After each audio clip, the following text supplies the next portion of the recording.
Oh my god, wait, what? Oh, it's windowed. That's why. What? Hold on. No, huh? Okay. Okay. I'll fix it later. I don't know why it's not full screen. And it should say Lovers Enigma. Okay, cool. Thank you for your support, Lovers Enigma. Wait, can I get my phone?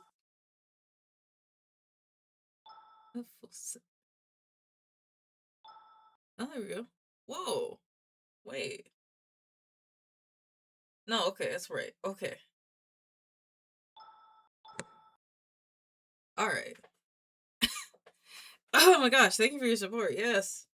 If you didn't know, I backed this game. Oh, that's right. It might be in the credits. It's such a fun experience. Disclaimer, if you encounter any bugs and crash screens, please click ignore or roll back. If that doesn't work, please send the bug report to our Discord. That's right, there's an open Discord where the mods are very attentive to bug reports and helping with solutions. I saw the game was getting a lot of updates to fix stuff that people reported. So it should be fine. As of 20th, yes. As of May 20th, they were fixing bugs. Also, I highly recommend joining the server if you like this game. Apologize for any inconvenience caused, and we hope you enjoy the game. Ah! Mind you, this game was made by a small team.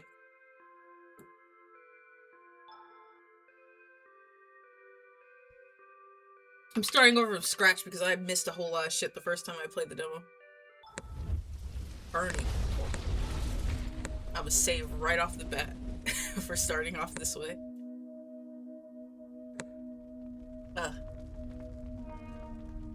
The air is thick with it, the stench of charring wood or blistering flesh of someone once alive reduced to smoke and ash. From above, it's almost beautiful. A quiet constellation of embers rising into a blackened sky. Roofs collapse and showers of wow, this is loud. In showers of spark, flames crawl hungrily along beams and door frames, looking at the walls as though tasting them. Below they run. They scream until their throats tear raw. Oh my god. Back off. They clutch their children, their lovers, their memories. The skin splits, breath fails, hope shrivels beneath the roar of fire. They do not know why this is happening. They do not know who watches. But you do. You gaze beyond the smoke, beyond the heat, untouched by it. You feel none of their pain. You hear every cry. They are suffering so much. You could reach down, you could help them. Or you could watch. After all, suffering makes the story move.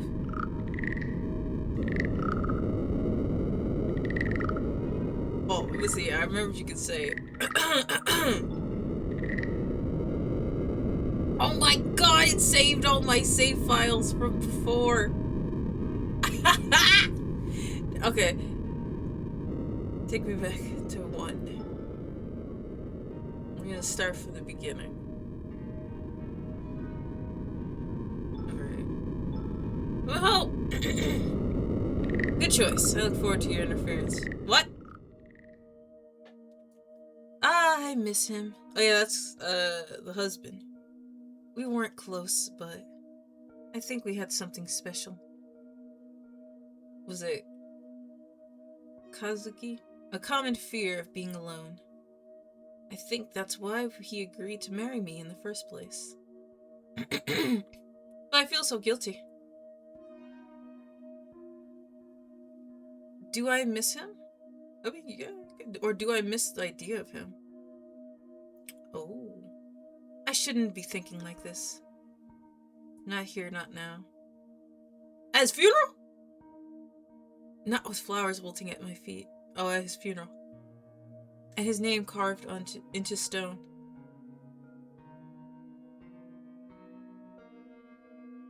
Shimizu Kazuki. Yeah, that's his name.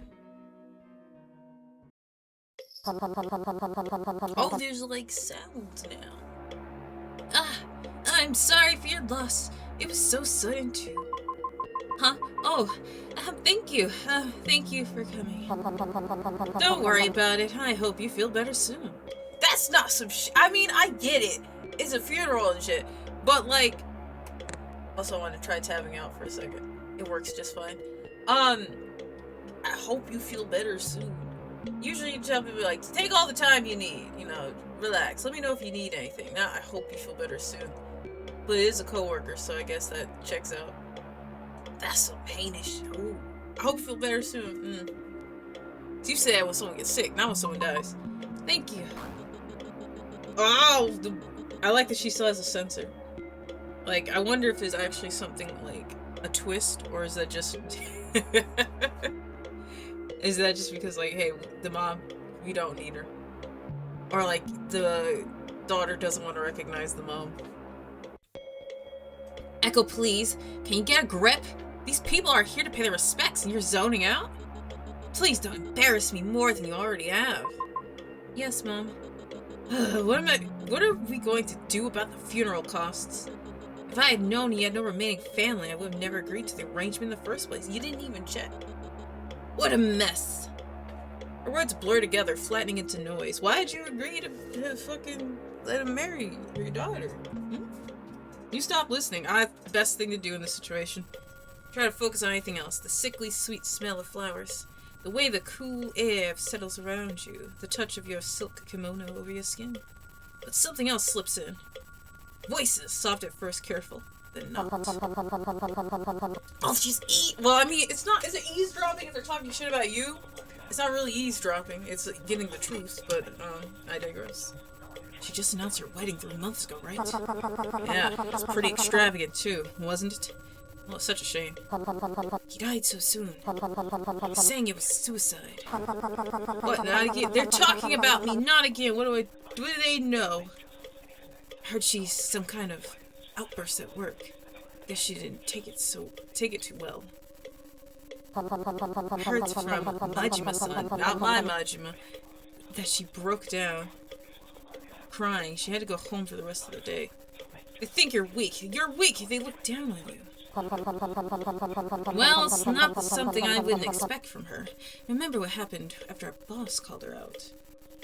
Her mom claims it was a suicide, but I heard from Kiku's-san, whose husband is on the police force, that she was adamant it wasn't a suicide. What do they know? What do they know? What do they know? Well, maybe they're kind of the same person, you know? Those mentally unstable kinds. To talk about this at the funeral? That's deplorable. They're lying liars! Liars! They're blaming you. This is your fault. It's your fault. Whose side are you on? Or do you think she rubbed off on him? I mean, she doesn't look that easy to handle. Like husband, like wife, I suppose. All your fault. Mom, can you take care of the wake for a while? I need to use the bathroom. Ugh, again? Come back quickly. This is your responsibility, not mine. Then leave! And when you're back, we'll talk about setting you up with Ryota. Oh, the poor victim Ryota. He's not that impressive, but what other choices do you have left? Holy hell! You say, I forgot how much she drives me to drink. You say nothing else and hurry to the bathroom. I couldn't. So noisy, so much noise. All they do is talk. It's okay. No, it's not. It's going badly. Everything's wrong. It's okay. Just breathe. So much noise. I can't think. I can't hear. It's noisy. Just ignore them. But you can't. I'm looking through the phone. Click through the arrow. Oh, wait, this is the... They're giving me directions. Click the arrow button on the bottom right of the phone to back out of the application. Press it again to exit the phone. Oh, this thing. You followed me in? Oh. Well, I mean, she's a woman, but still, the implications are still kind of like egregious here. Echo, are you in there? Yoshida-san and the rest are all here already. What did I say about embarrassing me? Who the fuck are they? Not now, not again. Get out here and talk to them. Please let her go away. Go away. Echo, are you listening to me? Echo, leave me alone! Are you in there? Are you crying? Get out of there. No! Oh my god, this is aggressive. Ever since I was young, my mother's voice dictated my fate. Every word a reminder that my future was a tapestry woven from family obligations. The pinnacle of this was my arranged marriage to Kazuki. Beautiful as the day I lost you. I still don't know how we lost you, but just as beautiful as the day I lost you. A budding journalist my mother had met at a coffee shop. Luckily for her, he was in his late 20s too, and looking to settle down. Reluctance gnawed at me, but I accepted. More to quieten my mother's persistence than out of any real desire. When in doubt, the southern slips out. Love for Kazuki never blossomed, yet his friendship became a comforting presence. His kindness, a balm for my uncertain heart. You know what? That's actually very good in today's sphere. Maybe you don't. I mean, I guess in the case, like, if it's better financially and to shut your parents up, yeah, get, like, married to somebody who you can form a partnership with. And that doesn't have to be romantic, it's just a partnership. Maybe you're aromantic, or maybe later down the road you find somebody you actually fuck with. Hey, Shopee. Then, just weeks after our wedding, he died. That's right, he died. Suicide, they said. Something about the way he died, the timing, felt wrong, terribly wrong. Apologizing. Yet, what can I do? I'm an actor in a play, stuck in a role I never chose. Every move and word feels scripted by someone else, and no matter how hard I try, I can't escape that part I'm supposed to play. Yagami would do wonders for this woman. It's been 40 minutes. All you hear is the relentless sound of your mother's voice. She went on for 40 minutes, banging at the door, trying to get me out the bathroom. I'd try to find a way to flush myself. Oh, we're at home. Okay. But still, that's fucking insane. I hate this. I hate this too. Mom, I really don't think I'm ready for this. Nonsense, dear. You're not getting any younger. And it's high time you move on. I hate this. Please don't make me do this. It's been like a week maybe. Besides, Ryota seems like a nice young man, and he's been asking about you. I'm pretty sure he's asking if I'm okay, not asking can I marry your daughter. Please, I want to be happy. I know, but I still feel like something's missing, like I haven't properly said goodbye. Oh, sweetheart, always stuck in the past, aren't you? He's still here. He's lingering. You need to stop dwelling on what's gone and start thinking about your future. Ryota could be a good opportunity for you. That's not the point. He's still here. His thoughts. It's not just about Ryota, Mom. There's something off about Kazuki's death. I can feel it. She doesn't know. She never listens to me. Why would she listen to me? Here we go again with your wild theories. The police investigated and they found nothing. There's something wrong. Is he the only solution? You need to accept reality, Echo, and stop living in a fantasy world. What if there's more to it than what they found? If Kazuki's death wasn't an accident? What do you know about this? Enough! I don't want to entertain your delusions anymore. You need to focus on being a proper wife and daughter, not chasing ghosts. Bitch. Once again, my favorite part of the entire game. Bitch. Yes, Mom. This got me in the demo too. I got so into like how aggressive the mom was and how bad I felt for Ame, and then just bitch.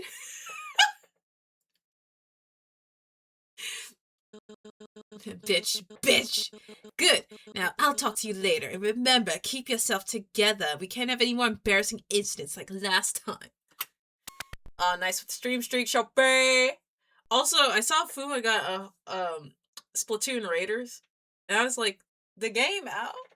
But I think he probably got like an early deal with Nintendo, unless it's on digital release. I don't know, but I was like, I still Mine's is supposed to come today.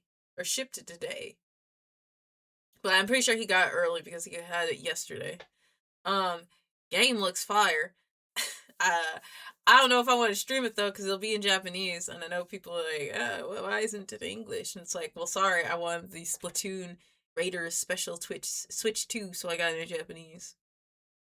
But I don't think I would stream a lot of a lot of Switch 2 games anyways, because there's not a lot of games that I actually want on the Switch 2. I just got that one because I was like, that's such a bang for your buck deal. Besides the multilingual ones, like an extra couple balloons, so it's like, what the fuck? You sigh and stare at the phone for a moment before glancing around the room. Your gaze wanders over to the shrine in the corner, its eerie presence casting a shadow over the otherwise mundane surroundings. Maybe Mom's right. Maybe I'm just seeing things. But I can't shake the feeling that something's not right. Shut up, shut up. Shut up, he's here! Stop talking, stop talking! I can't hear myself think. I said let something. You approach the shrine, a mixture of fear and determination coursing through your veins. It'll be fine, it'll be fine, it'll be fine, it'll be fine. As you reach out to touch his death photo, a chill runs down your spine. And you can't shake the feeling that you're being watched. It's fine.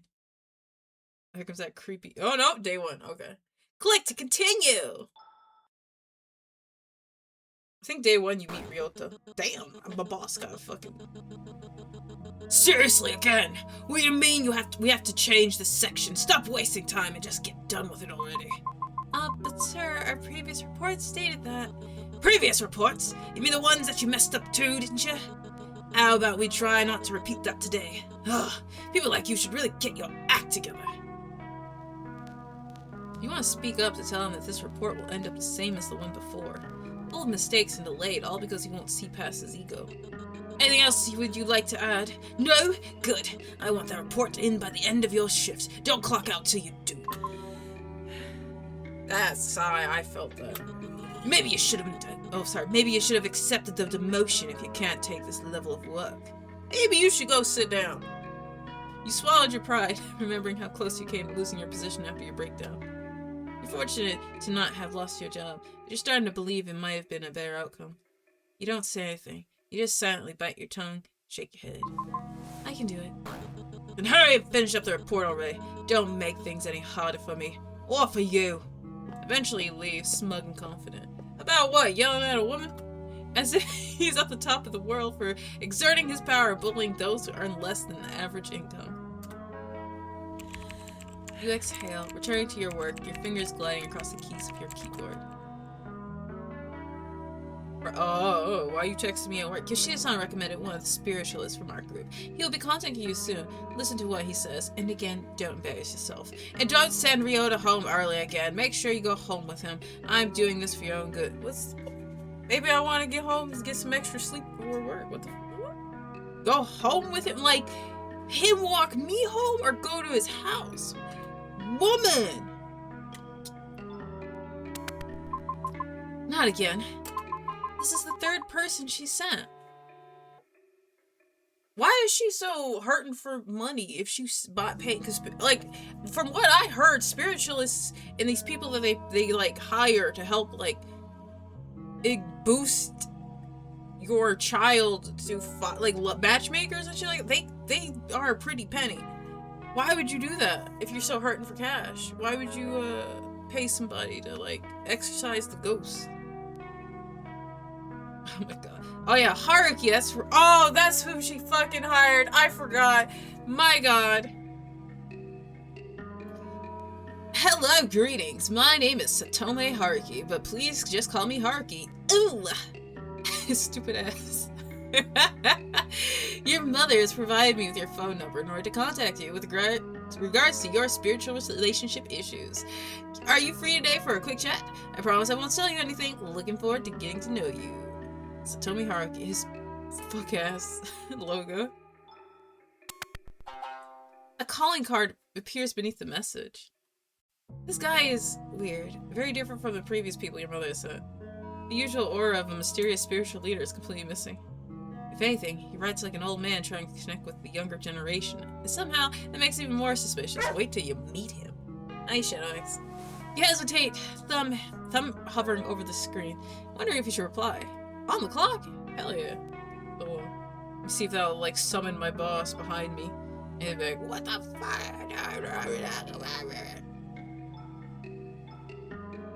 Yeah. You stare at the message for a long moment. I remember that sanity and affinity.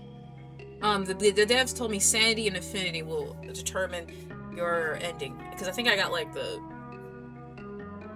I think I got the base demo ending last time, but there was, like, other endings you could get. Then against your better judgment, you type a reply. You hit send and immediately regret it. Almost instantly, your phone vibrates again. He was waiting. Oh, that's like the reply. That's the original. Here's a reply. Thank you for your help, but today might not be a good time for an appointment. No worries at all. Due to my heightened spiritual powers, I shall appear at the moment it is most convenient for you.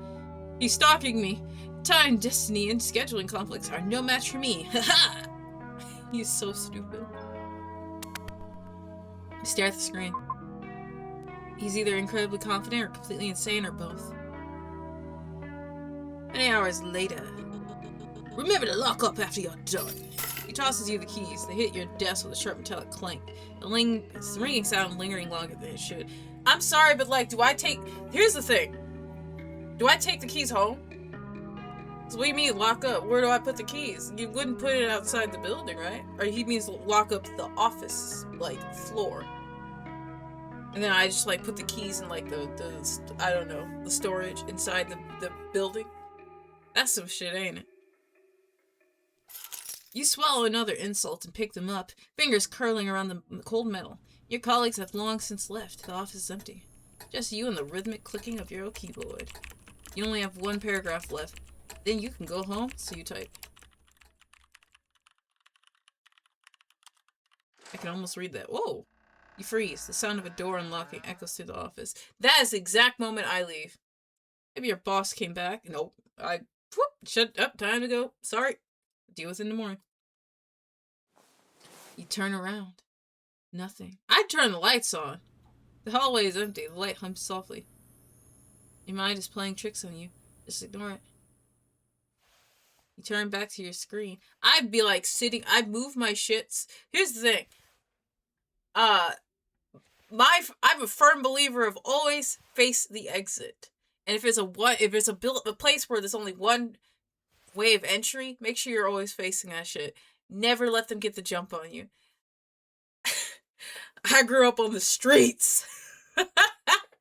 If I was in this situation, I'd be moving my cubicle shit around so that I'm facing that doorway while I'm working. I will not let anyone get the jump on me. Do not mess with my bag. He's breathing. There it is again. You spin around just in time to see the door swing open. No, ignore it. Don't ignore it! You just need to finish this paragraph and you're done. It's not worth it! That's it. That's all. Right. It's your mind playing tricks on you. Did you take your medication? It's supposed to numb everything. You just need to finish this paragraph and you're done. That's it. That's all. You force your fingers to keep moving. Something's gonna grab my face. You feel something on the top of your head. No, don't look up. Don't look up. Don't ignore it. It's not, what? Red?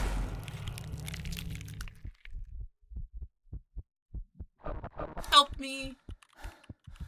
Oh, now I could actually read the... Not again. No. Leave me alone. Kazuki. Help. How'd you get in here? Okay, here's another thing. So it's kind of clear that the breakdown was probably because of the something spirits. But how the fuck did Ryota get in there? Did he just walk in because we didn't lock the door? That's something I would locked up as soon as my boss left. Ensure nobody can get into the room with me. Sorry, did I startle you? Yes! Ryota! What did you put on my head? Was that even you? Ryota, what are you doing here? I thought you left. I did. But I said I'd be back. He lifts a plastic bag, looking a little sheepish. So you decide to come in like a serial killer? Silent but deadly? I would have announced my presence. I went to get you dinner. All the stores were closed, so... He pulled out a single onigiri, slightly squashed, but still remaining in its triangle shape. This was the only thing I could find, sorry. I didn't mean to scare you. Square you, right? Turn me into a cube. I should have texted first. Boy, you scare me. He steps closer and places the onigiri on your palm. The onigiri is sad, almost pathetic. It's still edible. Clearly bought from the last remaining convenience store shelf, but somehow its oven-heated warmth heals you. Now you came in, didn't say anything, went to the...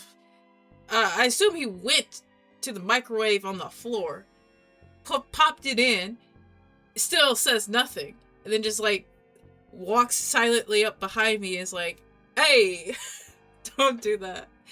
Psychopaths do that. You appreciate Ryo's efforts, nonetheless. You didn't even realize how hungry you were. Wouldn't that be funny if that was the only reason she was experiencing all this type of, like, horror? Just because she was hungry? Ryota lingers by the door, hands folded around the plastic bag like he doesn't know what to do with them. You could leave. Was everything alright in there? Yeah, I was just heading out anyway. I see. Are you coping okay? Yeah, again. I'm fine. You don't need to worry about me. Your tone comes out sharp. Oh, wait, she meant like, I'm fine. You don't have to worry about me. Your tone comes out sharper than you intended, edged with irritation. Maybe it's selfish for you to think this way, but there's only so many unintentional looks of pity or superiority you can take in a month. I mean to overstep. He lowers his gaze, clearly chastened fingers curling into the plastic bag. I just want to make sure. Yeah, I need that dog. He scared the shit out of me. Hello, Tanu. No, I'm sorry. I didn't mean to get so defensive. There's an awkward silence, and then he clears his throat. The tension in his shoulders easing a little. Shit, you did it again. You pushed away someone who cares about you. Relax, relax. That's not quite it. That's not quite it. It's okay. Pushing him away would be like if I told him that you could leave. Like when I said that, you can leave now. That would have been pushing him away. You're setting your boundary. I know. I can do this. You don't need to worry about me, Ryota. Thank you. Is this the right thing to say? You don't need to keep thinking about it. Deep down, you already know the answer. Well, how about I walk you home? Not because your mom insisted every time, but I just want to. You're my friend. We used to walk home together all the time, didn't we? Back in high school. Though it might be nice to do that again. Thought it might be nice to do that again. You hesitate. Guilt's tugging at your own. I'm sorry, let me get some water. I'm porky pigging all over the place here. You hesitate. Guilt tugging at you from how snappy you were earlier. After a moment, you nod. Alright, you're right. It'll be nice. You lock up the office, the metal shutters clattering down as the lights flicker off one by one. The city outside feels quieter than usual. The two of you walk side by side to the station, footsteps sinking without either of you noticing. That's a cute little thing. Eventually, you board the train, sitting next to each other in almost slightly uncomfortable silence. You stare out the window, watching the dark blur past, trying to think of what to say. But before you can gather the courage, Ryota speaks first. You know, about the whole fake dating thing. I figured you'd still have some reservations about it. But I thought, if I agreed, maybe you'd take some pressure off you. Your mom was really insistent, and it looked like just agreeing to the whole thing would make things easier for the both of us. I know, and I do appreciate you doing all this to get her off my back. It's just... felt like you just went along with it because it was easier than standing up to my mom. I mean, have you met the woman? I'm pretty sure Godzilla would fold for her. Not in the like she a baddie way, you know. Damn, shut her up! The hum of the train fills the space between you. Shit, you said something unintentionally rude again. No. Well, okay, actually, yeah, kind of rude to Ryota, but no. Aww, my poor little cuck boy here. It's hard for me to stand up to her. She helped my sister and I a lot, so when she asked, and I really thought it might make things easier for you, I went along with it. Well, the dating part might be fake, but I do care about you regardless. That part is real. Right on cue, in a stroke of comic cruelty, Ryota's phone begins to ring. And it's my mom, isn't it? His expression stiffens when he sees the caller ID. He glances at you for a moment, then forces a small, apologetic smile. It's her! Sorry, it's your mom. Right. He steps a little aside, posture straightening as he answers. Gotta get into the mood to respond, or that's when you know someone don't like you. Or you don't like this person, when you have to prepare yourself for the conversation you're about to have with this person. And it doesn't have to be anything serious, it could just be about their day. And you're just like, oh, gotta get in the mood. Yes, ma'am. She's here with me right now. Yes, I'm taking her home. Yes. Yes, I understand. He nods faintly, even though she can't see him. Force habit. The seminar. Yes, I'll think about it. I really do want to improve myself, but this weekend is a little... I'm sorry? I'll do better. Yes, ma'am. She'll be home soon. Take care. Ryota, we need to kill my mom. He ends the call and lingering on the phone. A second too long. Legally, that is a joke. I'm talking about in the game. Ryota exhales quietly, gaze drifting downward. Sorry about that. He hesitates, then looks up back at you, forcing a lighter tone that doesn't quite reach his eyes. You know how she is. Have you seen the new Doraemon movie? Ah, Doraemon, right? I heard it's surprisingly emotional for a cartoon rodent with that much whimsy. He's trying his best. You two step off the train. Ryota spent the last 10 minutes talking about the new Doraemon movie. He didn't think he was still such a big fan like he was in high school. But it seems he still has room in his heart for that strange rodent creature you always thought looked a little off. Then again, it's been a while since Ryota looked this happy. Ryota blinks, suddenly realizing how long he's been talking. Ah, sorry, I rambled again. He looks away, a faint flush creeping up his ears. Yeah! It's fine. It reminds me of how you used to talk back in high school. Then next time, I'll listen to you ramble about anything you like. Damn. Oh, my task. General, gotta keep my sanity high. Wait, I was reading that. Okay, right. I still need to run a few errands. What's my task again? Get your medication from the pharmacy. Get increase. Get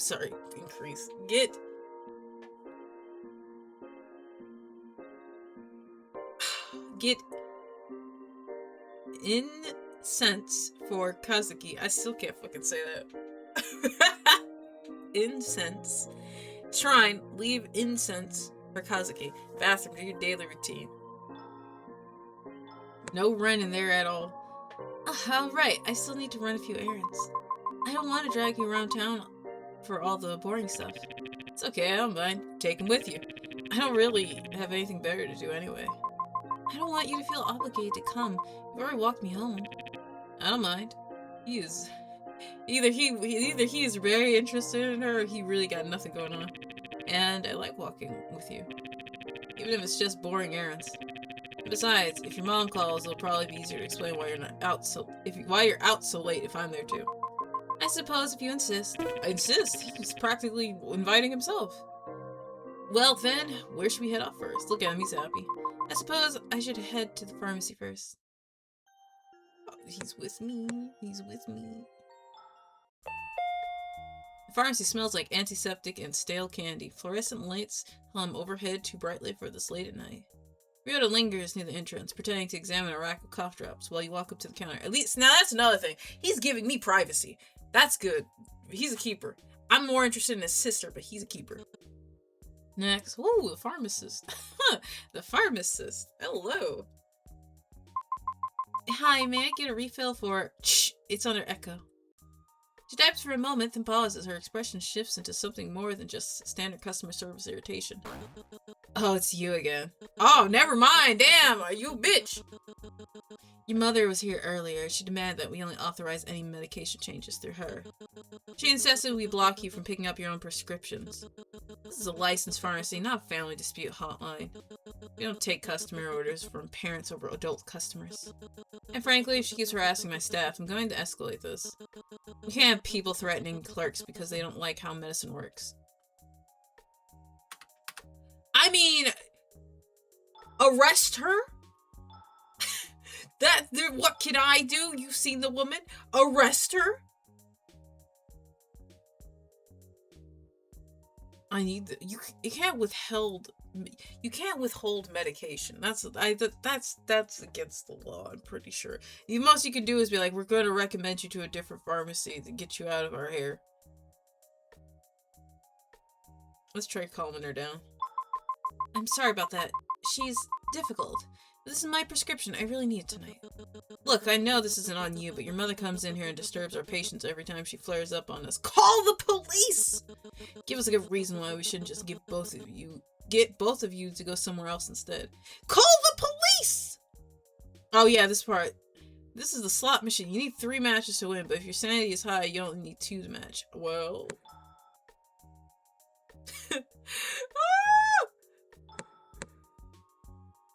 Make sure to keep your sanity high for an easier time. Press the spacebar to start playing or click on this lever. I forgot. Fucking fear and hunger-esque type shit going on in this game. Okay, I only need 2 of the same kind. There's Ren. Damn it! Okay, let's try to get Ryota. Yay! We did it! Oh yeah, that's Moraemon. My mother is a handful.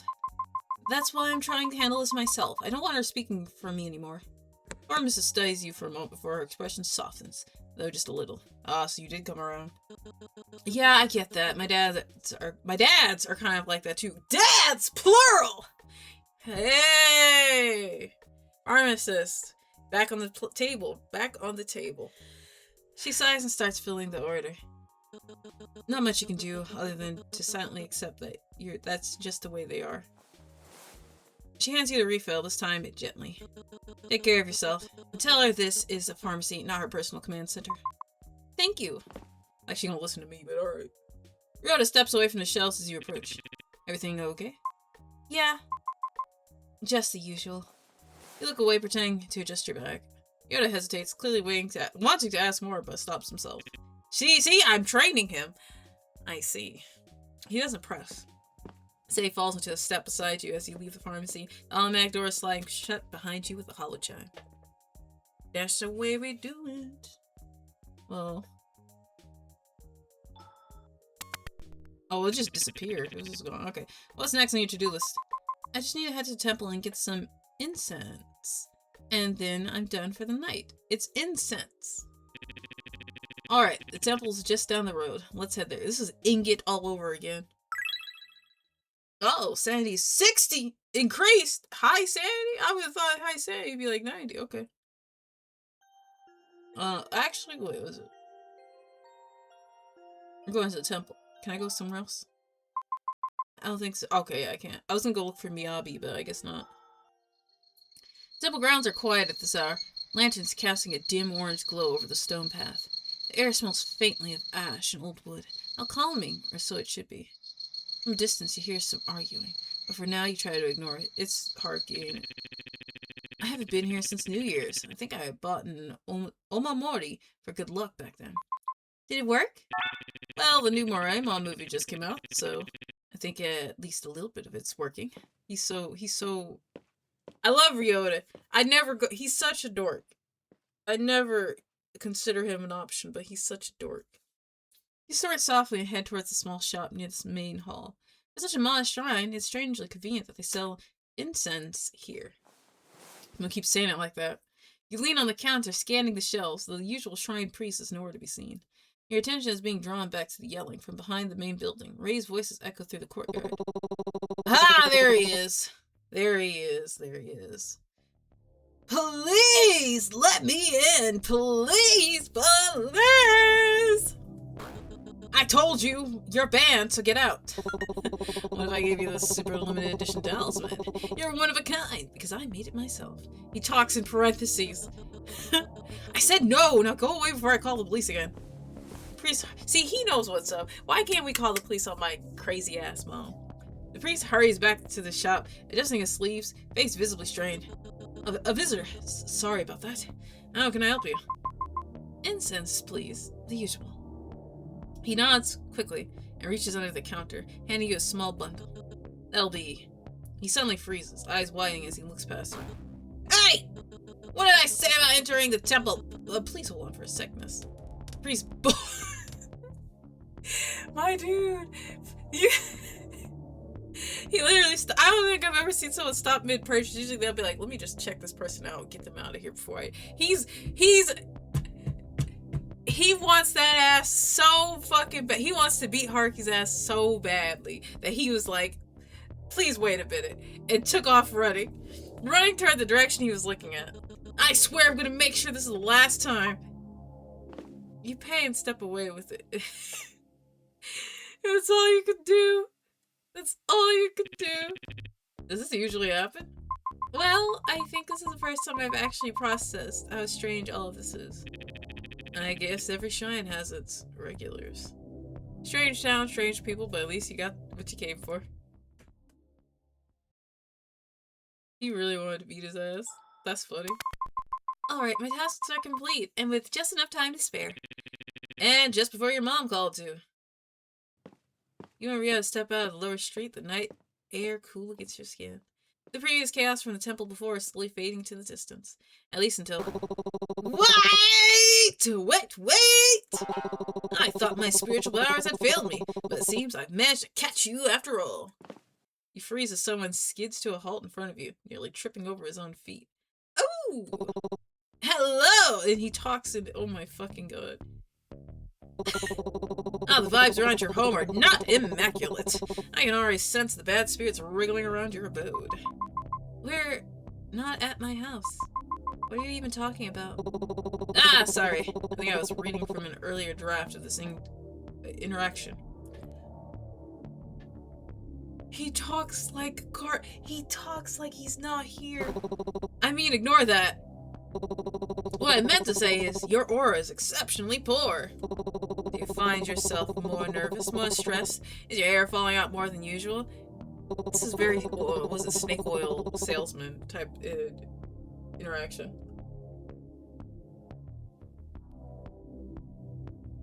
Fear not, I am Satome Haruki, exorcist extraordinaire at your service. But please call me Haruki. Ooh. Who the hell is this guy? You stare at him.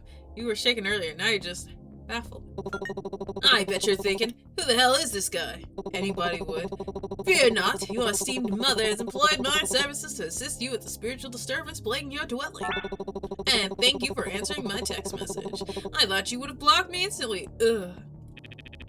Echo, let's go and... This guy is weirding me out. I think we should call the police. Wait...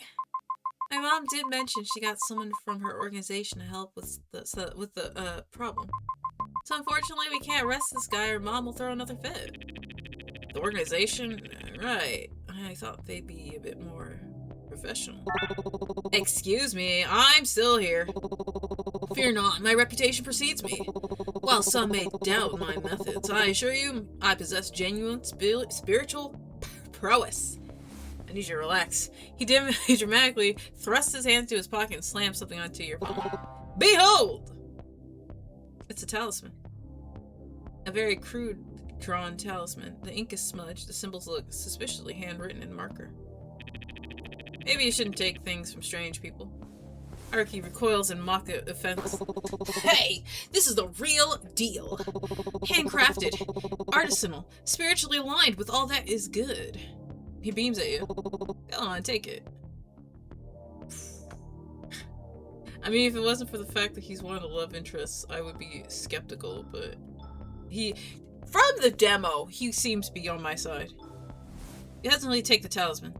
It feels warm, unsettling warm, body heat warm. That's weird. Thank you for trusting me. This marks the beginning of our sacred client-exorcist bond. Yoda looks at the talisman again, then at Haruki. We're definitely calling the police if anything weird happens. That's fair. As I said, I conduct myself with the utmost professionalism.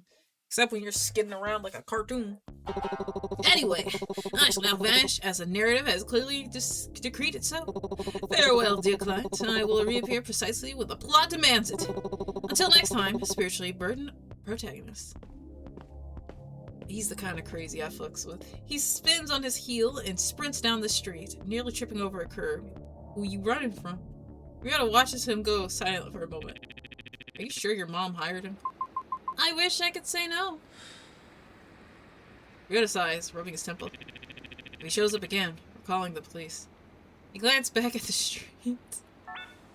For a split second, you think you see Haruki peeking from behind a lamppost, giving you a thumbs up. When you blink, he's gone. That was an unfortunate encounter. Let's get out of here before he comes back. Oh right, before we go back to the apartment, might I drop by the cafe for a second? I need to hand Yoko something real quick. Plus, I think she'd probably like to see you too. Yoko! I want to see Yoko too. Don't worry, I'll make it quick. Alright, lead the way. Yoko is my favorite character. Wait, we can't go to the alley, can we? Let's Haruki. Ah! I see you! Miyabi! There's a cat chilling in the alley. It looks at you with a calm yet piercing gaze, as if it can see right through you. Pet the cat. Always! Well, let me see. I think Miyabi might actually fuck me up. I know Miyabi doesn't like, Haruki. Pet. The cat seems satisfied at your pets. Affection with Miyabi increased. Ah!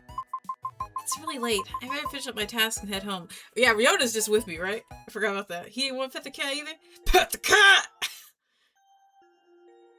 Wait, can I go to the sweet shop?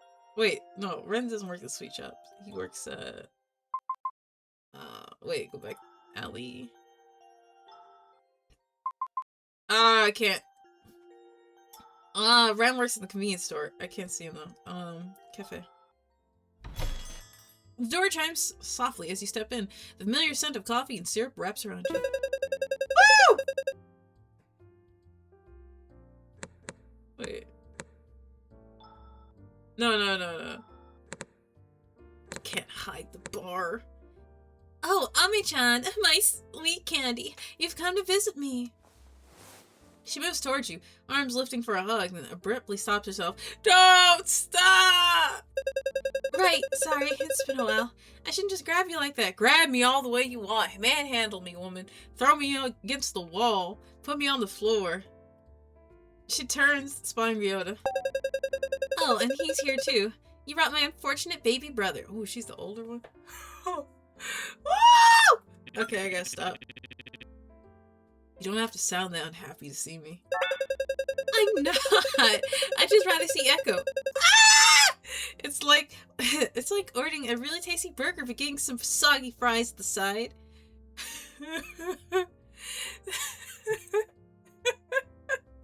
I forgot how much I cuck Ryota in this game. I feel so bad. I just like his sister a lot. She's great. Are you calling me the soggy fries? I don't think anyone would call you a tasty burger. Oh my god! Poor...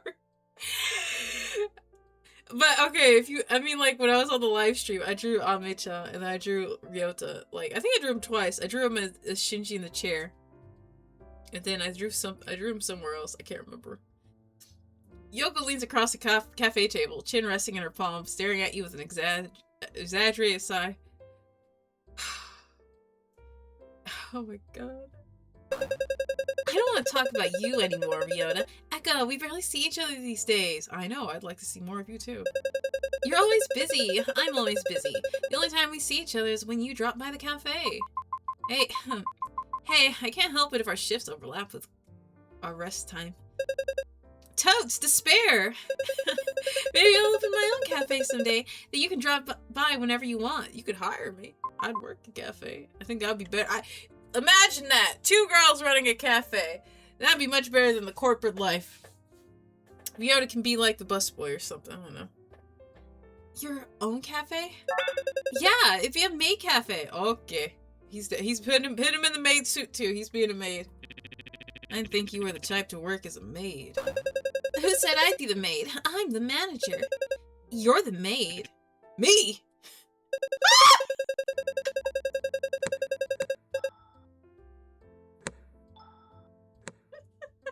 Wait, I want this actually saved. I want this to actually be saved. Girl, no one told me this shit was in the game. I think I might have saw artwork in the server, but I was like, oh, it's just artwork, right? It's not in the game. Ah! Look at him! Look at him! Oh, my precious baby. And then, Yoko. The Despite your airhead personality, your good looks and height alone make you at least 60% Ikemen material. Yeah, he is the tallest person. I didn't think about that. Ryota is the tallest person here. I like that Kazuki's an honorable mention, even though he's supposed to be dead. Of course, we'll need a proper cast, though. A tsundere type? That's Ren, obviously.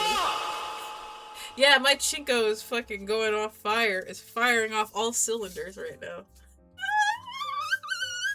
Yoko is if I could request, if I was a billionaire and I could request anything, I would request them to make me a DLC where I get to date Yoko.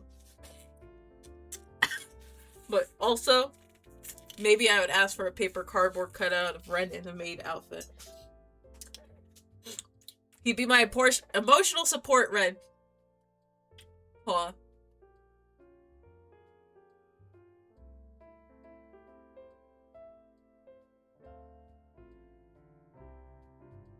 Some reason that I need a minute. Okay, I'm good. Of course. Why? How can I not like her? How can I not like her?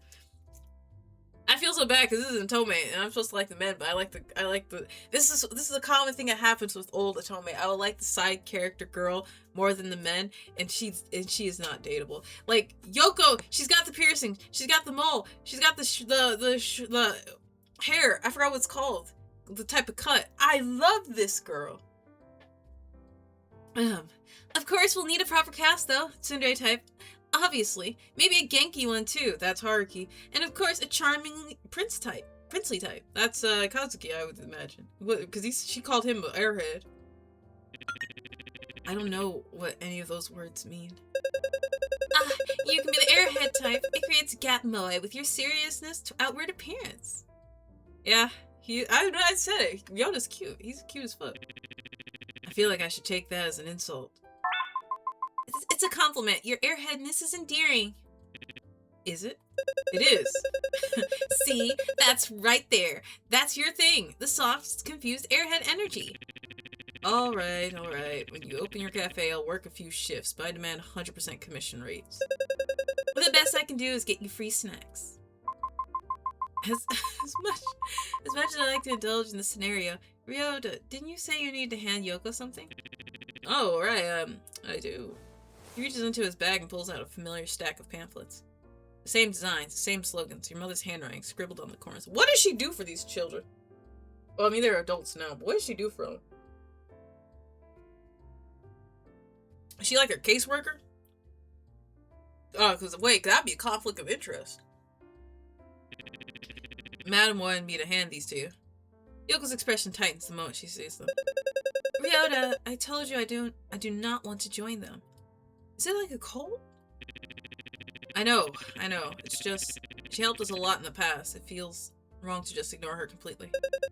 Yeah, but she never used to be like this. But now we're supposed to accept it just because she decided to force her religious obsession onto everyone around her? It's a cult. I'm sorry, but I don't think I can accept that. Okay, I'm just saying right now, if anything happens to Yoko, I'm burning the world to the ground. I just think it is only right to entertain her a bit. I think it's more rude to tolerate her antics without any intention of joining. You're giving her hope, but you will follow her path. Maybe I'll start considering. Maybe you should grow a backbone. That's probably why I'm not a fan of you. She takes the pamphlets away, gripping them tightly. I'll take these for now, but if you give them to me one more time, I'll rip out every single strand of your hair in your head. That's not a threat, I promise. I'm just trying to be filial. Right, but at the expense of everything else. Clear your throat, a small sound, but not enough to cut through the tension. Oh, yeah. Ahem. Yoko blinks and looks at you properly. Sorry, Yoko. Ahem. Yoko forces a smile and moves back behind the counter. Sorry you had to see that. She clears her throat, straightening her apron. Well then. Yoko forces a smile and moves back behind the counter, slipping easily into her usual cafe persona. Wait, didn't she already do that? There might be a little mess up in code, but I might. Anyways, I'm glad you dropped by for a visit. And I hope next time you won't be delivering any more of these items, Ryota. Noted. It's probably best if we get going soon. It's getting late. Yeah, go before I start charging you for staying. Loitering? Just as you turn to leave, Yoko reaches under the counter. A croissant! She slides a small croissant, I almost said it again, across the table. She leans forward and gives you a playful wink. On the house. Ah! A wink. She lowers her voice. Consider it an apology for witnessing our little argument. You nod, quietly grateful, and take it. The warm pastry feels strangely comforting in your hands. Take care, okay? And try not to let him drag you into too much nonsense. I can still hear you. Yoko only laughs. Croissant! Yeah! I said it as a joke, but I literally almost said she handed you a croissant. And I was like, wait. It's croissant. Let's say croissant again. What was it? What's the video? I am eating a croissant. Croissant! I am enjoying this crispy croissant. Croissant! I need to make that meme, but it's Yoko. And Abe. I need to watch that video again, but I need to make one where it's Abe and she's talking about a croissant. And like, what was it? No, Yoko, yeah, and Abe's just like, croissant in the back. Oh, Yoko only laughs, waving you off as you step back into the night. I'm so sad I didn't think of that during the live stream, because I could have totally drawn that. Like, Yoko's, like, it has, like, I have a croissant. It's croissant. I forgot all about that fucking meme. Ryota checks the time on his phone, then looks back at you. There's still a bit of time left. We can go to one more place nearby if you want. Or we can just head back home. Can we go to the convenience store? Please? He hesitates, expression turning a little uneasy. Your mom will probably call around 12 a.m. to check in. You should definitely be home for that. He gives a small, tentative smile. So, is there anywhere you'd like to visit? The convenience store! Oh, I'm gonna save. Probably, the Riverside's probably if you want to, like, you know, get to know Ryota better, which I should do. But... Ren. The automatic door slide. He ain't even gonna be on the clock today. The automatic door slide open with familiar chime. You step inside, half expecting to see a familiar face at the register, with a sarcastic voice greeting you. Instead, another female worker is behind the cashier, looking as bored as ever. Whoa. This is not... No, I want Ren, but she's... Stop! Bad Echo, down! Oh, looking for Fukuda-kun? Unfortunately, he's not here today. She leans forward, lowering her voice. Honestly, I wish he were. This grandpa just gave me such a hard time. He kept asking me, where's Ren? Where did Ren go? Ooh, I was saying, really. How would I know? Am I his mom or something? Then he tried to. She freezes mid-rant, realizing she is talking to a customer. Never mind. I like her. Forget I said any of that. Also, quit wasting my time and get out of here now. It's about time to close the door. Damn, bitch, never mind. Fuck you too. Alright, oh, shit. I actually did, like, raise my middle finger. I'm going to Riverside. Fuck that. Fuck that hoe. Ryota hesitates for a butt.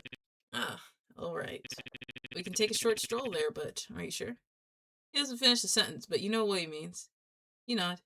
Ryota exhales quietly. Okay. The path to the riverside feels longer than you remember.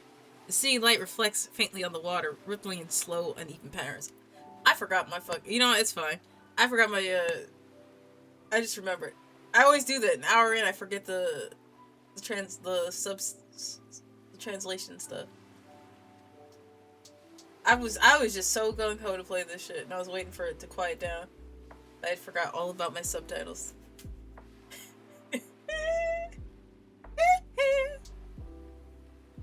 Okay, wait.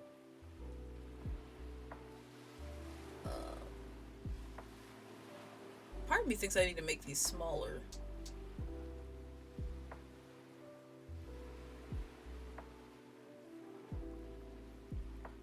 But whatever.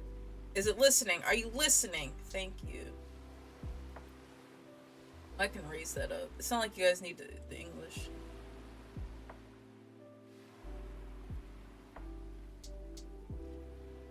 Or what?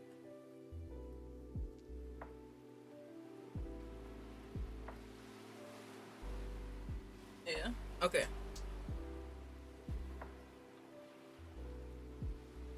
Alright, I think that's good. Okay. The rippling city lights... No, I'm not about to do that. The rippling city lights reflect faintly on the water, rippling in slow, uneven patterns. It's been a long time since you stood here. Not since the day the police called you down. Oh! Okay! Not since the rain blurred everything until the world felt unreal. So this is where they found this body. At least it's not raining now.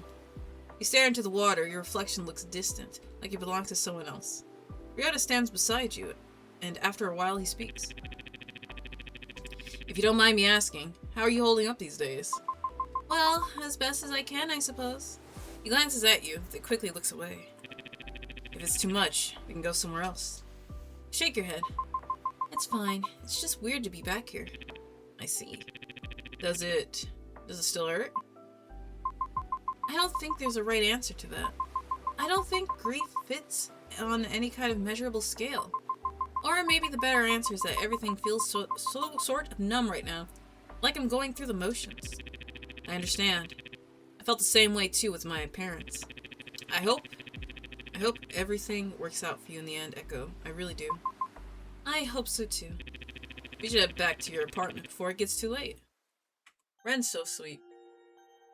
Ren. I'm sorry, Ryota. Fuck, wrong man. The fuck, who am I talking about? Alright, hold on. Because I forgot, there's also a timer. It time moves. Alright, yeah. I can't go anywhere else. Wait, can I? Where is my... Why is my arrow not in the game?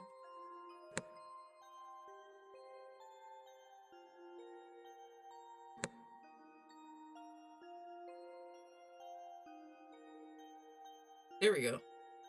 Wait, no. My cursor! Okay. There. Wait, what?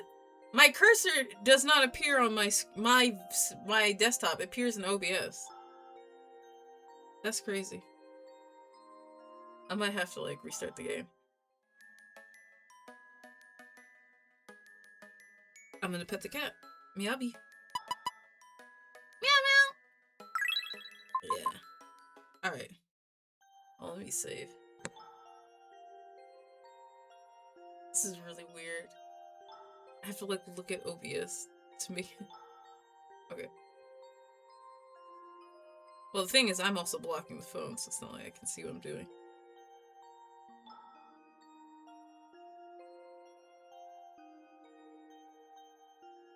Oh my god.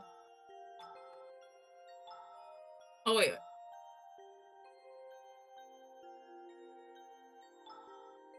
Yeah.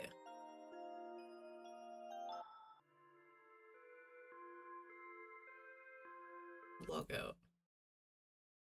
I wonder why that happened. Probably because I kept tabbing out so much.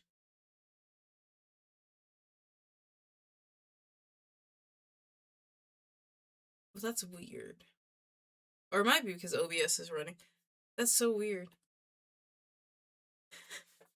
I don't think it's necessarily a bug. I mean, it's not like you wouldn't experience that if you weren't tabbing out as much as I was.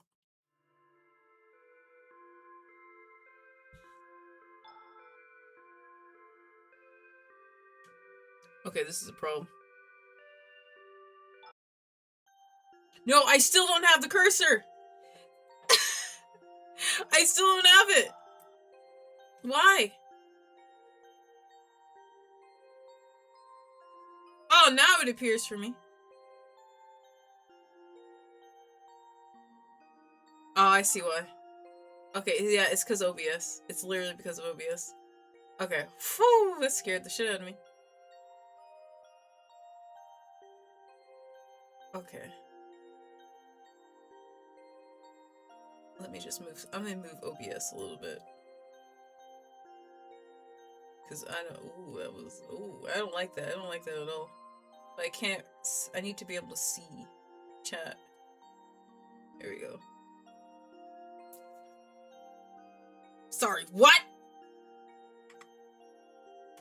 I thought.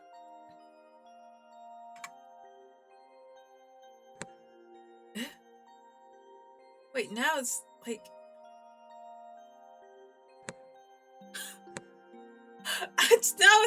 Now it doesn't work at all. Wait. Wait. Yeah, no. If I tap. Oh my fucking god. Okay.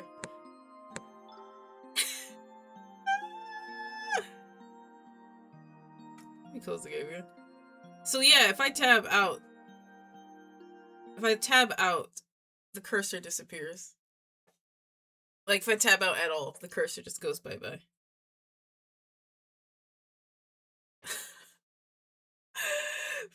It was fine a bit earlier, unless it disappeared and I just didn't notice because I was I probably just didn't notice because I was I didn't have to move anything.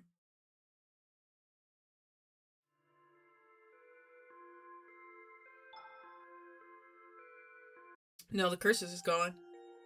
It's just gone. This is purely, yeah, it's gotta be because OBS is open. That's crazy! Okay. I guess I'll use the OBS to see what I'm doing, yeah. That's crazy. Alright, to the apartments.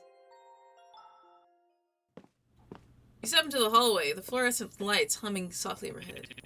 It seems our journey has come to an end. Then, I will see you tomorrow. Make sure you get some rest. You there! Stop that! Huh? I think the chaos of today will never end. You both look towards the commotion. Is it Haruki? Near your apartment door, a familiar figure is crouched on the floor, taping paper talismans to the wall like he owns the place. It's Haruki. Another familiar figure is standing over him, arms crossed, expression visibly exhausted. It's Ren. As I said, I'm completely qualified to be here. I knew it! No, you're not. As far as I'm concerned, you're a suspicious person that warrants a police report. What could I possibly have done to warrant that suspicion? Anyone would be suspicious of someone setting up strange talismans outside the corridor of the apartment they live in. Haruki waves a laminated card dramatically. I showed you my business card. That counts for something. That's not a business card. That's just a signed headshot of you. You stop closer. Haruki noticed you immediately. Echo! Your neighbor is spiritually obstructing my professional services. Ren turns to you, relief and irritation mixed on his face. You! Please do something about him. He's been here for 10 minutes. He tried to staple something to the fire safety nose. It's a completely real and effective talisman. You should know it yourself. After all, you are also spiritually attuned. And I know enough to know that you're a complete fraud. You gotta watch this from behind you, quietly processing the scene. All my husbands in the same place. Spiritually, at least. I see. Haruki puffs up proudly. See? Even your fake boyfriend understands my importance. How do you know that? Fake boyfriend.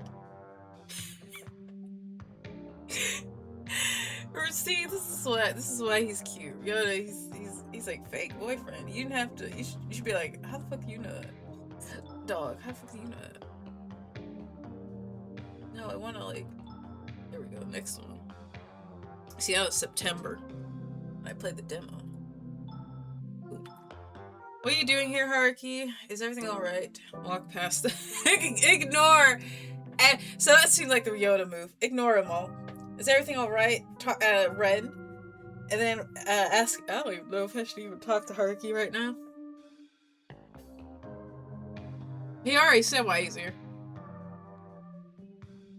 Ren feel like he'll get mad if I said that. Walk past him is clearly what Ryota would want. Is everything alright?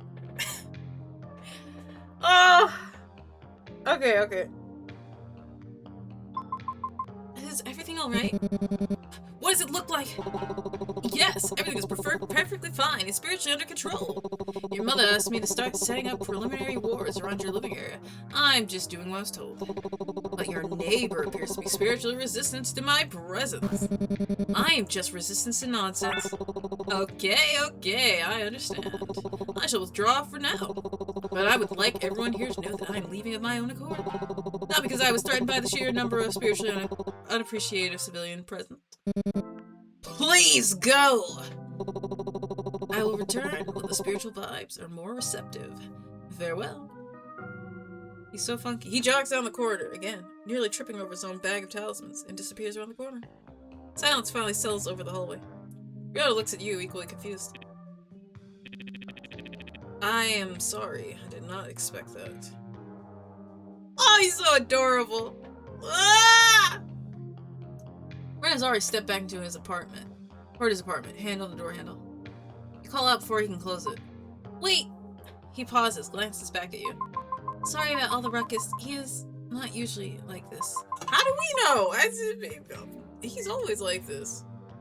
Well, he is, but he isn't usually here. Ren hesitates, then clicks his tongue quietly. Your mother had a habit of sending strange people. I thought this building was done with cult recruiters. Just keep it inside your unit next time. People are going to think something is wrong with this floor. You open your mouth to argue, then stop. Well, technically, it is still your fault. Yoyoyo steps forward, bowing his head slightly. I'm sorry. It will not happen again. Ren looks at him, surprised by the sincerity before awkwardly looking away. That's right, my tsundere. Yeah, you better remember it. He gives a reluctant nod. Good night. The door closes behind him with a soft click. Ugh! Come back. The hallway feels quiet again. Yoyoyo exhales slowly and looks at you. That was unfortunate. He gives a small, tired smile. Your life seems very lively lately. You stand outside your apartment door, keys in hand. The hallway is quiet again, as if nothing chaotic had happened just minutes ago. Oh, I'll see you. Oh, see, like, the art's very good. I love the art so much. They're making Ren Ryota. Sorry. Wrong boy. They're making Ryota grow on me. I said Ren. I'm no better than Ross. I take the,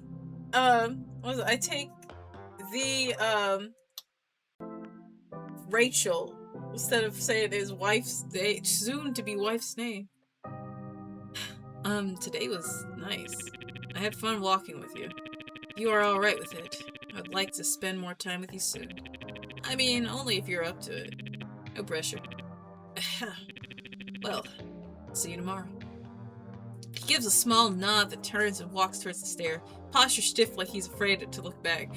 Ah! That's so adorable. Like, wait, you look back and we're like, I'm still watching you, and just be like, oh, well, that's cute. The hallway, or maybe he's stiff because he's like, damn, what a cheesy ass thing to say. The hallway feels quieter without him. Maybe we should go inside. It'll be less quiet because you know who's in there. You finally enter your apartment. A groan escapes your lips as you're finally able to kick off your shoes and collapse, exhausted, onto the couch. Shut up! What an eventful day. Just as you're about to let out a breath and relax, your phone vibrates in your pocket. I think that was a little early. A message from your boss? What the fuck do you want? Shit, you forgot to send the report. You were so caught up with everything that happened after work and everything that happened after you completely forgot about the report. You better arrive early tomorrow to submit it, or I'll have no choice but to write you up again. You sink down to the edge of your couch, rubbing your face with both hands. The day's exhaustion finally caught up with you. Shut up, stupid! Shut up, stop talking! I can't deal with it anymore. There's too much going on. Both him and my colleagues. Everyone looks at me with the same pitiful yet annoyed expression. You know better, go away! Bitch! They gossip about me behind my back, yet every time they see me they offer some unnecessary advice. You're weak. It'll be so much easier if they just told me straight to my face that I'm weak. A burden. And Ryota, I bet he thinks I'm. And Kazuki, his death. A curse. I just need to keep it together, somehow. And then I'll be fine. You're fine. I can't fall apart now. Not yet. Not with everyone waiting for me to fall. Maybe they're right. Maybe I am weak. Maybe I deserve their looks, their gossip. Maybe I deserve all, but you need to relax. Go have a coffee or something. Drink a soda. No. Not again. Kazuki. No. That one's real. It's him. Please let it be him. It's not him. It's Mom. It's happening again. Shit. It's real. Or it's not. What is... No. Please, not again. Echo, open up right now! Suddenly your mother's shrill voice pierces through the fog in your head. Mom? You bolt to the door, fumbling with the lock. Finally! Do you have any idea how many times I messaged you? 10 times 10 and not one reply! What's with the wooden frog sound? So, this game has ambiance. And they play around with sounds. So usually when that sound kicks up, that's when the paranormal activity is supposed to start. Yeah. So I'm trying not to spoil anything by saying this, but like, yeah, there's paranormal activity. So right now they're kind of easing you into it. I think, what is it? I don't know if, because the demo was kind of, the demo was a little out of order considering they've changed the game. So I don't know when it's supposed to start, but like when that text is on the screen and you start hearing that frog, that's usually when you can expect, like, there's the chances that you can run into paranormal activity, which lowers your sanity, mind you. So you need to try to not slip into that stuff. Or, what is it? Because we have, I think they still have it in here. There's a mini game that you have to do every time you're in the bathroom. That's why it says do your daily routine, where you have to play a rhythm game to increase your sanity. But if you do a shit job at it, your sanity is like tremendously lowered, and you're suspected to, what is it? Paranormal activity, which leads to a bad end. Again, I'm trying not to spoil anything. I mean, if you watch me play the demo, you'll know what I'm talking about, but I'm trying not to spoil anything, because... okay. Oh, we'll get to it, you'll see. I'm sorry, Mom. I was just busy with work, and... You were supposed to answer before midnight, and here you are, ignoring me like a careless child. You're lucky I happened to be nearby to check on you before. Who knows what could have happened. Your tone ramps up again, rapid fire with each sentence, listing every imagined infraction from your delayed reply to her minor worries. You open your mouth to explain, but she keeps going. What if you had relapsed again? Do you think everyone has to put their lives on hold just for you? Don't take people for granted, Echo. You can't keep dragging everyone down because of what happened, chasing some false hope that Katsuki's death was more than a suicide. I know I'm being harsh, but you have to listen to me. I'm doing this for your own good. For a brief, fleeting moment, the scolding fades ever so slightly. Her voice softens just a little, like she's almost caring. I'm only doing all this because I care for you. I love you. Your chest tightens. You want to run? You want to run to her, throw your arms around her, cry out for the mother you longed for, the one who seemed kind and warm in your memories. Mom? But just as quickly, your voice hardens again, laced with judgment. The woman you once knew gone, replaced by this constant critic. It's the cult! But of course you will need guidance! You must listen to me at all times. Yes, Mom. You nod, voice small, trying to placate her. Slowly, she exhales, her posture softening as she steps back. Good. That's my precious daughter. If you just listen to me, everything will be fine. Everything will be fine. She eventually checks in on you a couple more times, asking about work and whatnot, before leaving, when she's satisfied with all the answers. She turns and walks away, her heels clicking down the hallway. The silence that follows is heavy, your chest tightens, your mind buzzing with everything she just said. For a moment, you wish the warmth had lasted, that your mother remembered. The mother you remembered was still here. All that remains are your memories, and the nagging echo of her care mixed with judgment. That's me! You close the door behind her, leaning against it, letting out a long, shaky breath. As the silence settles, a sudden tremor courses through the room. The furniture rattles, and the unsettling croaking noise fills the air again, sending a shiver down your spine. Oh, so that's also something. This is the start of, like, anxiety. Because my mom mentioned it when she started living alone. She said she got home one day, and she Like she left home as an adult and she started living on her own. She lived in an apartment and she said the room was shaking at one point and the furniture was moving and she had to call her mom. Um, or I think she had her brother come move over because they were in the same state, and it was like, damn. But like after she had my brother, she didn't have that problem anymore because, like, you know, technically someone else is in the house or in an apartment with her. But yeah, I was like, oh mom, that's a you had anxiety, you needed to go see somebody about that. I never experienced that shit, but I was like, mom, that's a panic attack or anxiety attack. That's an anxiety attack. I thought it would be gone by now, but it's still happening. No, what was it? I need to check my phone. Gotta do the Kazuki stuff, you know. Leave incense. Oh no, crap! All the protagonists can hear the noise too. Yeah.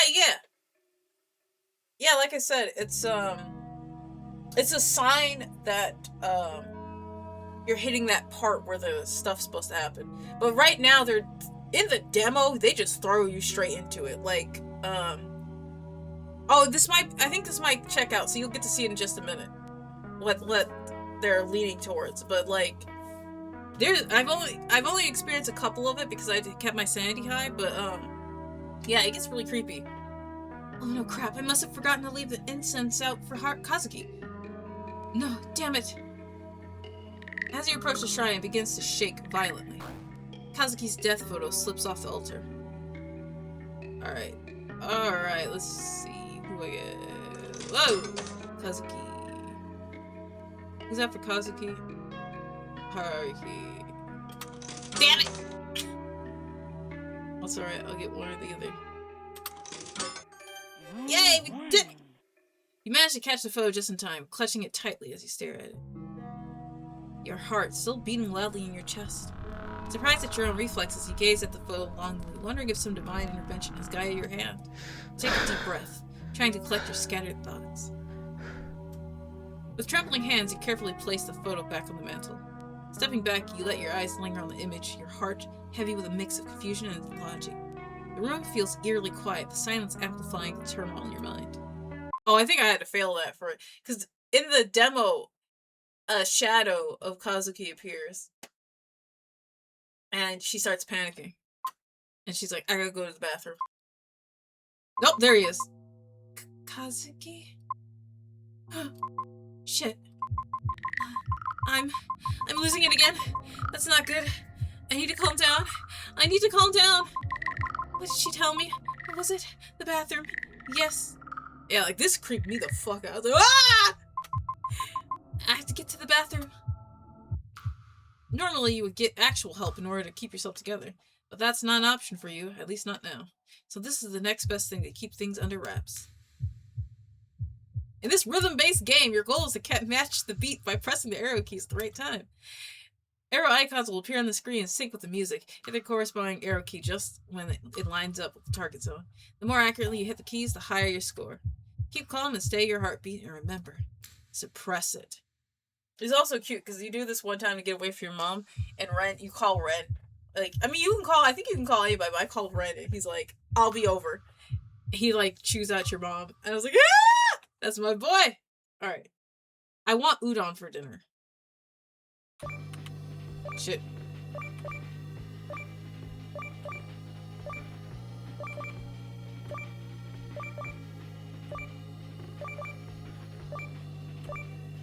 Imagine if they had rhythm games on flip phones back in the day.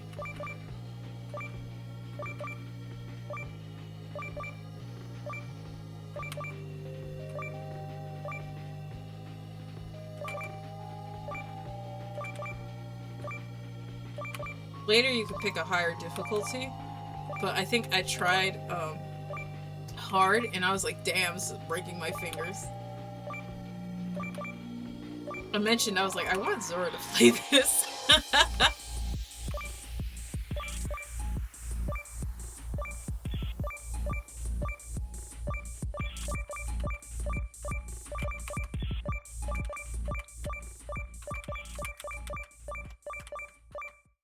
Nice. Okay, I'm fine. I'm good. It's under control. If my head hurts, I should go to bed.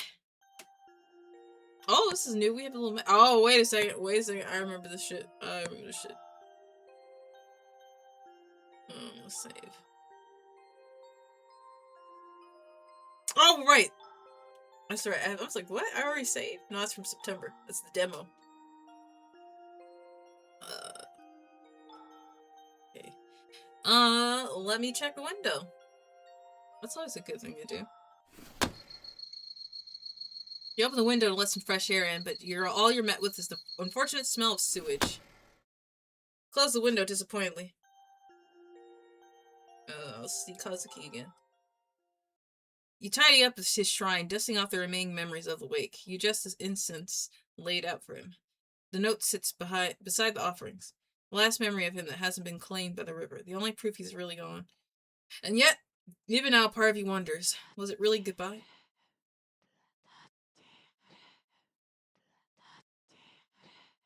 Who the fuck's breathing in my throat? My throat. Who's breathing in my ear right now? Or a message left behind. I'm sorry, I can't go on anymore. Keep your heart open. Seek out the wisdom. Seek out the wisdom? You would never say something like that. You know it, no matter what your mom or anyone else says. If your mother knew you were still having these thoughts, she'd be fuming. But deep down, you know, he was trying to tell you something he couldn't say out loud. You take the note in your hand, the paper trembling with your breath. You can't give up, not yet. See, this is where I was like, he's not really dead, is he? Or maybe he is dead, but, like, I don't know, what the fuck? It's so strange. He left you a message for a reason. He wanted you to find the truth. And you will. Well, I've been to the bathroom. Wait, let me check the door. Sometimes there's some shit at the door. Who knows what might be waiting for you out there? It's best not to leave your house now. They got new art for the door. That wasn't there last time. Last time it was just like the background when we're outside. As you enter your bedroom, you fumble for the light switch in the dark. Your hand brushes against a sharp edge on your nightstand. You feel a sudden stinging pain. You pull your hand back quickly, but it's too late. A small deep cut begins to bleed. What? What in the dang rumpa? I'm kidding. Shit! You grab a nearby towel and wrap it around your hand, pressing deep into the cut, trying to stop the bleeding. Yo! That's cool! What? Your vision blurs a little as you wince from the pain. But you swear you see a weird symbol form amidst the blood splatter. Boyfriends, husbands, exorcists, even this stupid apartment. Seriously, I wish Mom would stop meddling with my business and making me do all this for her. Just as you say that, your phone buzzes. From the glow of your screen, you read the words, 3 unread messages from Mom. I thought she told me to go to sleep. I'm exhausted. I need to sleep. I can't deal with anything anymore. As you lie on the bed, your head swirls with the afterthoughts of today. Mothers, ghosts, boyfriends, husbands, duties, sins, choice, and most importantly, rhythm games. No, you. Do your choices matter? You can't help but worry about yourself. You can sense that things are changing, and no matter what you do, you can't stop it. You don't want to sleep just yet. There's so many things to do. But your eyes give out as you lay on your bed. Your thoughts are finally quieting down, and all you hear is the same resounding sound. There it goes. That nice wood block sound. I like it though. Of drums. Oh, we didn't get the nightmare yet. Okay. Every night, the dream returns. Oh, wait. Dark, muddled, heavy. This time, it's that newspaper again. The page is yellowed, soft at the edges, folded awkwardly like someone had tried to forget it. The article sits tucked away in the bottom corner. Beneath the weather, beside an ad for a broken appliance, barely noticeable, like it was never meant to be seen. The headline floats up through the haze, bold and sharp while the rest of the words slide away like oil and water. Yeah, that's one thing. If you're ever lucid dreaming, you can't read. Like, I don't think there's any, like, I don't think anyone's had a dream where you could read shit. That's crazy, though. I don't think I've had a lucid dream where I tried to read, but I did have a lucid dream where I saw, like, what was it? My dream was black and white. I think you're supposed to dream in color. So when you dream in black and white, it's a little odd. And I was like, what the fuck? Why was my dream in black and white? Like a movie. I didn't unlock Technicolor yet. Oh. Another death at the river. Shoes recovered at the scene. Second such case this year. Small type, no photo, just enough ink to say someone died. The world might have skimmed past it, but you can't. Not because of what it says, but because of what it doesn't. Didn't you hear? His widow's been saying it wasn't suicide. Poor thing, she's lost it. Her mother had to pull her away at the wake. As if grieving your husband is like, oh, you're doing too much. What?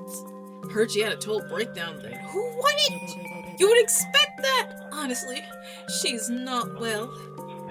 Their voices twist through the fog, warped and dreamlike. This is that type of shit, because then they'll be like, oh, you didn't react to your husband dying. Maybe you were the killer. But then you're like, oh, my husband! And they're like, damn, you're doing too much. They spoke behind you back then, and they speak behind your back now, even in sleep. The scene melts. Their words smear like ink in the rain. The paper crumbles. The river rises. But that sentence that no one cared about remains.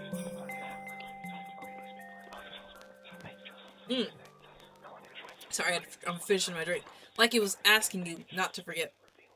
Even if the world already has. Day 2. Whoa! Cursed heart! Bound by desire. Everything is a curse. Let me go rinse my smoothie out.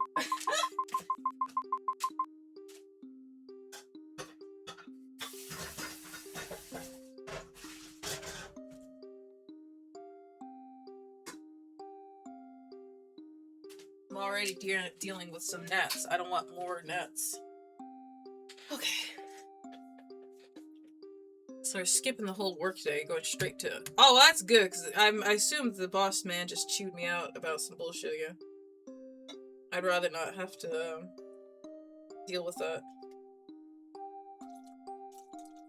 And I got some tea. I can head home from here. I'd rather not take up too much of your time, Ryota.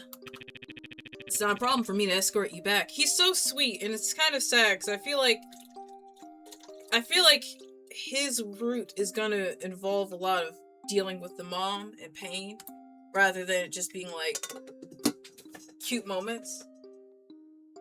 Which, I mean, checks out. That would be good. That would really be good. But at the same time, I'm like, damn. I don't know why. He just gives me the feeling I should feel bad for him. Oh, well, it's just that I have to get some stuff on the way home. Dinner and such. You could say, make it a date. Or, wait, it doesn't have to be a date. You're faking it. I won't insist then. Have a safe walk home, Echo. Ryota leaves, heading towards the cafe. Maybe he's just visiting Yoko before going home. Can I visit Yoko? Keep yourself together, Echo. Just follow your routine, and it will be okay. Just remember to do as I say. How about you, go sleep. Go on a date somewhere. See somebody. Leave me the fuck alone, lady. Oh, I spilled some tea. I can see it.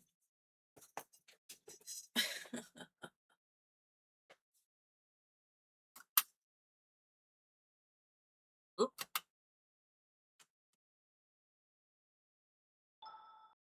Well, I don't know why spacebar wasn't working, but... Why can't she mind her own business? Whatever. I still have other things I need to do. Oh, I was like, who is it now? Oh, that's the general. Gotta keep my sanity high. The usual for Kazuki. I think that's it.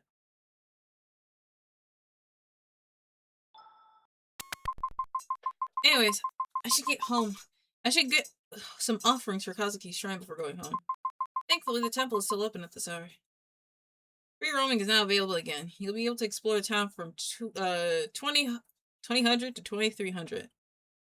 During this time, you'll find the male leads scattered across the map, besides several locations. You'll be able to interact with them. You can also interact with various other townsfolk. for other side interactions. However, they won't wait forever. Some interactions will disappear after a certain time, so choose wisely. Additionally, any interactions involving the main characters will automatically advance time by an hour. Plan your night carefully. Yeah, I have to. Can't. This is still so weird. Like, I don't know why OBS is, taking over my cursor. Like, can't see shit. I don't know why. I don't know why. Okay. Wait. Tasks. Oh, yeah. Oh, so one of my tasks is literally visiting Yoko. Sweet shop, convenience store. Nothing on here says I have to interact with Haruki. But,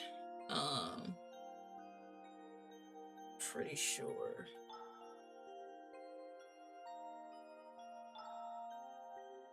Miyabi. The cat is the same spot again, but this time he seems friendlier. Pet the cat.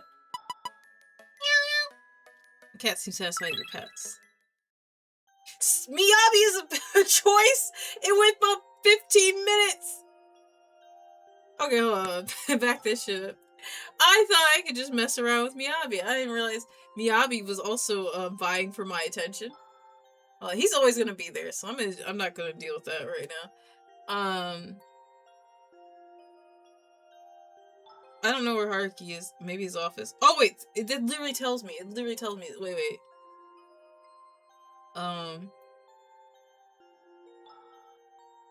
Yeah, he's literally at the temple. I want to see Ren. We haven't really saw a lot of Ren yet. Oh, Ren gives the door a blank look. Welcome. Oh. His face twists in disgust. It's you. Just look. Just get what you need and go home. I don't need you to go make a mess of my job, too. This is so fucking... Okay. This is great because he's a tsundere, but all of, like, your interactions with him is, like, teasing shit. Not a messy person. You couldn't get enough of me. As if you couldn't get enough of me. Ren scoffs, but there's a hint of appreciation in his face. He likes that. I don't have a clue what you're talking about. Just get what you need. After picking up the items that you needed, you head back to the counter to purchase them. Ren begins to scan your items silently. You pause, scanning and silently looking at the air freshener among your items and gives you an approving look. You look at him, confused at his actions. This isn't the worst thing you could have bought. It's the brand I always get. He appears almost bashful at the admission, as if has shared a massive secret. Seemingly realizing the strangeness of his statement, he hastily scans the rest of your items without saying another word. He points at the cash register display. I'm not gonna pay him. Tease him! I bet you look cute in a uniform. What? You can't just say that, Echo. What's wrong? Are you getting shy? Ren ducks behind the counter. His voice muffled as he spoke again. Just pay and leave. Are you hiding behind the counter? No, I am not hiding. A crack in his voice makes it different. I can't do a crack, like... No, I'm not hiding! Like, I can't do that. My voice has never cracked. No, I've cracked my voice before, but it's always been involuntarily. Oh well, I guess I should swing by the convenience store more often. Ren slowly picks his head out from behind the counter, his ears still wearing red. Thank you for your patronage. I hate you. Please never come back again. I guess it's time to go. Messing with him was fun though. As you head towards the exit, you hear a loud crash. Oh, is this the drunkard scene? Turning around, you see a customer standing amidst a toppled display.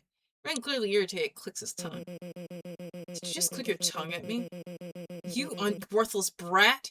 It's your sloppy work caused this. What if I was injured? Huh? It's not my job to deal with morons. He's very machina. He's very flayon coded. That's the fucking problem. every time, it's the character, and I was like, why am I drawn to this character? Ah! Flam's got that's my brain rot, Blorbo. I hate it.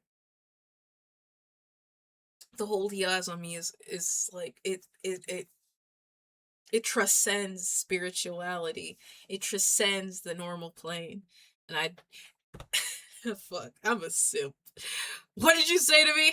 I'll report you to your manager, you. Report away. I'll clean it up. I'm not wasting my time arguing. You keep being mouthy with me and I'll fucking slug you. The customer inches. He literally inches. Close to Ren. Points his finger in his face threateningly. Ren steps back but realizes he's backed against the wall as the customer corners him. Stand and watch. Oh, no! Get away from my boys. See the customer's aggression, you decide to step in. Hey, how can you say such things? You're the one who should apologize. As you try to intervene, the customer, who you can see is clearly intoxicated, tries to swing at you. He swung at me! Oh, I gotta roll for whether or not he hits me? That's funny. Alright. Boom! Alright, bless. All in on Kazuki. All in on Kazuki. Oh, fuck. Haruki, not now!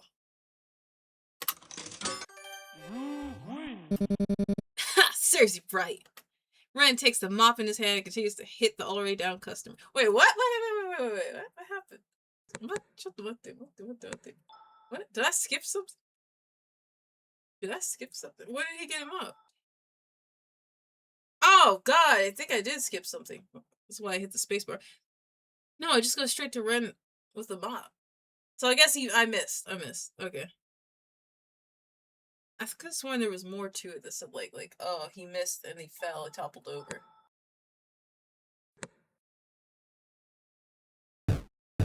Hit him with the mop. Take that! And that! Ren, I think he's had enough. Oh, fine. He tosses the mop aside in triumph. The customer drunkenly stumbles his way out, confused by the whole situation. We just ganged up on him like it was a Yakuza encounter. Ren looks at you with a newfound respect. Huh. It was cool how you dodged that guy so quickly. Oh, what's that? I don't think I heard that first part quite clearly. You were saying how cool, amazing, and pretty I looked while standing up against that guy? Huh? I didn't say anything like that. It's just nice to hear some appreciation coming from you for once. Don't get used to it, but, yeah, thanks, I guess. I could have gotten a lot worse. No problem. Glad I could help. Plus, it was kind of fun seeing you swing that mop around. Yeah, it's called zoning. And, you too, I guess. Aw, you do care. Don't make me regret saying that. Look, just, if you're free tomorrow after work, we should swing by the shop near the apartment. You know, the one owned by that old granny. I'll pay you back this favor. Are you asking me out on a date, Ren? No, what? No, I just... Oh, you want, alright? Relax, I'm just teasing. I'll be there. Good, and, thanks again. Seriously. Anytime. Just try not to get into any more fights while I'm not around. Yeah, just get out of here before I change my mind about being grateful. With that, Ren gives you a nod of appreciation for returning back to his duties. You leave the store feeling accomplished and got to see a cuter side of Ren to boot. Oh, it's one thing I did, okay. Oh, there's not enough time. Ah! I need to get the sanity increase. Affection with Ren increase. Yay! So the problem is, Miyabi's always going to be there, but when it hits 23, I think that she's like, alright, go home. So he's still at the temple. Ryo's still at the cafe. Alright, let me go Warrior Street. I need to buy that stuff. As much as I want to see Yoko. As you approach the temple, you see Haruki being hastily escorted out by an irate monk. You, seriously, stop handing out your business cards to people trying to pray. This is a holy ground, not a business conference. Haruki, unperturbed by the monk's anger, tries to defend himself as he pushed to the exit. Whoa, ya boy on the grind for that bread, you get me? I'm an actual exorcist, and I'm here to help. That's enough. We've had it with your antics. Leave before I call the police again. Jeez, I'm doing what's called marketing, alright? People need my help, and I'm not gonna stop spreading the word. Speak up. Excuse me, I can vouch for him. He's an actual exorcist. I'm actually one of his regulars. The monk turns to you, his brows furrowed in skepticism. Young lady, you cannot be serious. This is clearly a con man. You need to be more cautious. People like him prey on the vulnerable. I understand your concern, but he was genuinely helping me. I wouldn't be defending him if he wasn't the real deal. The monk studies your expression, his stern look softening slightly as he considers your words. You honestly believe that? It's hard to believe anyone would find help from such a character. See? I told you. I'm a real exorcist. Just trying to help people. No scams here. Give me a chance, and I promise I'll respect your holy grounds. No funny business. Just good old monk sighs. Clearly torn between his duty and your insistence. I gotta roll for Harky not getting kicked out or called by the police.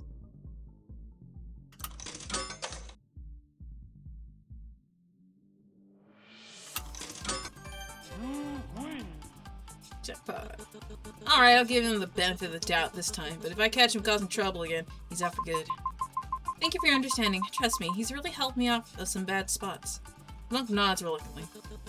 Very well, I'll take your word for it. Just make sure you respect the sanctity of this place. Harky grins widely, clearly pleased. You have a face I don't fucking trust.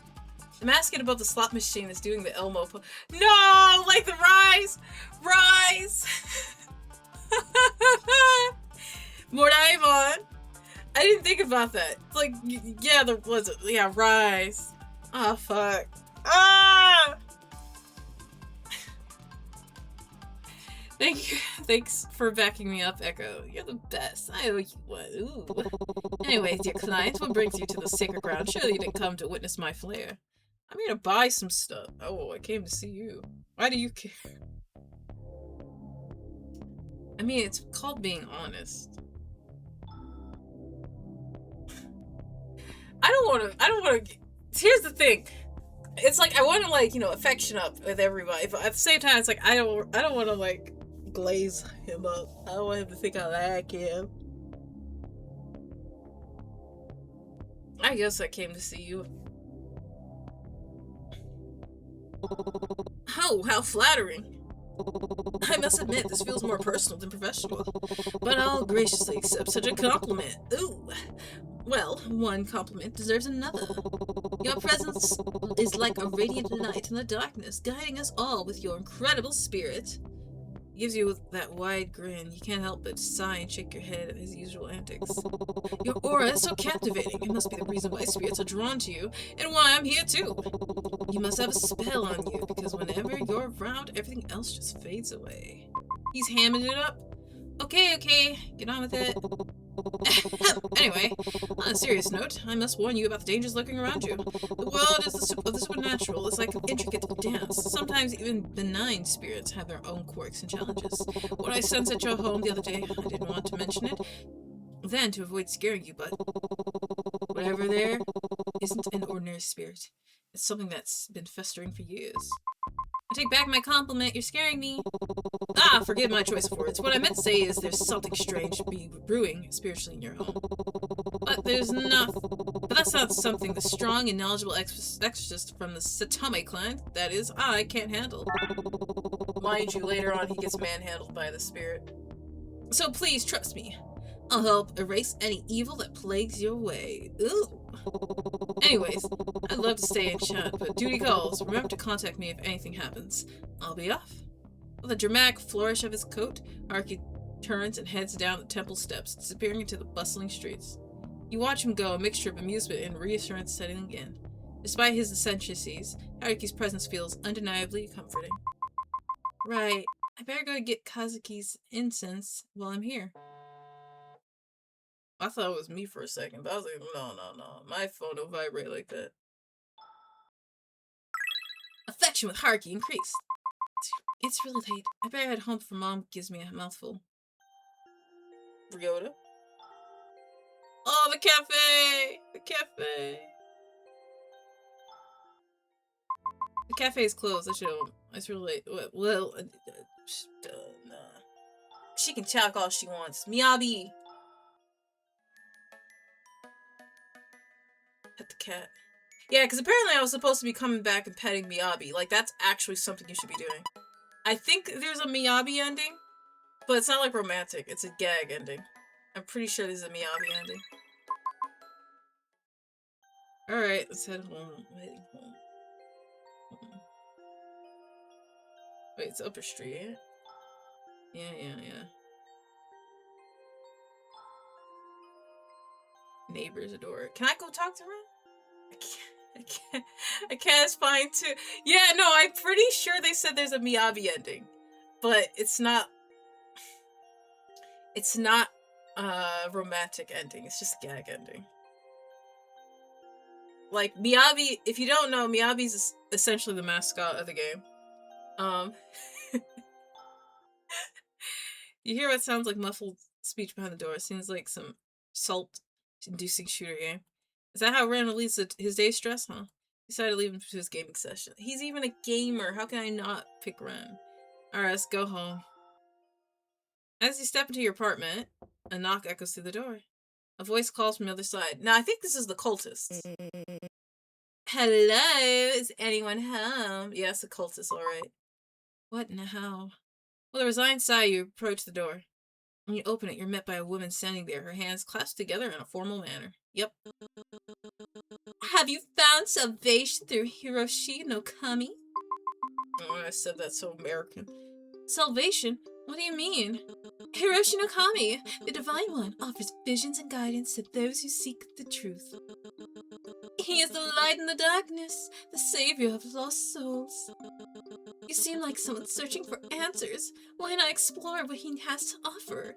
Embrace his guidance might bring you the balance and peace you need to keep things in order. After all, in the midst of chaos, true balance is found through the light of the divine. Hear her out! Oh, I don't care. See, this is what I was talking about. This game they know me too well. They targeting me with an attractive woman. I would never join your cult. Rejector. No thanks. I don't really want to. I think there's an ending. I don't know if Hiroshi no Kami is, so I don't want to lean towards them, obviously, because that feels like that's not what you should do, but there will be a run where I'm like, alright, Hiroshi no Kami, let's go. No thanks, I don't really want to. Try to close the door, but the cult member wedges her hand into the gap. As if I wouldn't crush her hand with the door! I wish someone would try to wedge their body part into the door. You gonna lose it! I'm a fucking oh, what you can't be like, oh, I'm gonna sue you, that's assault. No! You put your hand in my door. You tried to get into my apartment. And I said no. I'm gonna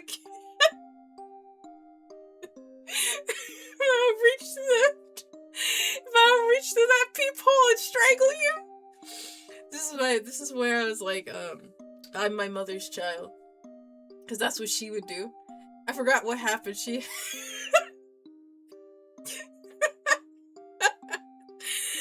took off her shoe, which was a heel, and she was like, I'll beat you blue.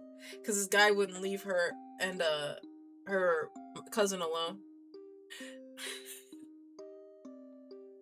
I even said this when I did the demo. I was like, I will crush your hand. Let me drink something.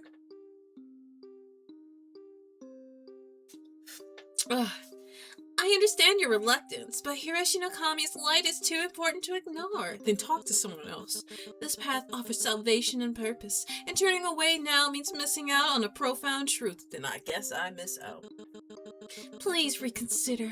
Our door is always open, but the time to accept his guidance is now. Well, I'm not, bye. Alright, I gotta roll for whether or not I break her hand. Ren!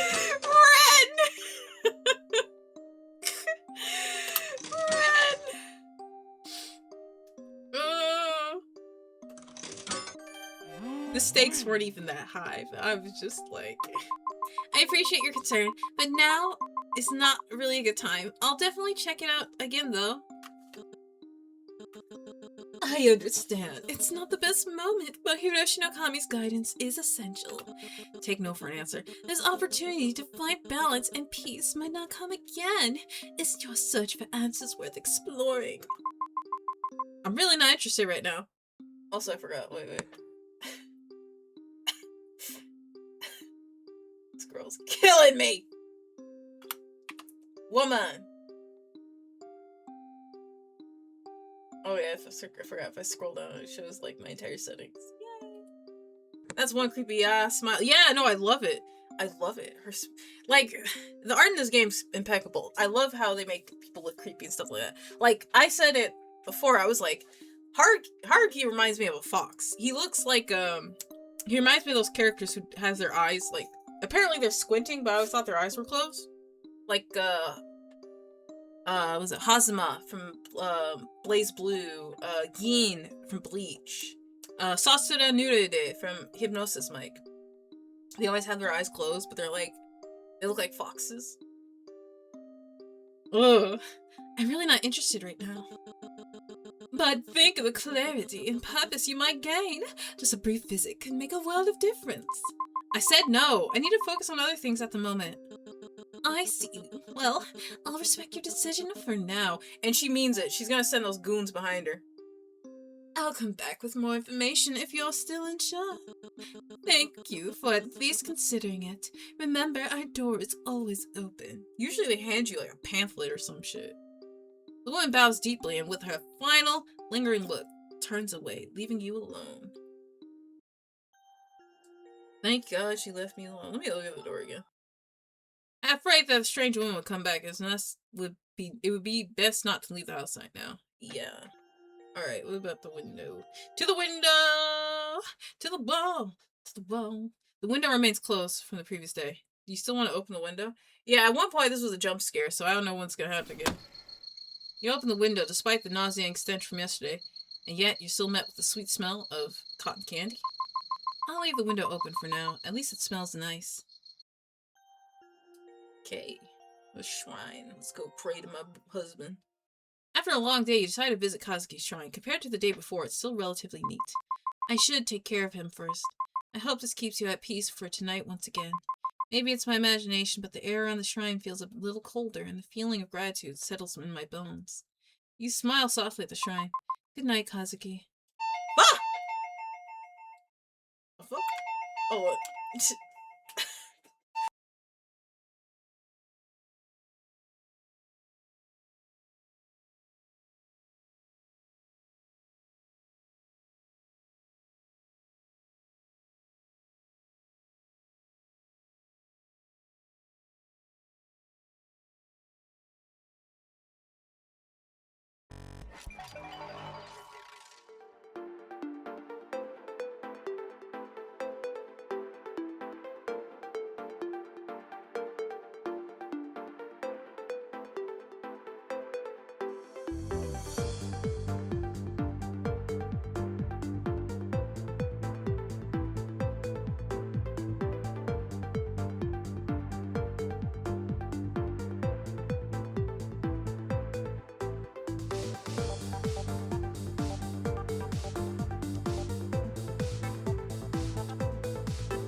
Okay.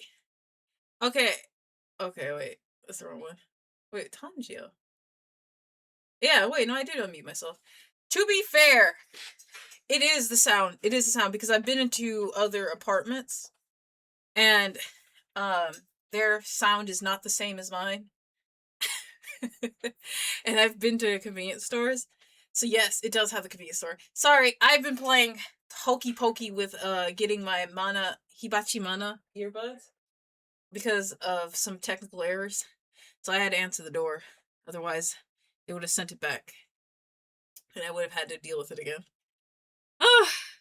Alright, where are we? Tidy the shrine. The cursor's back! It's gone for you, but it's... Wait, because I haven't clicked back in the game, right? Yep, there we go. Not too excited. Work was tiring today. I'm sorry, Kazuki, but I'll do what I can. There, all better. Affection with Kazuki increased. Now, I don't really have a shrine, but I know during Dia de los Muertos, my auntie would make a shrine for the family members, and occasionally I had to tidy it up. But it was also fucking huge, so it wasn't like there was a lot to tidy up because you just look at it and you think you're gonna knock some shit over. But I remember vividly, I had to crack open a Corona and place it on top of there at dinner time for my cousin, and then it suspiciously went missing right after. I know who drank it. I was like, whatever. It wasn't like I was gonna fucking drink it. But I was gonna pour it out because I was like, who just leaves a beer up there? Bye, Kazuki. I'm going to sleep. I gotta go to the bathroom. To the bathroom. You're keeping it together pretty well, but there's no harm in making sure you're extra calm. Select the music. Live at Yoko's. Shit. I'm trying normal. I tried hard once on the demo and I was like, that's too much. That's way too much. I don't think it changes anything. It just gives you a higher difficulty.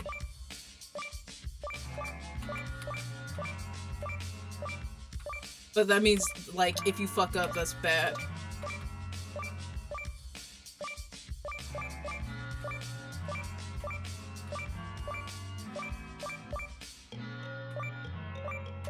Ooh, shit.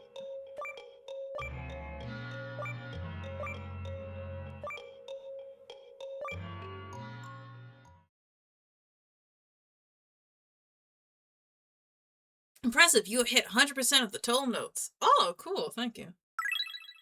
Sanity increase, I'm at 80. I'm gonna keep that bitch high. I think low sanity gets you bad endings, but high sanity gets you good endings. I think. Should I close that window now? Sweet smell of jasmine still wafts through the air. Oh, I guess I'm not closing that window. That's risky frisky.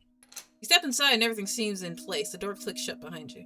For a fleeting moment, peace settles in the air. With your mind, drifts back to the day. Whenever I'm with Haruki, his high energy makes me feel less tired, and he's surprisingly fun to be around. I don't know how Ren does it, but customer service is certainly not for the weak. I would get too tired after dealing with all those customers. And a soft, unexpected smile brushes your lips. Maybe things aren't so bad after all. Maybe not everything has to be difficult. But before that, the thought can settle, something stirs beneath your skin. Guilt, thick and alive, begins to bubble, crawling its way through your veins towards your fingertips. Your hands tremble. You glance down. Was that a flicker? A slither beneath the surface? What the... You're no better than your mother. You're really enjoying life, huh? You're fake. Fake! How can you still enjoy life when Kazuki's killer is still out there? You don't actually believe he committed suicide. Do you? You're not doing enough. The accusation lingers, sinking its claws in. Your fingers find your nails, and you begin to prick, anxiety bubbling up, choking your thoughts. No, you're already working on finding his killer, aren't you? Yet the doubt coils tighter. Are you making any progress? It whispers, persistent. Who gave you the right to smile, to feel even any joy when Kazuki's nothing more than ashes now? Your nails dig into your flesh, tearing at the guilt festering just beneath the surface. You claw at your skin, frantic, as if somehow you could scrape away the guilt. As if those phantom insects crawling beneath the surface will stop moving, will stop whispering. The scar on your right Hand throbs, sharp, biting, and suddenly the wound opens again. Fresh blood dripping down your wrist. Your head pounds. A drum beat of dread. I gotta slow down. A knock echoes from the door, soft but familiar. The cult again? I hope not. Panic seizes you and you run into the bathroom, desperate to escape, to wash away the dread crawling up your spine. You splash cold water on your face, but as you glance in the mirror, something flickers behind you, a shadow, a presence. Your stomach twists violently, bile rises, and you hurl the day's lunch to the sink. Oh, it's this scene. Then without warning, the lights snap off, darkness engulfs the room, thick and suffocating. The only sound is the low, menacing hum of the ventilator and the running water filling the void. And then footsteps, thumping, scuttling, someone is outside the bathroom door. Echo.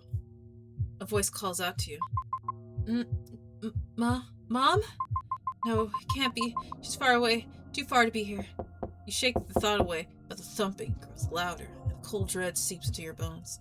The wound on your hand bleeds more, pain shooting up your arm. Kazuki. You whisper a prayer, barely audible. I'm sorry, please, I'll find your killer, I swear. Your phone buzzes in the dark, cutting through the tension. A notification flashes. It's from your mom. Remember to call if you need help.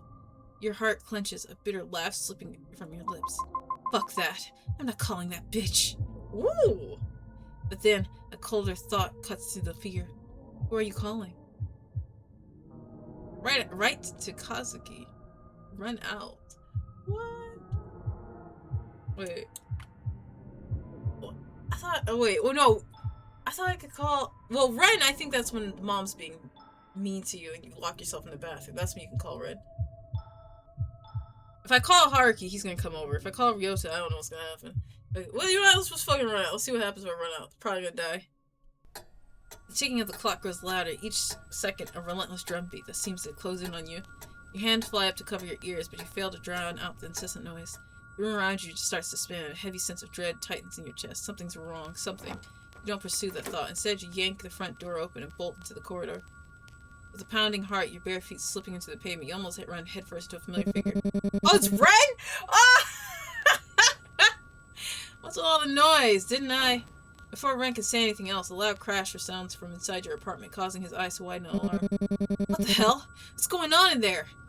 You scramble for an excuse, stumbling over your words as you try to come up with something convincing, but the only words that come out from your mouth are, No! Don't go in! Ren scoffs and gives you that same disgruntled look. As if that'll stop me. What do you think? I'm just gonna stop like some NPC and just turn around and head home? Move aside. Oh my god. You roll your eyes as he pushes past you and steps to the door to the apartment.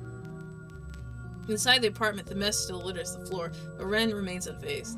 He walks over to a shattered vase, inspecting the fragments with a calm demeanor. He picks up a piece and inspects it, as if trying to figure out something in this mess. It's just a vase, Ren. I don't know what's so special. Suddenly, a noise emanates from Kazuki's altar, and the lights flicker out, plunging the room into darkness. You both gasp, and you instinctively shuffle behind Ren.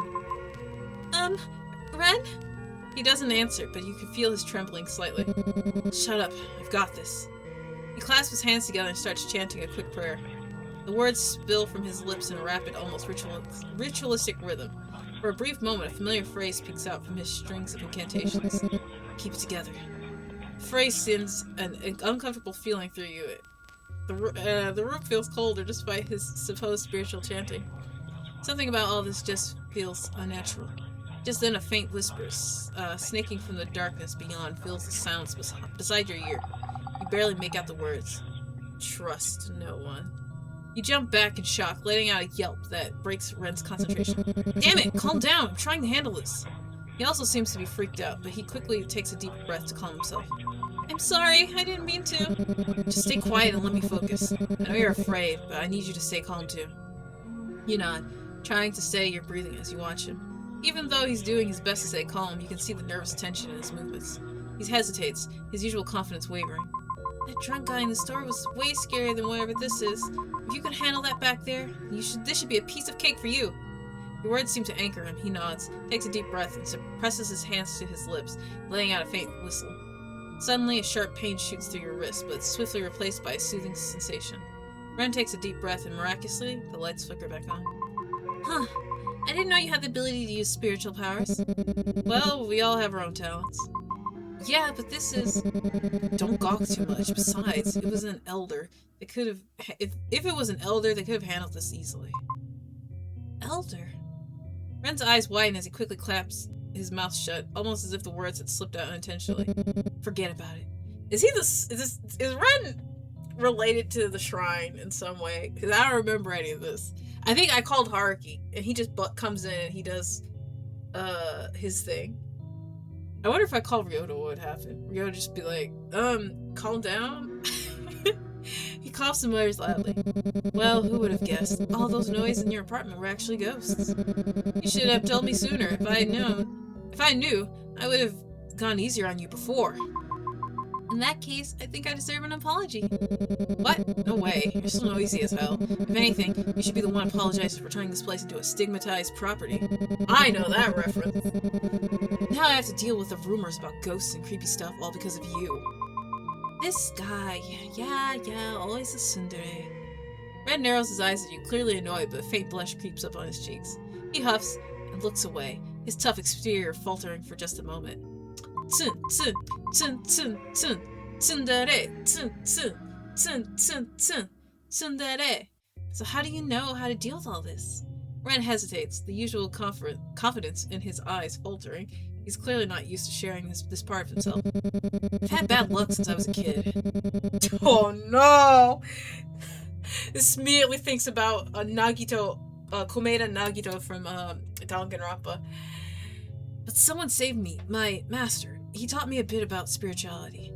For a brief moment, Ren's voice softens, revealing a side of him that's rarely seen. I just want to help people, like my master helped me. Realizing he said more than he intended, he quickly retreats behind his cool exterior, his voice returning to its familiar, detached tone. Don't get any ideas. I'm only doing this to stop the noise. You say that, but still thank you. You're really cool. Ren's cheeks flush slightly as he quickly looks away. You're making a big deal out of it. He hesitates for a moment, then mutters in a quieter tone. You should take care of yourself more. Without waiting for a response, Red turns and heads towards the door. The brief moment of vulnerability already fading as he slips back into his usual demeanor. Sanity increased. Affection with Ren increased. That was not my intention. But, you know, can we close that window, chick? You're making me nervous. Nope, she's keeping that window open. Kazuki? You've tended to it today. Alright. Bedtime. As you drift into sleep, fragments of another life flicker through your mind.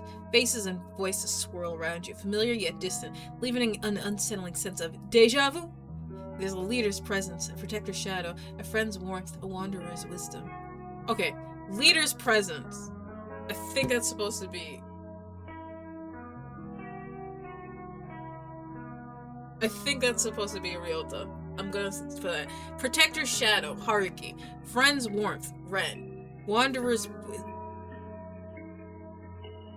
Wait. Wanderer's wisdom. That's either Haruki or Kazuki. Ooh. I don't know these men. And a companion's loyalty all tangled in memories you can't quite grasp. Wait, there's a... Oh, that's Miyabi. That's Miyabi. That's Miyabi. You want to make sense of it, but weariness pulls you deeper. Into a void-filled slumber where the past whispers but never fully reveals itself. Dig deeper? You feel your heart wrench as memories of the past continue to swirl in your brain. You hear the familiar knockings, but this time they feel different. Not teeming with the same malicious intent, ringing your apartment, but with an air of protectiveness, warmth, and even love. Someone loved you very much. He cared about you in the past. When you were chased out of your village, he took you in. Oh. Yes, him. He had everything. A mansion, servants, and power. Damn, a rich guy? Unlike the people at your village, he wasn't afraid of you, even though you brought endless calamities. What? Was she like the Antichrist or something? Or is it the Omen? Is she an Omen in the past life? He was potential. He saw strength. He saw kindness. Despite everything, you were the calm in his life. Until... Dig deeper, question mark? Dig deeper, let's go. Until the calamity. Yes, you ruined everything. You had someone who loved you, but you couldn't help it. You had to ruin it all, didn't you? You had people who cared, yet that wasn't enough. You had to destroy everything. A persistent ache gnaws at your temple as you toss and turn in bed. When you finally drift off, you find yourself trapped in a state between waking and dreaming. Lucid! With the oppressive weight of sleep paralysis pinning you down. All around you, the shadows dance and morph into haunting figures. Muffled voices, distant and unintelligible, echo in your ears as they scream your name. You see the people who loved you melt into a horrifying mass of flesh and blood. You try to scream, to move, but your body disobeys your desperate commands. Just when you think you can't take any more, the darkness recedes. You wake up drenched in sweat and trembling, the nightmares clinging remnants leaving you shaken and exhausted. I lost sanity. Day 3. After work, as you're stepping off the train with Ryota, your phone suddenly rings. Seeing that it's an unknown number, you excuse yourself and step aside to answer, leaving Ryota to wait for you curiously. It's Haruki. Oh, it's a cop. Oh, that's right, the investigation. Hello, this is Officer Watanabe. I'm calling to discuss Kazuki's case. Yes, what is it? Have you found something? Did you find his body? Wait, huh? What did they burn if they couldn't find his body? She said his ashes. Actually, we didn't find anything. We've thoroughly investigated the matter, and the evidence all points to a tragic suicide. We believe it's time to close the case. I understand this is difficult, but continuing to push won't change the outcome. I mean, if you haven't found the body, can you really do that? Like, you found his shoes. You can't be serious. There are too many unanswered questions. I know there's more to it. Kazuki wouldn't just end his life like that. See? His body wasn't even found, and that suicide note was clearly fake. Again, I sympathize with your situation, but all the evidence supports our conclusion. What evidence? What evidence? You found his shoes and a note. Evidence? It's too much wind. What was that? Who said that? Oh, I'm scared. Who said that? We will not reopen the case unless we receive concrete proof that someone else was involved. No, I can't accept that. Kazuki deserved better than this. I deserve closure too! Look, I understand that you're grieving. But if you continue to pursue this, you can face legal repercussions for obstruction of police. I'm advising you to let go. Are you just going to leave it? We don't have the manpower or resources to waste on a closed case. I'm very sorry. I hope that you'll be able to find peace soon. Now we gotta hire a PI. And with that, the line goes silent. You angrily close your phone. Your reflection stares back at you helplessly from the darkened screen, as if begging you to do something to fix this. An overwhelming urge to scream wells up in your chest. Let it out, sis. Sorry about that. His voice surprises all the rage out of you. In your agitation, you had forgotten that he was still there watching the whole debacle unfold. You turn around, mortified. Sorry about that. It's just the police again. You must have guessed. They've given up on Kazuki's case. I'm really sorry that this is happening after all the work you put into this. I don't know what I can do to help, but if there's anything at all. Oh, no, it's okay. This is my burden to bear. It's too much wind. There it is again. I can share it with you if you'll let me. Even so, it's not good to fret over the past. Your mother is right about that. See, this is the reason why I can't romance Ryota, because he's on Mom's side, and I feel like his route is saving him from that. But at the same time, I'm like, bro, come on. Not her again. I know you really look up to her, but she's not exactly the best person to listen to, especially with how stubborn she is about her ideals. The way she believes how anything can be overcome if you just put your mind to it. But sometimes hard work just isn't enough. I know how headstrong your mother can be. That mindset did help me and Yoko out of everything. You vaguely recall how your mom was there for Ryota and Yoko back in school. She helped them to escape their abusive home, always listening and supporting them as their teacher. Oh, she was their teacher. It's a memory that sticks with you, especially when you think about how different things were for you. She means well, and she cares about you. Does she now? The words come out tense and bitter. You can't help but feel angry at your mom for pressuring you even in her absence. Is at Ryota, even though he doesn't know any better, and at yourself.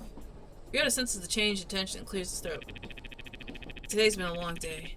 Should we grab some food before I take you home? Yoko's been going on about this new pastry at the cafe. We should give it a try. Yes! And I get to see Yoko? We win! You hesitate, unsure of whether to accept his offer. On one hand, you're annoyed at his blind admiration of your mom, but on the other hand, you know he's not doing it on purpose. I'm gonna accept, but I got no reason to reject. Alright, I'm a bit hungry, so let's go.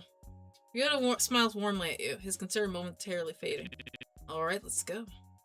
You leave the station and head towards the cafe, the surroundings around you dimming and re-illuminating as you step foot into the cafe. Shit, I was supposed to go to the candy store.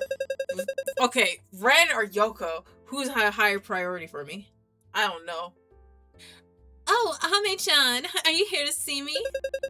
And you're here too, I guess. Are you 12?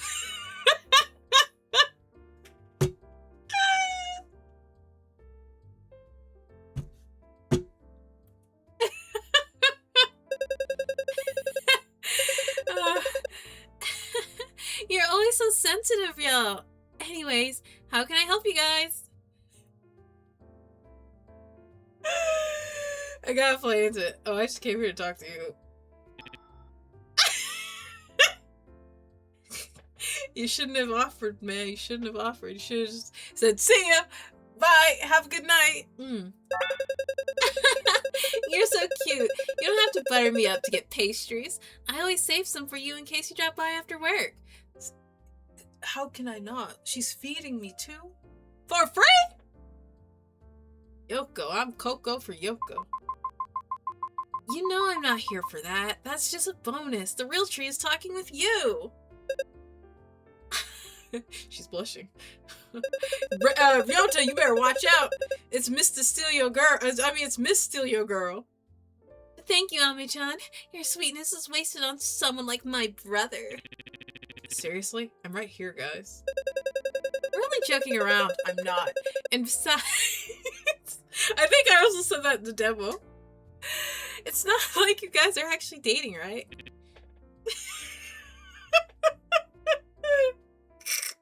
Cooked by a situation you never even started. Here, this is for you. Yoko hands you a golden and flaky croissant. Enjoy. You're never that nice to me. Because you don't deserve it, but Ame-chan does. Anyway, we've got... Give me a second. Anyway, we've just gotten some new pastries that are to die for. Oh, what will it be? I can't fucking talk right now.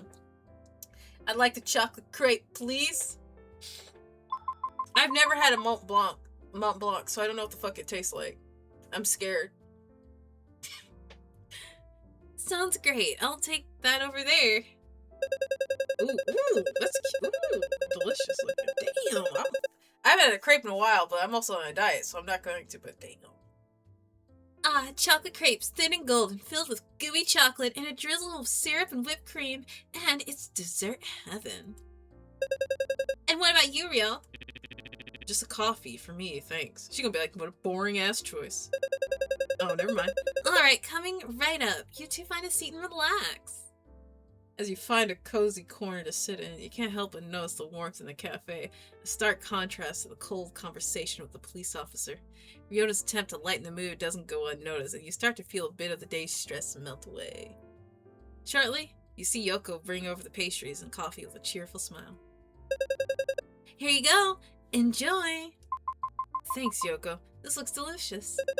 Anytime, Ame-chan. Just remember, you're always welcome here. Take a bite of the pastry, and for a moment, everything feels a little bit better. Actually, I just need to get out of the house for a bit. It's been a rough day. Work's been stressful. My mom's been on my case, and Kazuki. We're not going to talk about the ghosts that's plaguing my apartment. It's all just a lot. And with everything that happened, especially last month, Abruptly, you realize that you're rambling about your troubles. You immediately clamp your hand over your mouth and look at the siblings, hoping that they haven't been too put off by your negativity. That's okay. Don't put too much pressure on yourself, okay? You're already doing a good job handling everything, especially with what's going on.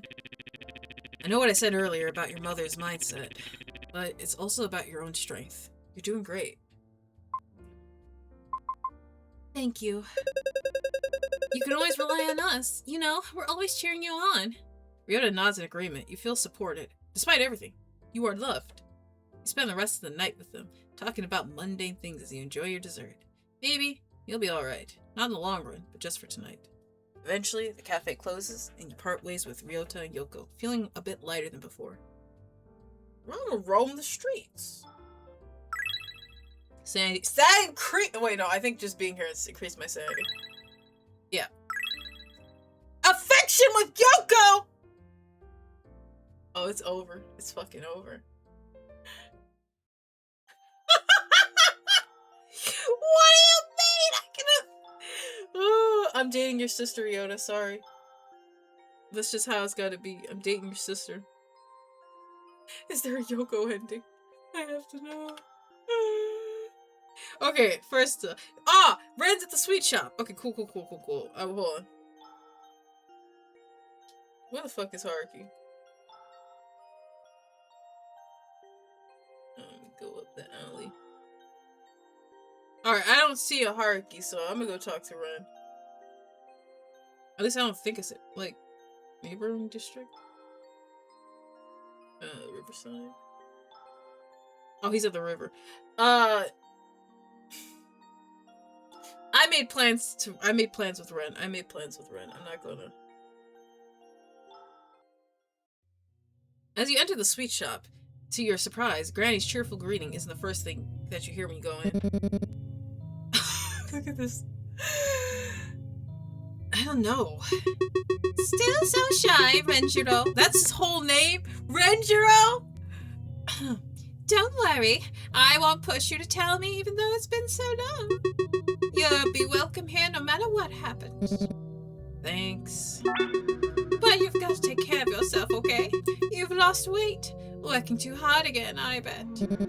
What? No way. I'm just trying to do more, you know? I haven't really proven anything yet. Not to myself, at least. Young man, what are you saying? You've already proven yourself many times. I can see that you're a good person. I really can't agree. This is a different side of Ren. I'm eating good. Nonsense. You're a good little boy. I've always known that. Ren looks...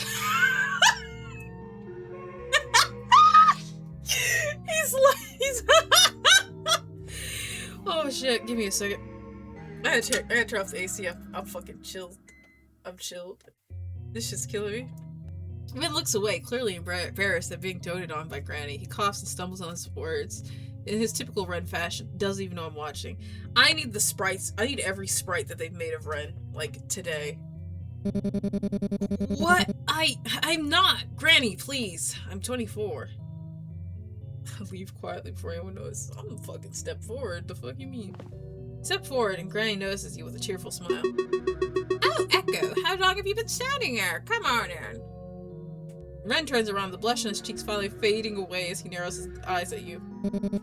Oh, it's you again. Are you stalking me or something? As if you didn't tell me to come here? Just stare at him creepily. Of course not. I am. What are you gonna do about it?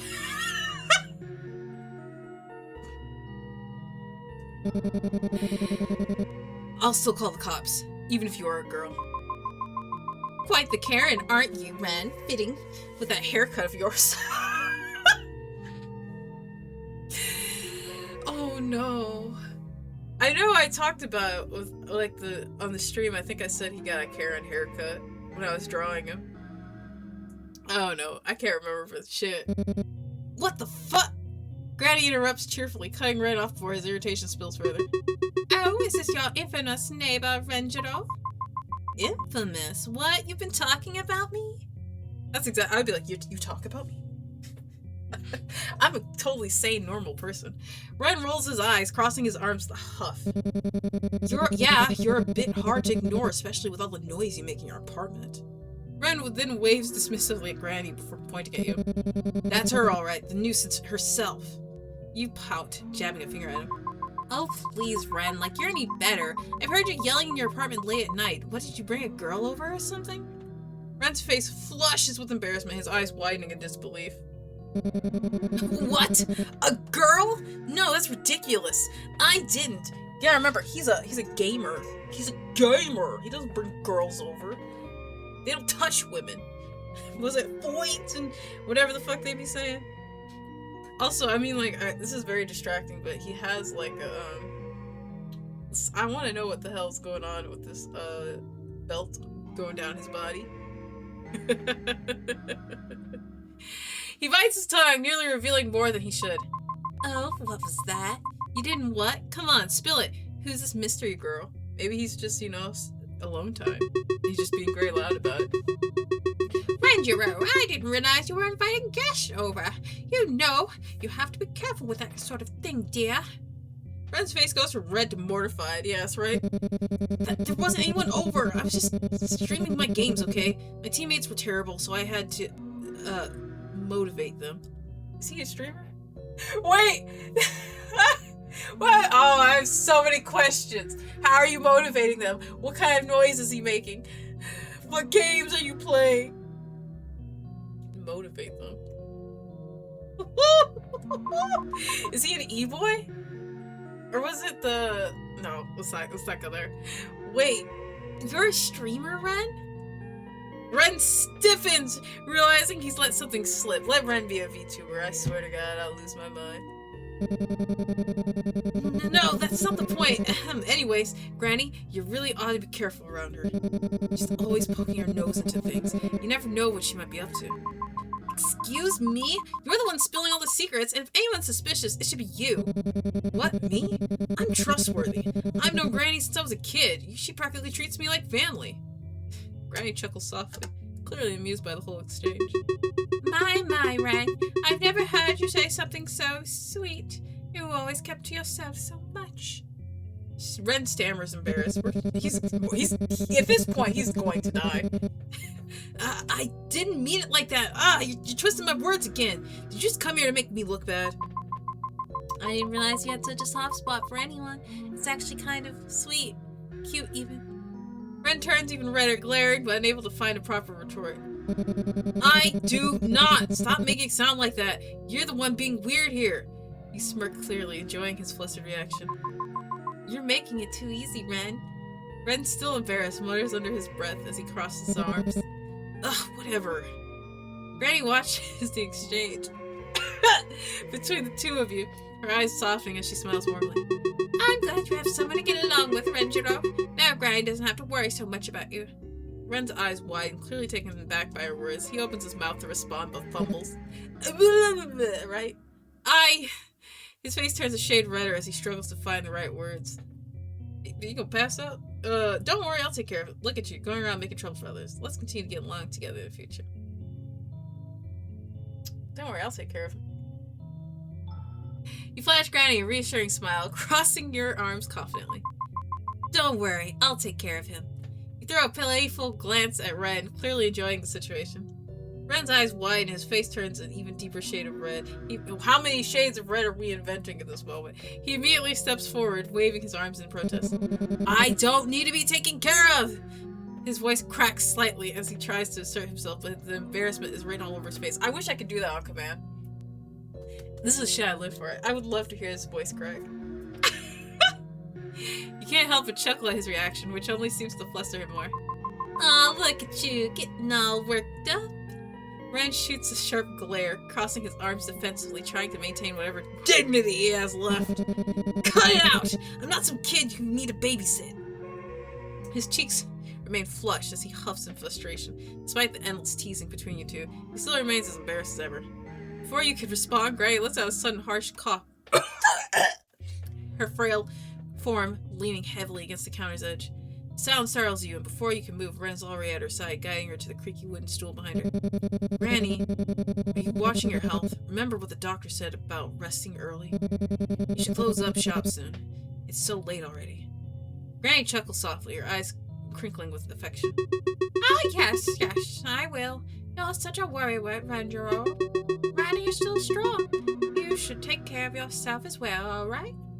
She glances meaningfully at Ren, her voice softer now. And Ranjiro, come visit soon. Our family too, you know. There's a brief silence. Ren stands there, his expression unreadable as he looks at her. After a moment, he awkwardly rubs the back of his neck. I'll think about it. After saying your goodbyes to Granny, you both step out to the sweet shop, the warm night air greeting you as you leave. The streets are quiet, illuminated by the soft glow of streetlights. Ren falls into step beside you, his hands shoved into his pockets. There's a brief silence as you walk. The sound of your footsteps echoes softly against the pavement. He seems lost in thought, a slight frown creasing his brow. As you near your apartment building, the tension in the air begins to lift, and you decide to break the silence. So, how do you know Granny? Red hesitates, glancing at you as if weighing whether to answer. That's right, I would too after all the shit I just pulled.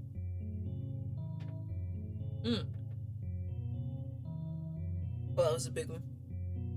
You offer a small, awkward smile, silently hoping he won't brush you off, but after another moment of silence, he lets out a long sigh. She took care of me when I was a kid. I practically grew up hanging around her shop. He pauses as if the words feel unfamiliar coming out. So she was good to me, always there when I needed someone, but once I graduated high school, I moved out and kind of lost touch with her. He shifts uncomfortably, clearly not used to being this open. So when I ran into her again, and she called me by name, like nothing had changed, it just surprised me, I guess. He rubs the back of his neck, his voice dropping slightly. I was so caught in my own life, I forgot to involve her in it. You hesitate for a moment, the quiet stretching between you and Red. The soft hum of the night settles around you both, and you're unsure of what to say next. But then, he speaks up, a hint of awkwardness in his tone. Yeah, well, it's not a big deal or anything. I just spend time with her when I can. Figured I owe her at least that much. There's a slight edge to his voice, like he's trying to brush off the weight of his own words. But the way his hands jam into his pockets, the stiffness in his shoulders, says more than he does. That's really thoughtful of you. Granny has been through a lot. I try to help her whenever I can, too. Ren lets out a quiet breath, like he's trying not to acknowledge the compliment. His eyes shift towards the ground. He shrugs, but the gesture feels half-hearted. I mean, I do what I can, but you know her. She's always telling me to worry about myself instead, like I'm the one that needs looking after. You smile at that, imagine Granny's fussing nature. Yeah, I wish all grannies were like her. Ren tilts his head, curious, though he keeps his gaze forward, while not quite meeting your eyes. Yours isn't? You pause, considering your words before speaking carefully. Well, the closest thing I have to a supportive maternal figure isn't exactly what you call maternal. There's a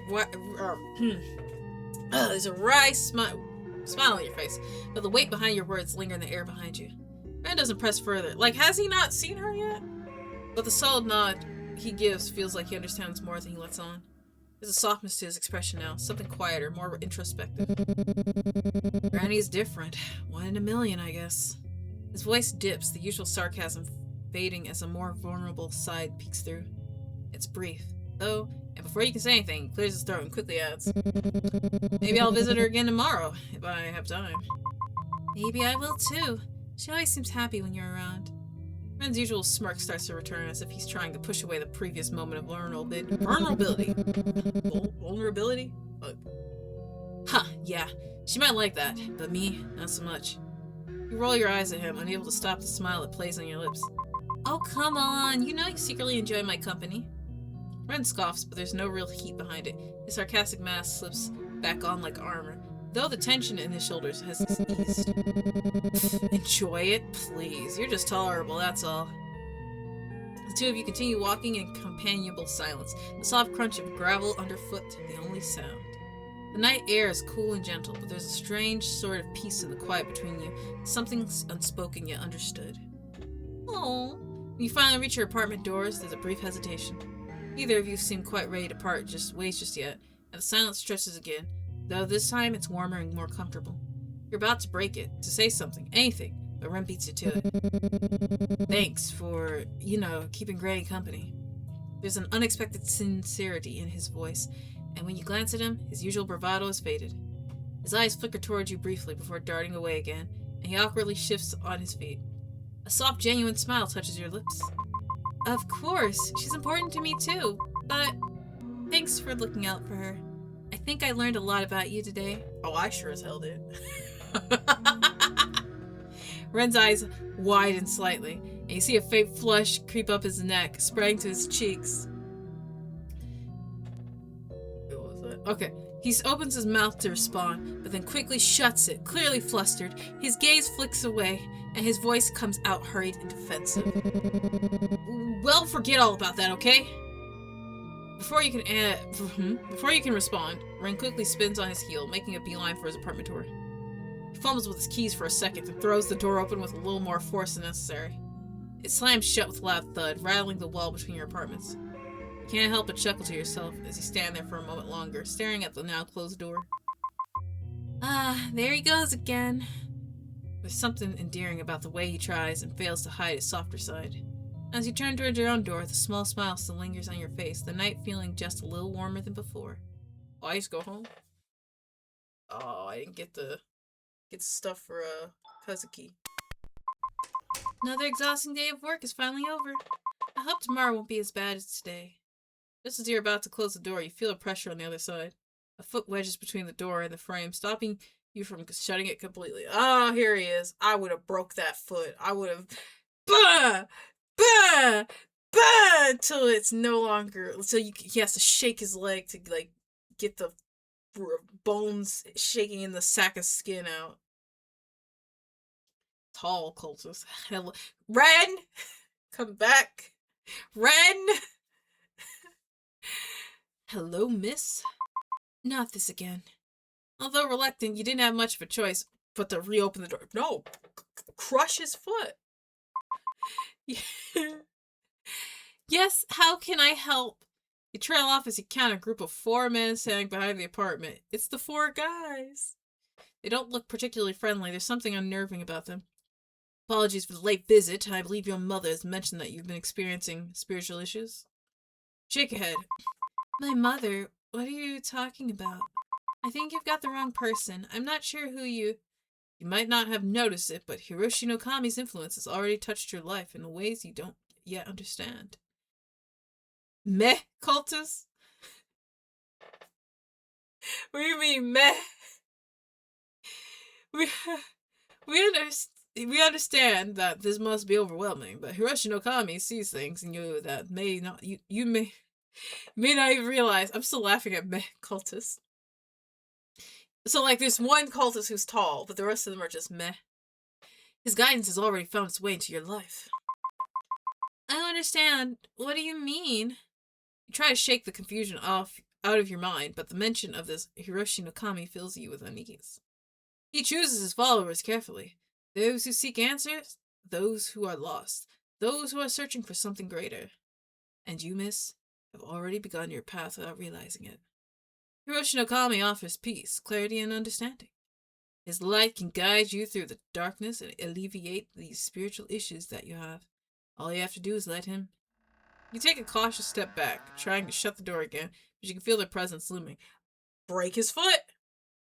Break his foot! The cultists hesitate, their eyes scanning you, like they're deciding what to do next. Lock the door! The man who spoke earlier steps forward, his gaze focused and intense. Boom! Shut! Or actually swing it out. Hit him. Wild card. Never let them know your next move. Slam some John Wick shit. Miss, we understand that our rival's sudden, but this path we offer isn't one you should turn away from. Hiroshi no Kami's light is already in your life. It has touched you, in your dreams, and it can give you more than you could ever imagine. You tense up. It's not like the last time. There's a force behind his words that make you feel trapped. I don't know what you mean. I've had weird dreams, sure, but that doesn't mean I need your guidance. I'm fine on my own. Another cultist firmly pushes a little closer to the door. That's where you're wrong, miss. You've been searching for something, haven't you? You don't even realize it yet, But Hiroshi no Kami sees your struggles, your doubts. The light he offers can give you the peace you're craving. The answers you've always needed. But only if you accept him in your heart. Another cultist steps closer to you. That's too many stepping forward. Hiroshi no Kami can see your fear, your uncertainty. You're standing in the threshold of something far greater than yourself.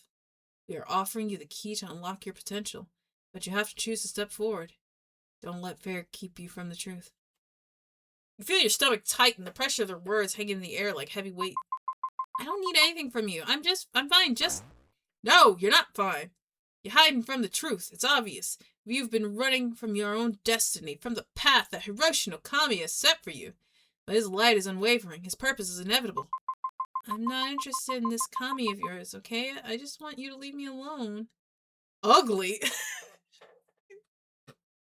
Ugly cultist. Have I not been paying attention? Listen to yourself. You can feel it, can't you? The restlessness inside you. Hiroshi no Kami will calm that storm. All he asks is that you open your heart, trust in him, and allow him to guide you. You know that deep down you won't find peace until you accept him. I won't find peace till y'all leave me alone. You feel a cold chill running down your spine. This isn't just a request anymore, it's an ultimatum, and you start to realize that the more you resist, the more they're going to push.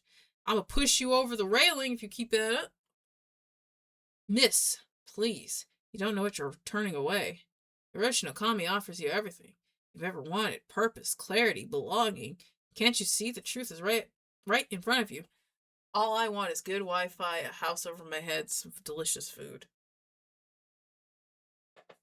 None of that your Hiroshi no Kami can offer me. Stop fighting it. Let him in.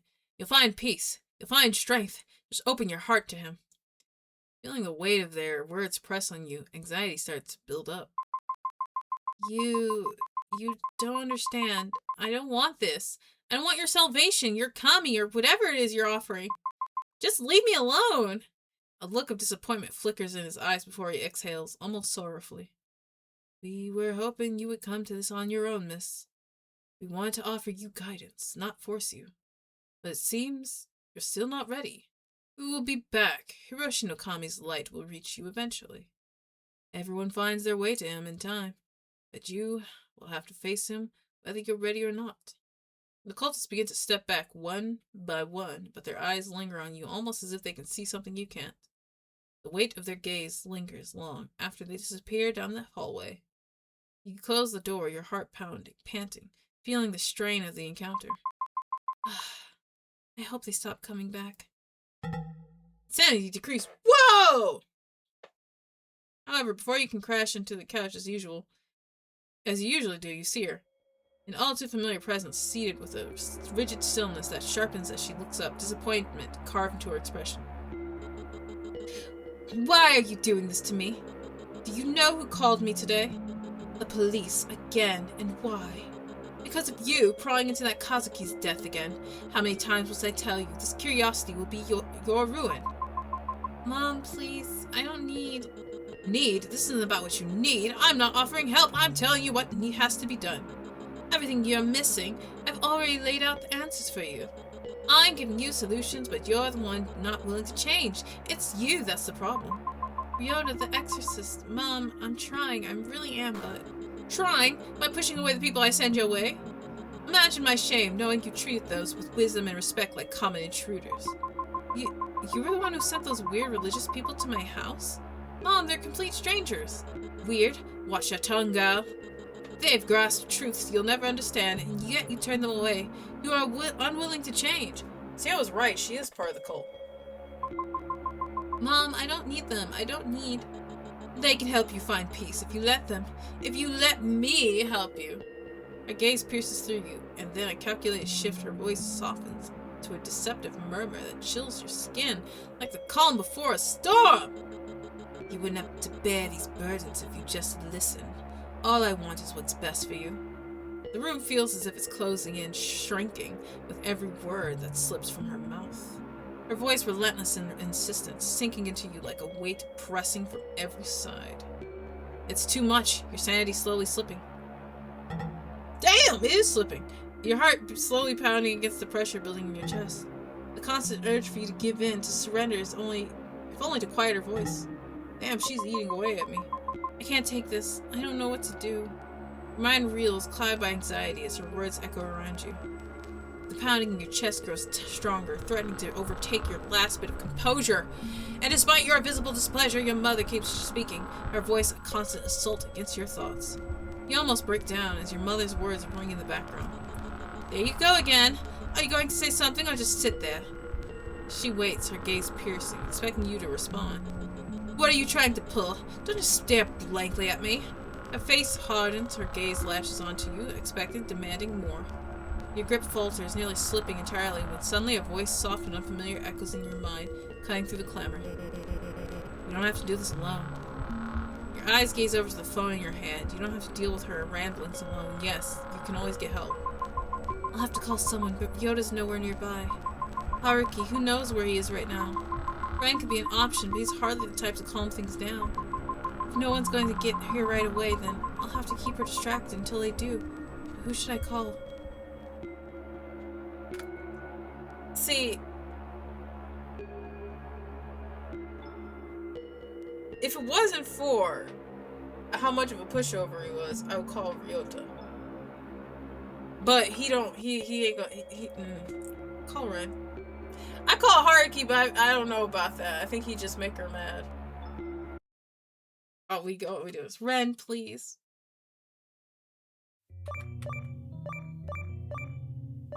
Not now, eyeballs.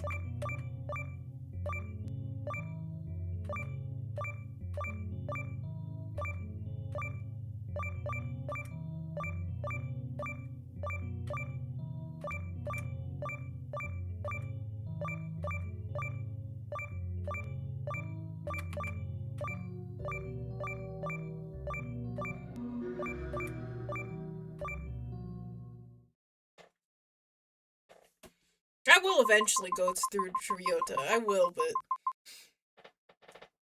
I don't know. I doubt it. I doubt he's gonna help me. Ren, he's not exactly the calmest person, but maybe he'll understand. Maybe he can help. You grab your phone, dial Ren's number. He picks up almost immediately. Ooh. His voice sharp and agitated, practically yelling into your ear. First of all, one noisy girl in the next door is bad enough. But two? Are you kidding me? It's late. People need to sleep. And you can help fix it. If you come over and help me, please. Your voice falters slightly at the end, but you try to sound a bit more assertive. It's Ren after all. Fine, I'm coming over. All that fuss is ticking me off anyway. Thank you, Ren. He hangs up abruptly. You turn back towards your mom. Her constant nagging like a persistent mosquito in your ear, her intense glare practically burning a hole through you. Oh, hold out until Ren gets here. Damn, she let me make a call while she was just yelling at me? Or was she yelling about me making a call?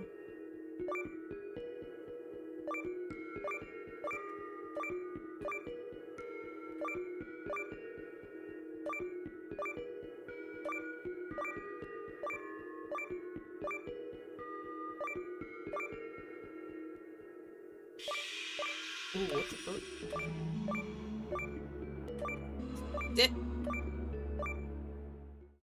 Not now, Mom. I'm playing my rhythm games. Well, for my sanity, yeah, right? You managed to calm yourself down, your heartbeat finally steadying. Your mom's words still rattle you, but you remain calm enough to hold your tongue. Each minute stretches, her harsh words chipping away at the last remnants of your patience. You just gotta yell at her. Just when you begin to doubt he'll show up, a loud, insistent knock echoes through the apartment, silencing your mom's tirade for the first time all night. Who could it be at this time? Who could it be this time? Yeah. You unlock the door and Ren stomps in, shoving the door just wide enough to barely miss hitting you. And who might you be? Ren looks over with a mix of disgust and irritation, but there's a flicker of something else in his expression. Something you can't quite place. I'm the poor guy next door that has to deal with all the noise. Why is it getting so much louder? He points an accusatory finger at her in classic haughty Ren fashion.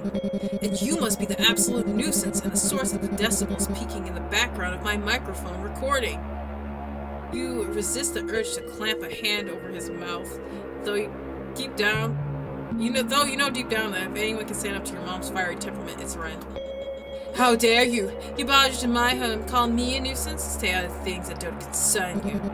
Too late, your screaming was so loud they call you the Queen of Banshees. I thought it was the damn fire alarm with all the heat that was going on next door. Stellar performance, by the way. Mom's grip tightens at her side, her arms lifting ever so slightly for a moment. You think she might actually swing at him. I don't know if I'd call a rhythm game calming. I like rhythm games. I mean, like, if I mess up, I just mess up. I'll play it again. I try not to stress over it.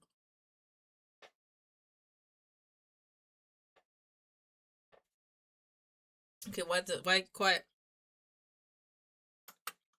Despite the satisfaction of seeing someone finally stand up to her, you quite quickly step in before things escalate. Mom, this is Ren. He's my neighbor. I can see that. And he's also rude, disrespectful, and completely uncouth. Ha! Takes one to know one, doesn't it? Okay, Ren's just here to let us know this conversation is getting a bit loud. Maybe we can continue this another time? Another time? Do you think there will be another time? The way you're acting. Get a grip. You wouldn't even need a second chance if you just listened to me. I have the solution right here. Ren clicks his tongue, his scoff echoing through the room. And what might that be, O great oracle of wisdom? Enlighten us all with your divine brilliance. You see the anger ignite in her eyes as she storms towards him. For a moment, it looks like she might grab him by the collar, but she visibly reins herself in, hands trembling at her sides. Listen here, you little weasel. You're nothing but just a pathetic nobody who isn't even worthy of knowing what I have to say. Oh, please, what pearls of wisdom might that be, huh? You, some recycled religious mumbo-jumbo? Let me guess, the spirits choose us to carry out this divine mission. Right, get a grip, lady. Don't you dare! You don't know what you're talking about. Oh yeah, enlighten me then. Tell me all about how I'm too blind to understand your sacred mission. I'm warning you, you better stop right now. They both stubbornly step forth, neither wanting to back down. You think now might be a good moment to step in before anything escalates further. Yeah, really? Alright. Miyabi. Miyabi. Miyabi. Alright, I think this is going nowhere. You raise your voice, trying to break through the tension in the room. Mom, I know how much your teachings mean to you, but I really don't think they're helping right now. No, they are helping. It's just you and this cretin who are the problem. Ren steps forward, his tone suddenly calm but firm, cutting through the chaos like a knife. Wisdom is best received by those willing to seek it. Isn't that how it goes? Your mom's head whips around, her glare sharp enough to cut steel. What could you possibly know about our teachings? Those who force their beliefs risk driving away the faithful instead of guiding them. Isn't that the same scripture you hold so dear? Forceful, but not too forceful. Isn't that the balance you people always preach about?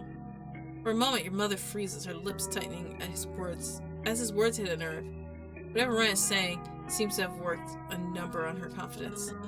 How dare you preach to me about what I know best? Who you think you are? I'm just someone asking if I'm wrong. To accept truth's strands with open hands is the highest form of absolution. Or am I mistaken? Her expression falters, the weight of his words pressing down like a mirror held to her ego. Look, I know how you religious types are, but right now you're doing more harm to your daughter than good. He glances at you, and for a brief moment you feel an unspoken understanding pass between you. So, maybe think about what's best, not for you, but for her, no matter how much you think you're helping. Your mother hesitates. Ren's words might actually be appealing to her consciousness, one that you never knew she had. I'll let this go for now, but only because my teachings tell me to take the higher path. I won't let this matter rest. I won't stop disciplining my daughter just because some kid tries to preach to me about my beliefs. Surprisingly, Ren remains silent, his expression unreadable. What's the matter? Nothing to say now? All that confidence gone? I just hope someday you'll realize not everything revolves around you. You asked for him to say it. Alright, Mom, please, it's late. Let's just leave this for another time. Your mother's glare lingers, but after a long moment, she backs down, storming out of the apartment and slamming the door behind her. But she does pay the bills. You'll regret this, both of you will. The apartment falls silent, the tension still lingering in the air. Until Ren's dry scoff breaks the silence. Your mom was a real piece of work. Yeah, if she was painted by a much angrier and resentful Da Vinci. Ren lets out a scoff. Well, at least she's gone for now. You hesitate for a moment, caught between your burning curiosity and the hesitation to pry, but your need to know wins out. Hey, if you don't mind me asking, how do you know exactly what to say to get her to back off from her religious fervor? Fervor? Ren hesitates for a moment. That same uncertainly. Oh, let me drink some water. Uncertainly?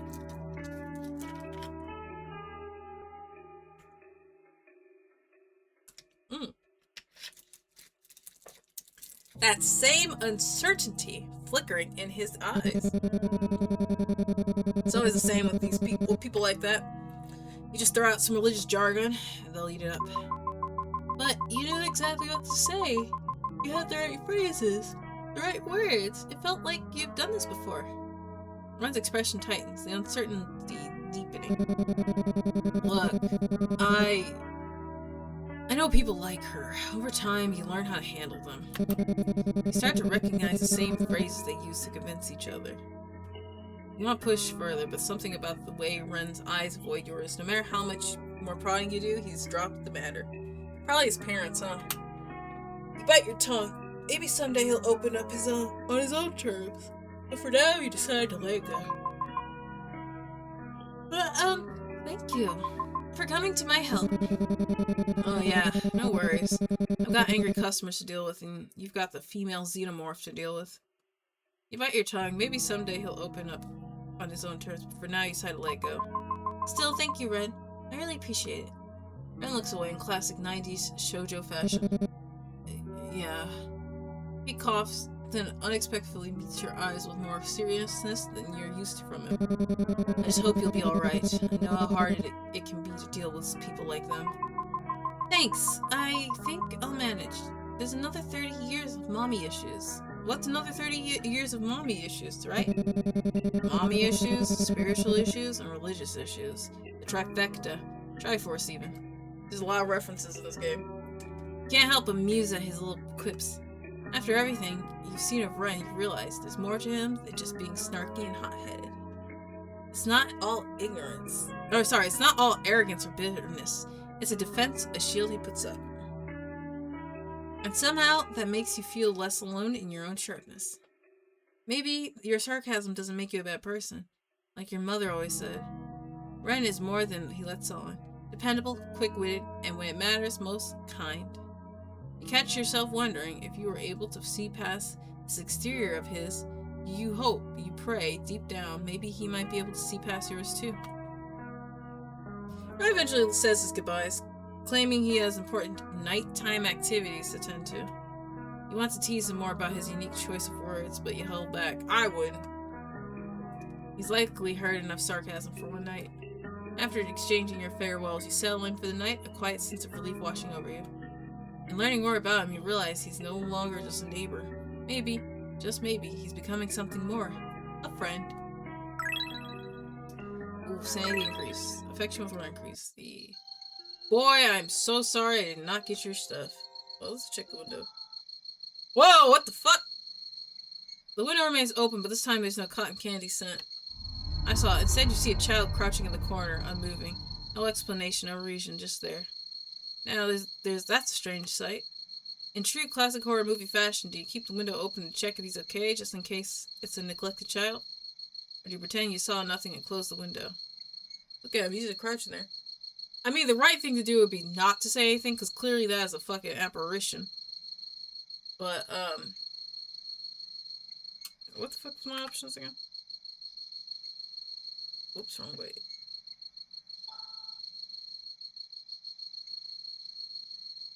Okay. You keep the window open. Check if he's okay. As you pretend you saw nothing and close the window. Alright. Yeah? Hey kid, it's late. You should head home soon. Whoa. Please let me in. Let me in, please. It's cold, so cold out here. Please. What the? And just like that, whatever was outside the window is gone. The spot where it had been just moments ago is now empty, shadowed by the night. No footsteps in the frost, no shadow in the dim glow of the streetlights, just silence. Sanity! Oh, I lost sanity! Kazuki. Kazuki. The air on the shrine feels oddly... Work was tiring today. I'm sorry, Kazuki. I'll do what I can. There, all cleaned up. Perhaps some incense from the temple would help you feel better, but I'll have to get it for you next time, okay, Kazuki? I really wish I could, but it's late. This at the police station. Okay. Oh, check the door. Best not to leave the house now. Alright, bathroom. Let's raise my sanity. Your sanity's a little low. Maybe you should calm down a little. Select music. What we got? Love sorrow. Love or sorrow. Let's do that one. Normal. I ain't about to try hard. I'm gonna fuck it up. I need the sanity.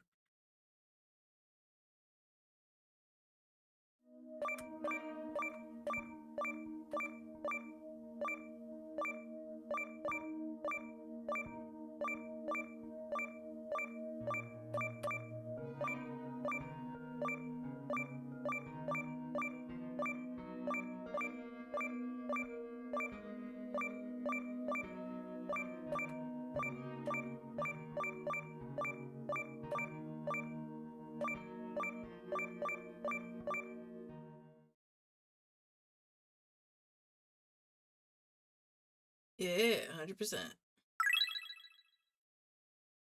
Just a wee bit, but okay. What? Oh, to my routines. Alright, time to hit the hay. Finally return to your bedroom and switch off the lights.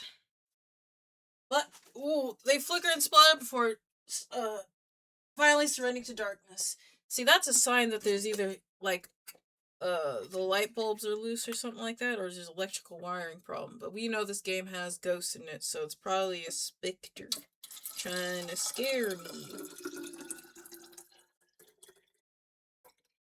Refill my tea real quick, or something jumps out at me. That's the one thing. Whenever you go to sleep, usually that's when the strange shit gonna happen. Slipping beneath the covers, you hear the quiet hum of the pipes, a low rush of cars on the street, and the usual footsteps of neighbors from above. But tonight, the footsteps multiply, a growing thump that becomes heavier and faster. You start to wonder if there's something else. I hear it. I heard it. With a glance, you place your phone nearby, fingers itching for a quick call if needed, but eventually sleep overtakes you. Ooh. I'm glad I drank before that. I would have actually probably dropped my drink. Why am I stuck in the corner? Okay. In the depth of the night, you dream of Kazuki. In a deep, hazy scene, he talks about his fascination with collecting insects, each word faint as a breath. The images, though, grow clearer, beetles, cockroaches, or is it something different? Something sinister. Its body shaking around the room. Snaking around the room, like a creature just beyond your reach. Is it a centipede? You search almost desperately, trying to find its name, but it slips away, elusive, lost in the fog of your dream. Oh my god. What? Wait, what? No! Stop! No! No! I already said Kazuki looks cute. I like Kazuki. I'm not here for the corrupt god or whatever he is. It feels good to have a vessel again. I'll relish in this look for a while before I inevitably have to change into him. So that's what happened? That's where he's suicide? Someone took his body? Oh no. It seems as though the tapestry is finally unraveling itself. Key players have already made their first move. Although some have moved quicker than expected, others still hesitate, as if time waits for them. I wonder next move will be, my dear princess. Molting form and shang skin, it claws the life from death within. Survival's call, a twisted creed, the ancient curse born to feed. Reborn to feed, whoops.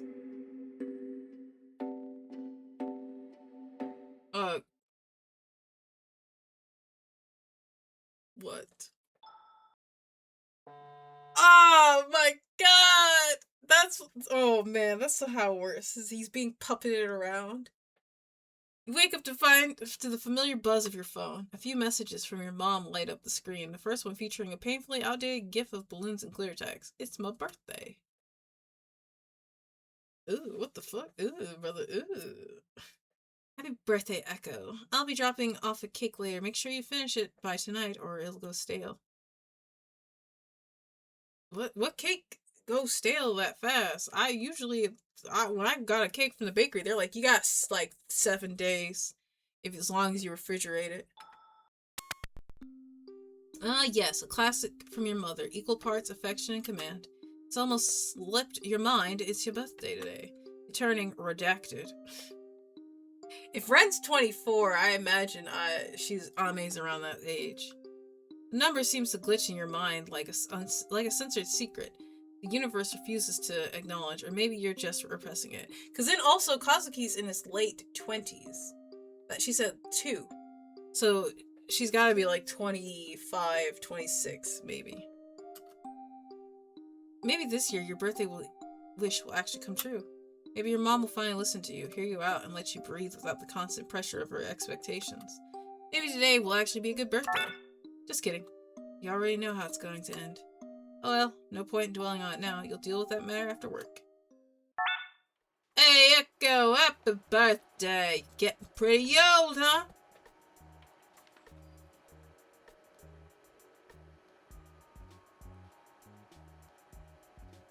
Who says this? Getting pretty old.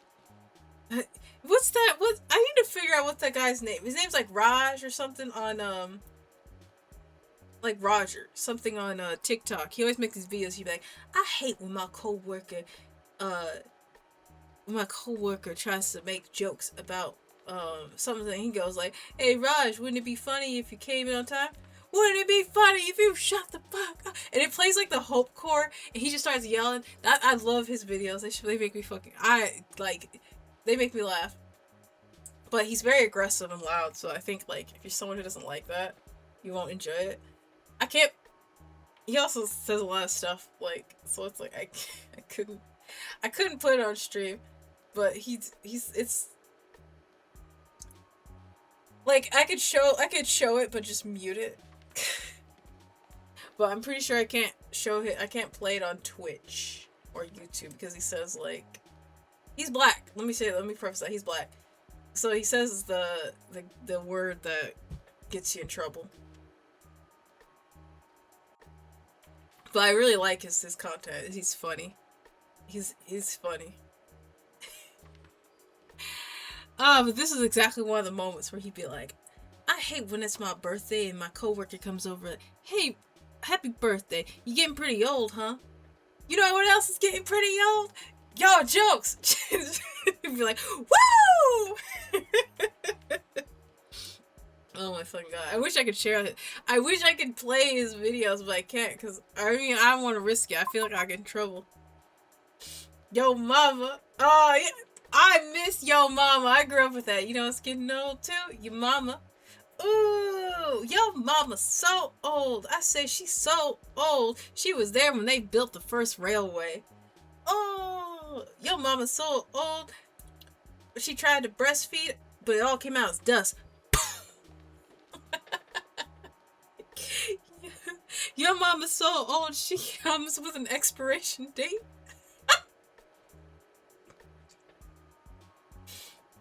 Oh my fucking, I gotta stop. That's what, you know what, I miss that so much. It'd be so cool if they did like, if people would stream like Yo Mama stuff. But you have to do it in good fun. You have to find people who are willing to like me and my brother used to do that shit a lot. And I used to do that at school, so I don't care. If you say Yo Mama this, I'd be like, whatever, yeah. Sounds like Echo is mocking me again. Because I always say dust to ashes, dust to dust, whenever it's you. Whenever Shao-Ak starts to talk, you start hearing that, like, old Victorian music that plays in the movies.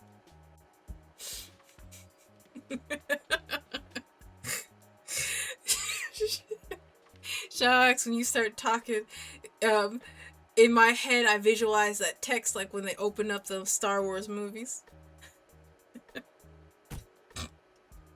I'm sorry. Hey, did it have to be Victoria? I don't know how to say it. It's like orchestra. Where it'll be like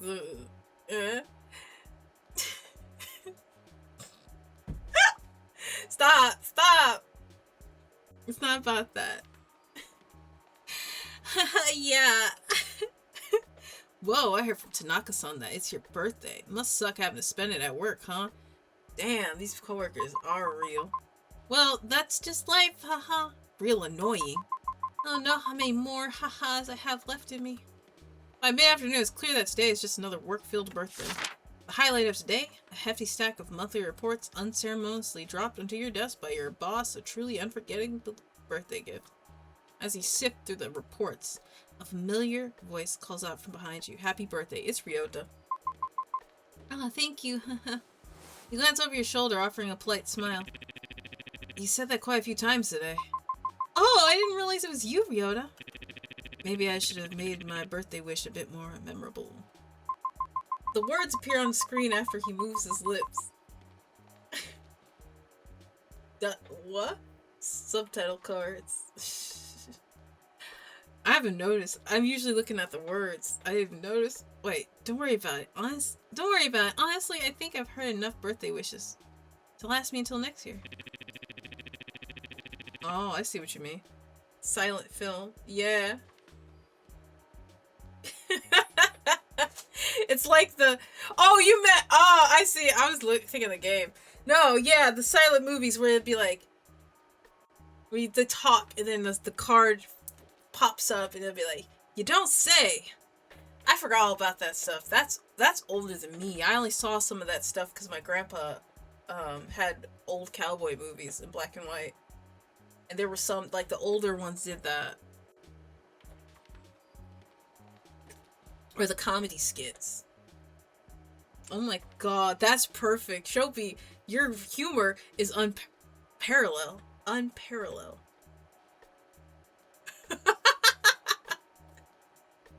I didn't even think about that. If I ask Shao-Ak a question, he says hold on, and he starts to light the pipe to smoke from. To answer your query.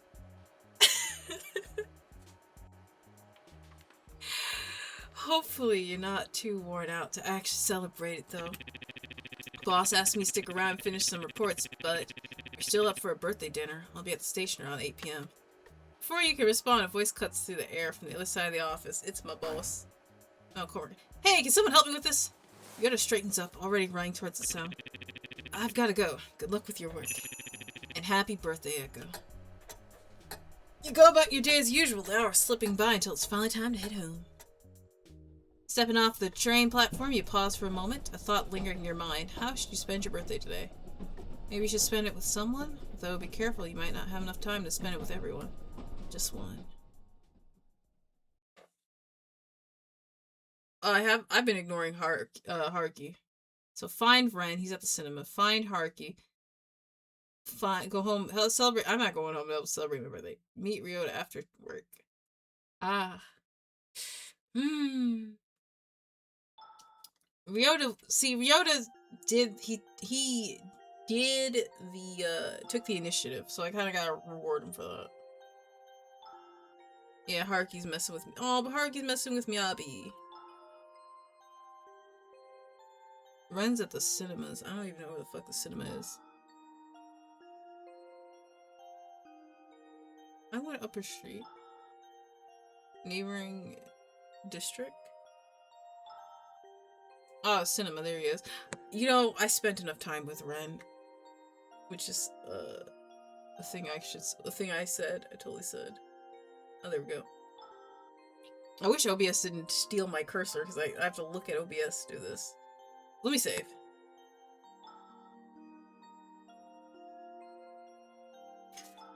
It's such a shame. I like most of everyone. Ryota's the only one that's like, I don't give a shit.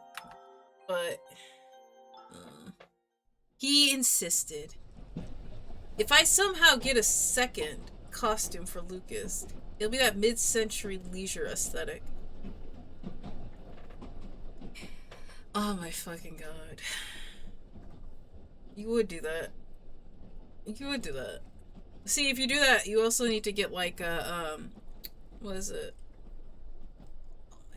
Okay, hold on. Oh, you gotta put a gramophone in the background. Like, you know, not a vinyl player, a gramophone.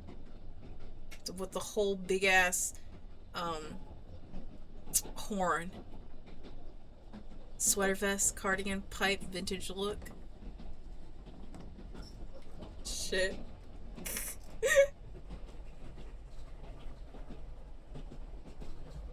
My god. Yes, I would say like when you if there was a filter for it, I don't know if there is, but you like when you speak, it should sound like a an old-timey radio. Yeah, there's a filter for it because it was a fucking Alistair in Hasbin Hotel. They edited his voice like that. You can do it. It's possible. You arrive at the train station. Stand by the gantry, waiting. After a short while, you spot Ryota stepping through the gates. The moment he knows you, his expression shifts. It's too much He tries to wind. mask it. That shit fucking startled me. The smile tugging at the corner of his lips is unmistakable. See, he's happy. It's brief. A flash of something warmer than usual, but doesn't escape your notice. As he approaches, his tired eyes reflect the exhaustion from work, but the soft smile never quite disappears. Ah, you're here. Sorry if I kept you waiting. Were you waiting for me? I hope I didn't make you wait too long. I'm glad you decided to come. You know, if you're still up for it, you can grab that dinner, just like I promised. It's my treat, of course. Yeah. I know I should really focus on one route at a time, but it is what it is. Yeah, I'd like that. Let's go have that birthday dinner. For a moment, Yoda seems caught off guard. His eyes widen just slightly before his expression softens into a warm smile. His relief and happiness unmistakable despite his efforts to stay composed. Really? I mean, great. I was worried you might have had plans with someone else. I'm not exactly the life of the party. I enjoy being around you. You don't need to be the life of the party to make someone's day better. Thanks. That means a lot, really. Well, there's this takoyaki place nearby. It's not fancy or anything, but I thought, well, it's your birthday, so you should get something good to eat. Sounds perfect. Lead the way. Actually, hold on. I'm gonna fucking take a piss. Ah, it's cute. I gotta take a piss, but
Okay, actually, I realized the size of the box, and I saw I got an email. My Switch 2 is behind me.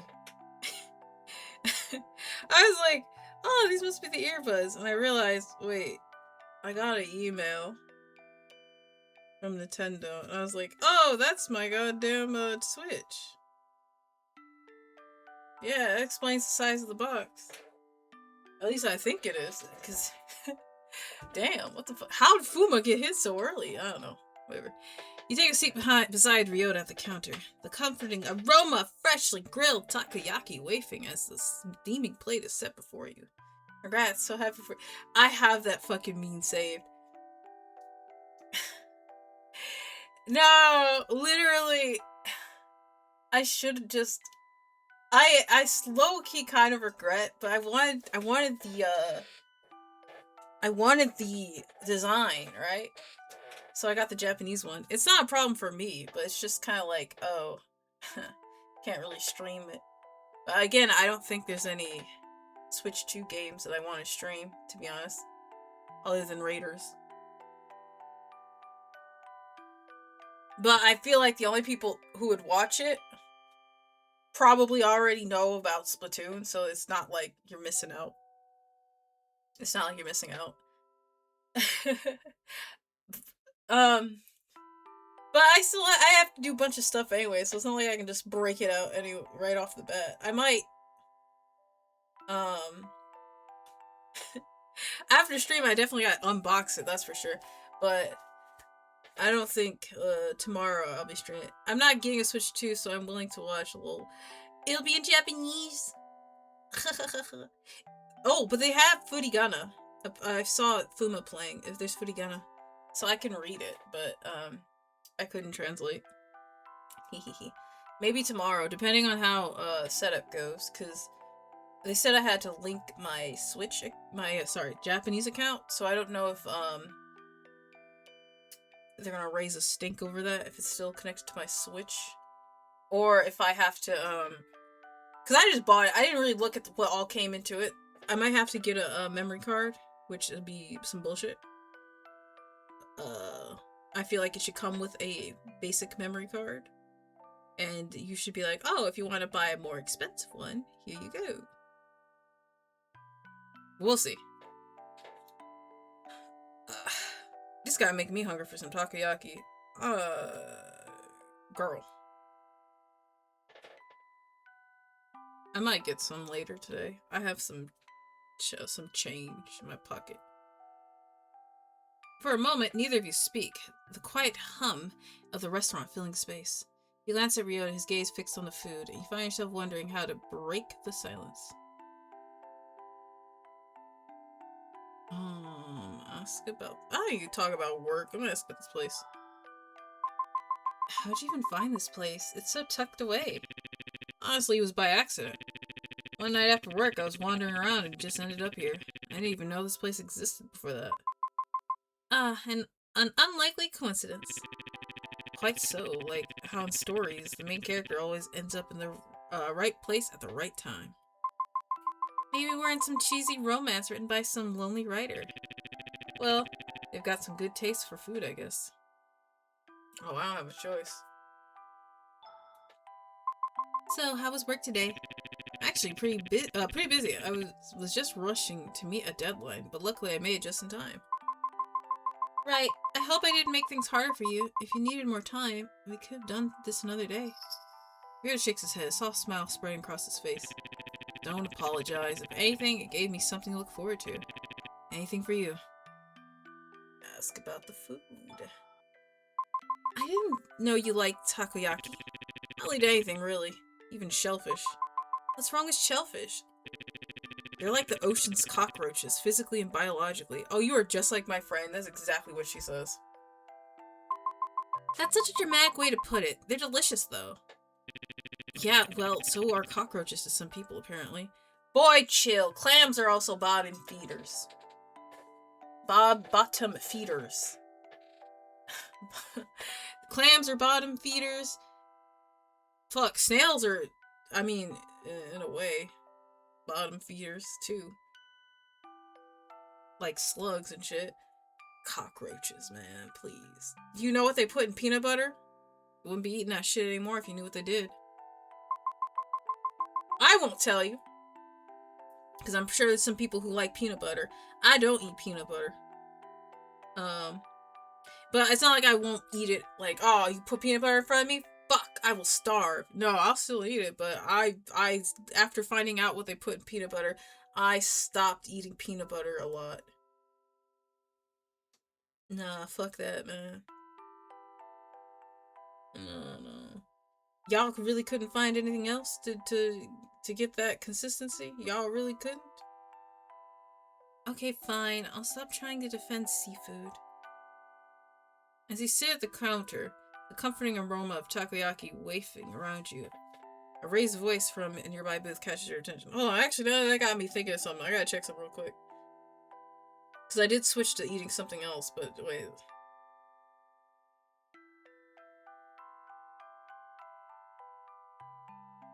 I also think I don't really eat it here either anymore. Oh, yeah, they do have that almond butter. Fuck. Ugh. Ugh, brother. Ugh. I'm just putting butter on my bread from now on. As you sit down at the counter, you get the comforting aroma of takoyaki wafting around you. We've read this. Go! Despite your better judgment, you can't help but overhear the conversation. Are you seriously going to let them dictate everything, every decision, every plan? It's always about what they want. Out of everyone, you should understand why it's not that simple. Understand? I've been trying to understand for years, but it feels like I'm the only one trying. I'm tired, you know. Tired of feeling like I come second to your family. They said quietly, the tension in their voices making it hard not to listen. Wait until you learn where vanilla flavor comes from. What? Is it not vanilla bean? Is it not? That's my shit. Vanilla ice cream. Oh no.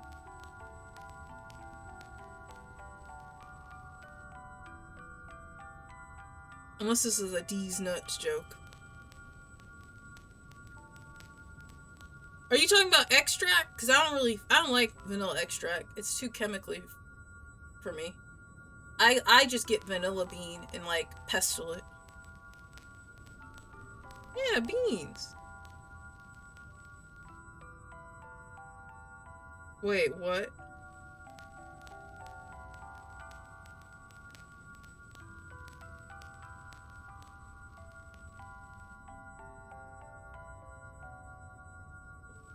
Vanilla beans are expensive, so the only good alternative is an artificial vanilla flavor.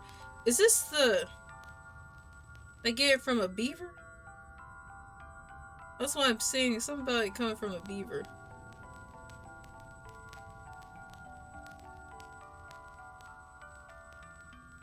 Oh, that's crazy. See, but there's another natural option. Ugh. See, I get vanilla bean. I get the straight fucking bean. When I make stuff. Ugh, brother. Ugh. Brother. Ugh. What do you mean? That's like that coffee made from animal shit. And people fuck with that. I'd rather not. I don't think I would drink it. Honestly. I don't care. I don't like coffee like that. I don't like coffee like that. I couldn't do it. It'd be like, oh, it's such a refined taste. I don't care, brother. An animal shat that out. You can wash it 20,000 times. I don't care. Animal shat that out. No better than a crow. He said quietly. The tension in their voices make it hard to not listen in. Brother, ugh. The weight of their argument feels heavy, and as you steal a glance at Ryota, you realize he's also caught up in their words, his expression thoughtful. There's a moment of silence between you, broken only when Ryota clears his throat and says softly, "You're being awfully loud." Yeah, I agree. Oops. It's hard to tell because I have to look at OBS when I do this. Ask out Ryota's opinion.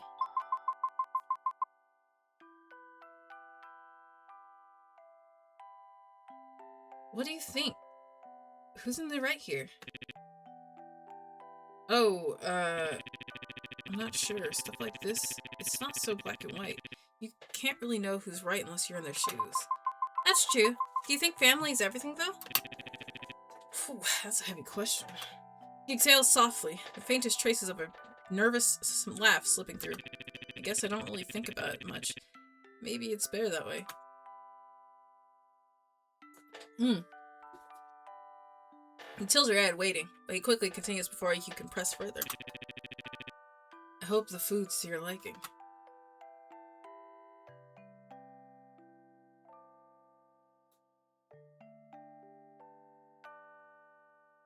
I feel like I should press him. Because, like, I feel like the safest thing is to keep our mundane little routine going and not thinking about, like, but that's the thing. You should press him, because he's not, he needs to be himself more. He needs to assert himself. If I say, yeah, it's the best, he'll just be like, good, great, and we'll fall silent again. What do you really think, Yoyoyo? Yeah, here we go. Give me that fear and hunger coin flip. Fear and hunger coin flip.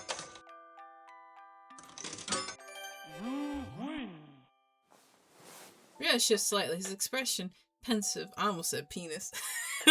As he picks up his takoyaki stick.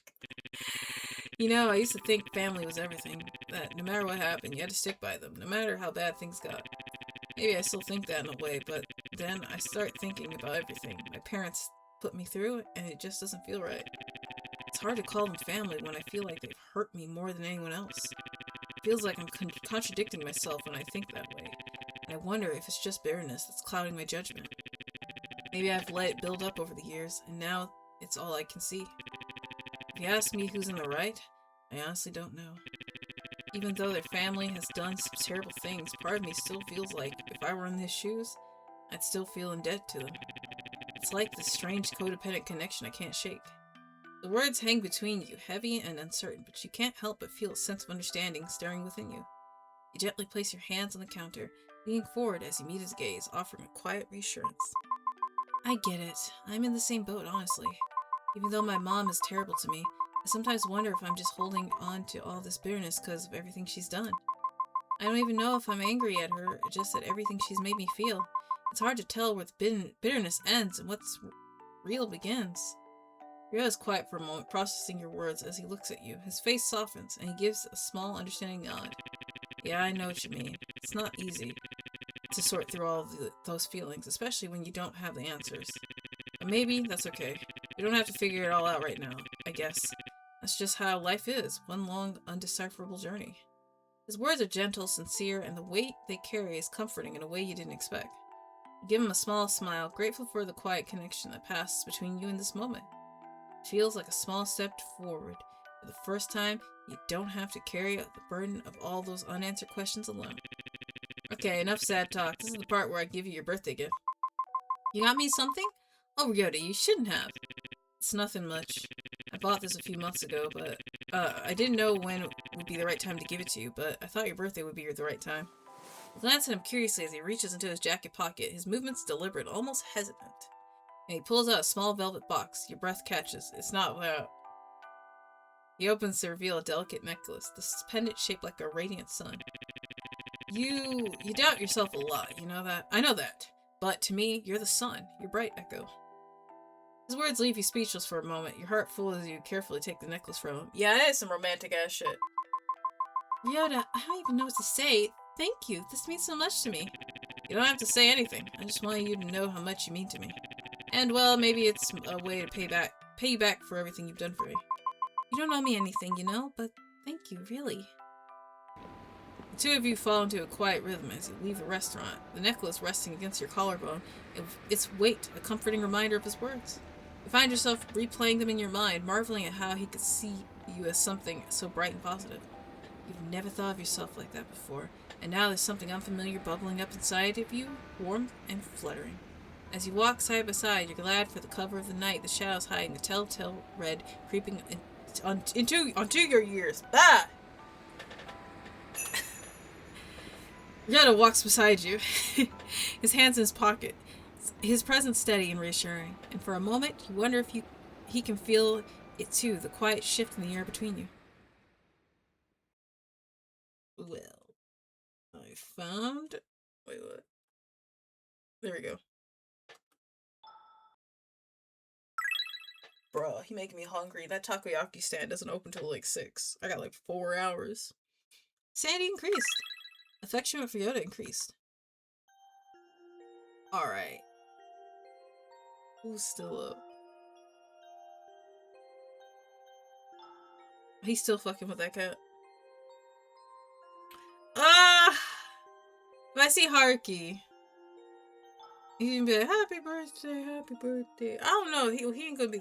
He can't spend time with everybody. Ren! Fuck. You know what, Ren? It would be easy to main Haruki. Huh.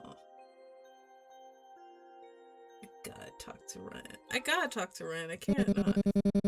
Heh, did you even have dinner already? Ah, nothing. I just thought. Never mind. Happy birthday. That's it, brother?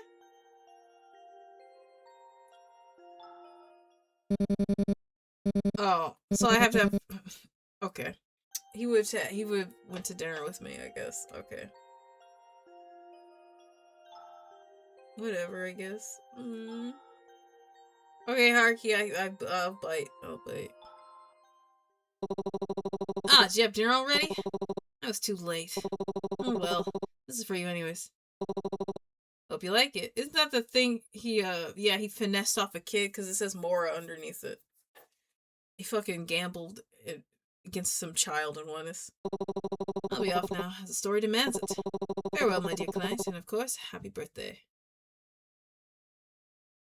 Well, see, I still locked it. I still got that out for Haruki. Found Haruki, but finding Red at the cinema didn't do anything. Oh, that's sad. Really? Alright, I guess I'm going home. Oh wait, let me go to the temple.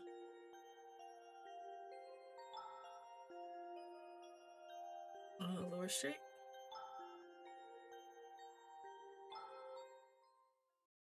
Get to the temple. As you look around, you notice a monk tending to the shrine office. Excuse me, have you seen Haruki? Oh, that's not why I'm here. Have you seen Haruki around? If he's not at his office, he's probably wandering around trying to drum up business. Or maybe in the alley fooling around with that damn cat. Don't call me Yabe that. Shouldn't meddle with him too much. Why, other than the obvious reasons? Because once he latches onto you, he doesn't let go. His persistence is relentless. Monk hesitates, his gaze darting around to ensure no one is listening. When he speaks again, his voice is barely above a whisper. Look, miss, I know you and he share a bond of some kind. You seem like a kind soul, but there's a shadow that follows him. I've seen what happens to those who stay too close. Nothing good ever comes of it. I trust Haruki. I trust him. Trust? That's not given lightly. He must have done something remarkable to earn yours, though I can't help but question both what he did and your judgment. Haruki's a good person, I can tell. Good people often mean well, I'll admit that, but the best intentions can lead to disastrous outcomes. Can't ignore that possibility. Regardless of what you think, I still trust him.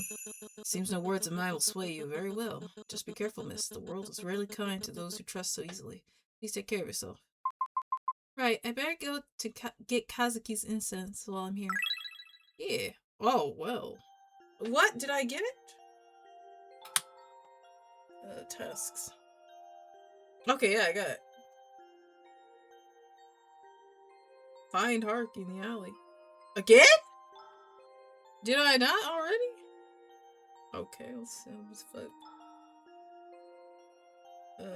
Alley. Yeah, he's still there. Ah, did you have dinner already? Yeah, yeah. Okay, must be a glitch. Alright, I'm going home. Nobody want to mess with me. You step into your home, greeted by an eerie silence. Damn, she left a slice of cake unguarded, with the letter says eat. On the dining table sits a small cake, meticulously decorated with pastel icing. A note reads beside it in your mother's familiar handwriting. Eat this, all of it. It's good for you. She poisoned that damn cake. How strange. She's not being... I can't read that. She's being nice. That's not normal. A strange unease prickles at the back of your mind, but you sit down anyway, craving a cautious slice and taking a bite. At first, it's sweet, soft sponge with a hint of vanilla, but then something foreign grates against your tongue. Tastes okay. Something's weird. Something's wrong. You pause, your stomach tightening as you pull the bite from your mouth, revealing long strands of hair tangled in the frosting. What? What the hell? Did Mom poison me? What's happening? What's happening? This is like Higurashi when they cry.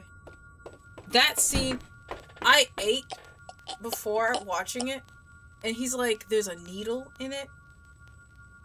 There wasn't a needle in the thing. She put like chili pepper in it. So the stimulation of pain, his brain told him it was a needle, and that shit made it hard for me to eat for like 3 days. Run to the sink, spitting out, gagging, as if your body had already decided to reject more. A sudden heave forces you into the sink as bile rises uncontrollably. Must get it out. What's happening? Must get it out. How much of the cake did you eat? You continue to vomit, various substances escaping your lips. Your lunch from today, spit and stomach acid, and more hair? What's happening? Must get it out. Must get it out. You clutch the edge of the sink, trembling as more hair spills from your mouth, clinging to your lips like something alive. Get it out of me. Get it out of me. The tang of stomach acid burns your throat, but what follows sends cold or terror coursing through your veins. Please, someone help me. Isn't this the vomit baby? Chunks of meat, raw and glistening, hit the sink with wet, sickening splats. You try to catch your breath, but another wave overtakes you. Your body convulses, bringing more and more hair, bits of undigested food, and then teeth. Jagged yellow teeth rattling against the porcelain basin. This isn't real, this isn't real, this isn't real. Maybe you're hallucinating again, you think. Maybe this isn't real. The sensation, the heaving, the burning bile, the slick mud sliding from your mouth, it's too vivid, too visceral. This might be real. Stop. The grotesque parade of horrors continues spilling from you like some cursed fountain. Each wretch leaves you weaker, yet the torrent doesn't abate. As your trembling hands clutch the edge of the sink, you dare to glance at the carnage below, and then you see it. Amidst the hair, bile, and unidentified chunks, something small and malformed shifts its pink and slimy. It's like a ball of meat, alive. It expands, it deflates ever so slightly. Damn, my stomach just growled. Almost like it's breathing, unless that was the sound of the game. You notice some of the chunks were teeth, and what seems like an eye staring back at you. You can't seem to form the words to even begin to describe the horror that you produce from the depths of your throat. What's happening? This isn't real. I almost thought that was a meat wad.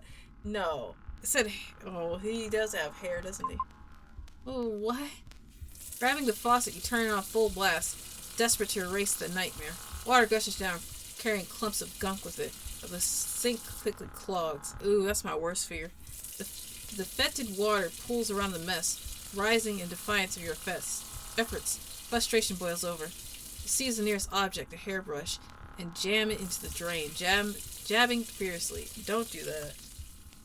The bristle ends bend and snap as you shove harder, muttering through gritted teeth and shouting, "Go down already!" Each shove is punctuated by your screams, your voice hoarse and cracking. The sink gurgles as bits of the gunk slowly spiral downward, disappearing into the pipes. Oh, is it a hand? Finally, the water drains, leaving the basin empty except for lingering streaks of slime. You stand there, panting, your knuckles white as you grip the edge of the counter. The silence that follows is deafening, broken only by your ragged breathing. And then you hear it, faint but unmistakable. A soft, pitiful cry. You stumble back from the sink, your legs shaking uncontrollably as you collapse onto the floor. Hot tears stream down your face as you gasp for breath, the sound of your own ragged sobs filling the suffocating silence of the kitchen. I'm sorry, I didn't mean for this to happen. Please forgive me. Clasp your hands together, so tight until the knuckles turn white as you pray fervently to anyone or anything that you will listen to your cries. Please forgive me. Kazuki, I'm trying, I swear. I'm trying. I'll find out who did this to you. I'll make them pay. Just, please don't hate me. You moved on? Kazuki? I'm sorry. Please, I'm doing my best. I'll avenge you, I swear. How could you move on? How could you? You moved on already? No, I didn't. You're a liar. You're already forgotten me. Cheated on me. Like none of it mattered. No, that's not true. You weren't even really married. You know that. It wasn't really... Not real? And what were we? Nothing? A lie? Is that what I was to you? Cheater. No, I'm not. Not what? You hear a shuffling behind you. Turning, you're met with a sharp gaze etched with an equally concerned grimace. Someone better be dying or already dead with all the racket you're making. Ren! Yeah, I know who I am. What I don't know is what's got you so wound up. It's nothing. I'm sorry about the noise. It's nothing? Don't lie to me. I could hear how frazzled you were through the walls. It's just a stomachache. I wasn't feeling well and I threw up, that's all. Ren's eyes narrow slightly, unconvinced. He scans the room, his gaze landing on the untouched cake sitting on your table. He feels something shift within him. Concern, anger, you're not sure, but his tone changes, sighing as he looks back at you with a gentler look. Your ex-husband. He's the one hurting you, isn't he? What? No, I don't know what you're talking about. The noise, the supernatural stuff, all of it. It's him. He's the one doing all of this. No, it's my fault. I'm the one who's making him act this way. Just because I moved on and his spirit, it's stuck. It's my fault. Ren steps closer, his posture tense, his presence suddenly overwhelming. Stop. Let's not pretend he's innocent in all this. He's the one haunting you, isn't he? Vindictive, spiteful, acting like you owe him something. It's not love, and it sure as hell isn't your fault. No, it's not like that. He's evil, cruel, selfish. He's always was, wasn't he? Even in life, he couldn't let go of his ego, and now in death he's clinging to it like some twisted badge of honor. No! Kazuki isn't like that. He was a good person. He cared about me, about everything. He was kind. What do you even know about him? It was me who hurt him. I'm the bad person. I'm the one who ruined everything. He's a good person. Right. You know that. So, do you think whatever is haunting you is that same Kazuki? If you believe what you said, why can't you accept that whatever's haunting you isn't him? His words hit like a splash of cold water, jolting something inside you. I don't know what you're talking about. Ugh. Look, I didn't want to get involved with you at first. Honestly, I thought it'd be easier to keep my distance, but now you're someone I can't just sit back and watch suffer. Don't look at me like that. Look, I might not look like it, but I've always got a sixth sense. Sensing spiritual stuff and what's not. Plus, I know how all those religious type people are. See, this was the part of the demo. I think I spent more time with Haruki, so Haruki showed up, and he's like, had to break the door in. He's like, hey, I got you. What are you even trying to say? I don't understand, Ren. I'm saying whatever's haunting you, it might not be Kazuki.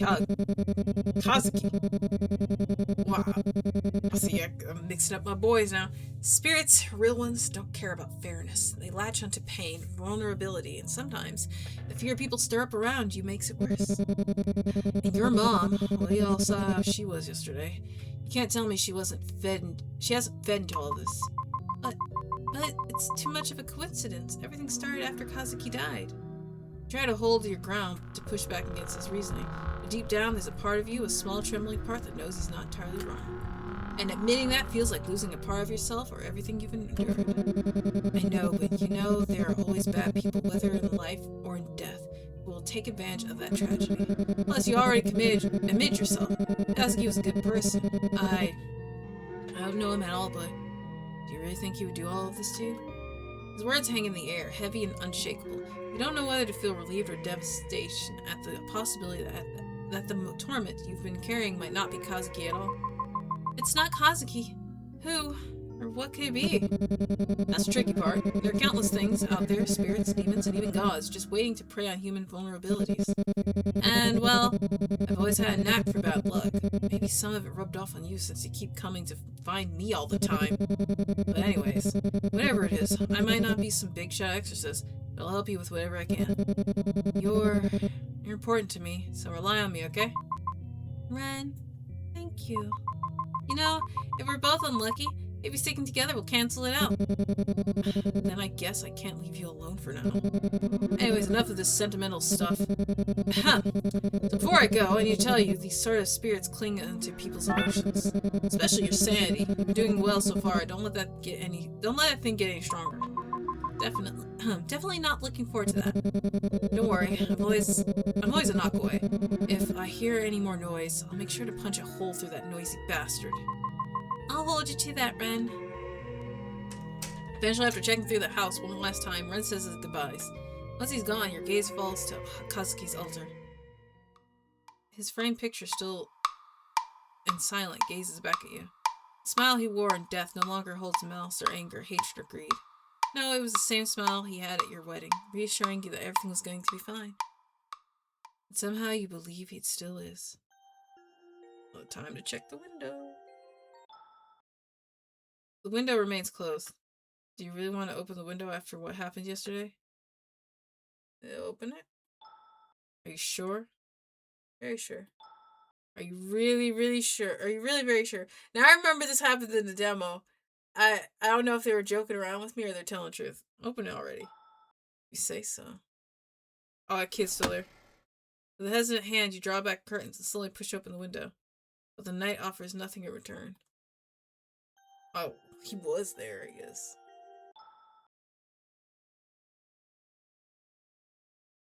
Leave it closed. It's a good idea. The shrine feels different today. An unshakable, uneasy presence lingers in the air. It's that quiet, lingering sensation like something is just slightly out of place, yet you can't quite grasp what's wrong. In the end, this is still Kazuki's shrine. It holds the weight of his past and the complexity of your feelings, whether they lean toward resentment or something softer. No matter what, it's still Kazuki. You leave offerings. You leave incense for Kazuki, hoping it might ease whatever lingering resentments still remain. And yet, after days of doing this, doubt creeps in. You're not sure if it'll make a difference, and still you do it anyways. As you bow your head in prayer, guilt lingers, an unshakable weight pressing against your heart. No matter how much you do, it never feels like enough. Not after everything that's happened. Not after the past few days. Tell everyone you're fine, but you're moving forward, but deep down you know the truth. Then, just as doubt threatens to consume you, a familiar scent drifts through the air, warm, unmistakable vanilla, curling softly through the house from nowhere at all. Next time, if we do manage to celebrate your birthday, I'll get you the sweetest vanilla cake I can find. The memory rises unbidden, pulling itself from the depths of your mind. It's so simple, so fleeting, yet it wraps around you like a quiet reassurance. A reminder that Kazuki was, and always has been, looking out for you. Affection Kazuki. Affection Kazuki. Check the door. You feel exhausted. You shouldn't leave the house. Okay. Bathroom. You've been so strong, holding everything together so well, but you don't have to keep struggling like this. Wouldn't it be easier to just let go just a little? You don't need to rely on something so fleeting. A proper rest, just one peaceful night, might be all you need. You still want to play the rhythm game? Well, maybe if you insist. I'll go ahead and go sleep.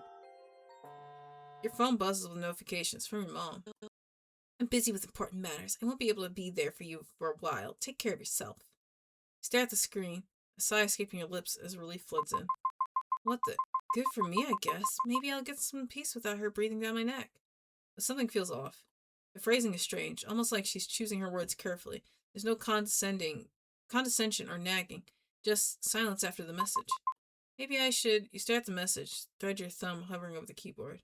A simple "are you alright" forms in your mind, but something stops you. Memories of her constant control, her overbearing presence flash in your mind. No, she doesn't need that from me, not after everything. Instead, you type out a single word. Okay. You hit send and lock your phone, tossing it aside. For once, the silence feels like yours. It's yours to control.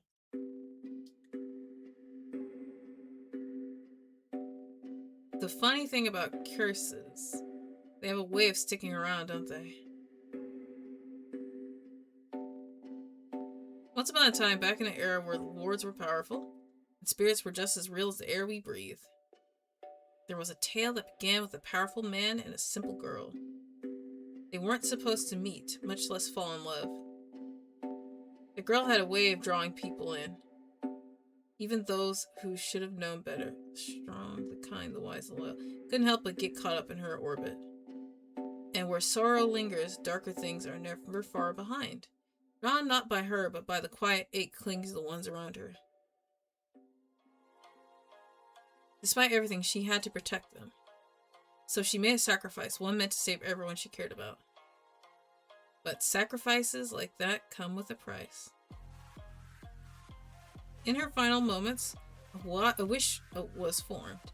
Something simple, something all too human. But even the smallest wishes can have powerful consequences. And so, a curse was born. One that tied her fate to those around her. Locking them all in a cycle they couldn't escape. Not until she made a choice. Not until someone was brave enough to break the pattern. So here we are. Curses, gods, ghosts. And a whole lot of unresolved tension. But hey, no pressure. In the end, it's all about who you choose. No big deal, right?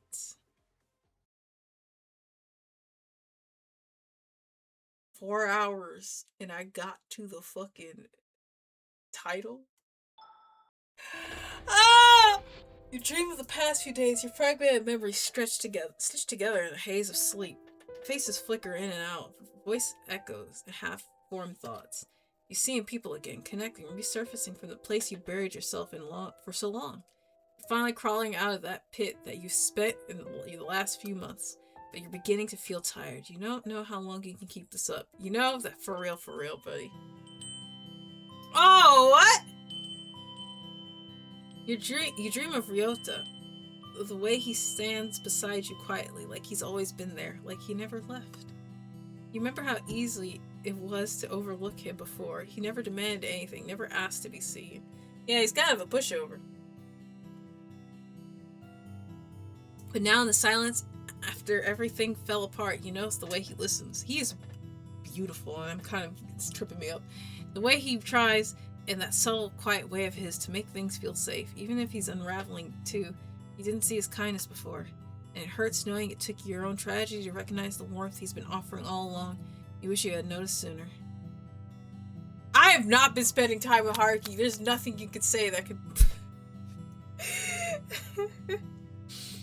You dream of Haruki. He's so cute, though. I like Haruki, too. His big-ass glasses. That's exactly like... I want glasses like that. Mine's are kind of big, but they're not that big like his. Plus, he has the piercings I want, but I can't fucking do those. Anyways, you dream of Haruki. He's laughing again. Effortlessly. Bright. Skipping stones like nothing in the world could weigh him down. You barely know him, and yet he looks at you like he's known your sadness forever. There's something about the way he brushes off the dark with the jokes and half-serious stories that makes you want to believe in something, anything. Oh, what the fuck? And that terrifies you. You don't understand him. A part of you wants to run. You're afraid of what he knows, but something draws you into him. You might be losing your mind. Ren! You dream of Ren. He used to be just a name, your neighbor you never thought twice about. But now he's everywhere, in the hallway, on the street, in your dreams. It feels like something is guiding him towards you, or dragging him back from the edge. You can't tell if it's fate, or punishment, or mercy. Sometimes he looks like he's Sometimes he looks like he's carrying a burden too heavy for words, like there's something inside him clawing its way out. You wonder what changed. You wonder why you feel like you're supposed to understand him. Why, when he looks at you, you feel like you're both trapped in the same impossible story. You can't tell if some sort of divine intervention is pushing him or giving him a second chance. You never thought you'd find light again, not after Kazuki's death. But somehow you're still standing, still breathing, still piecing yourself together, bit by bit. Maybe he's watching over you. He would have probably said something like, "Aw, you should believe in yourself, Moriko. You're strong in your own way. You've done well. I'm proud of you." I don't believe he's dead. I don't believe he's actually dead.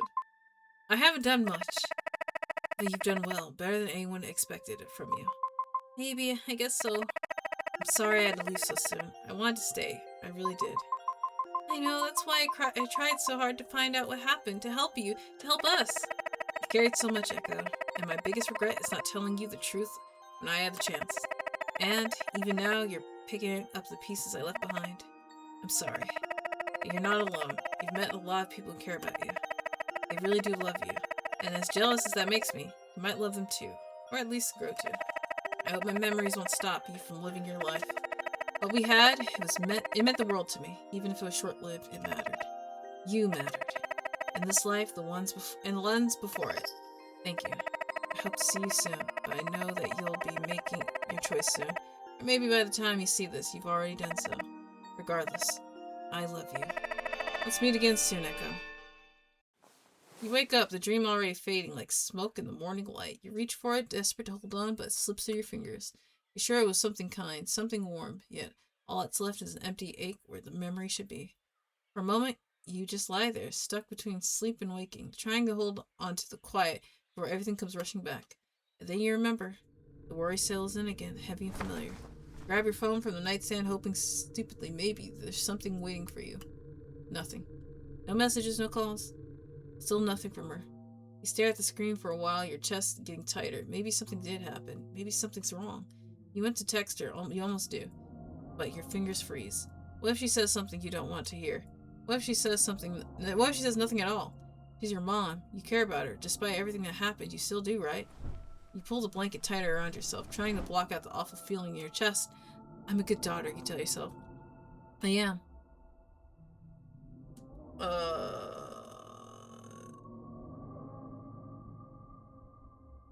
Don't call her. Toss your phone aside. She's not worth it. At least that's what you tell yourself. There it is again, the sense of unease.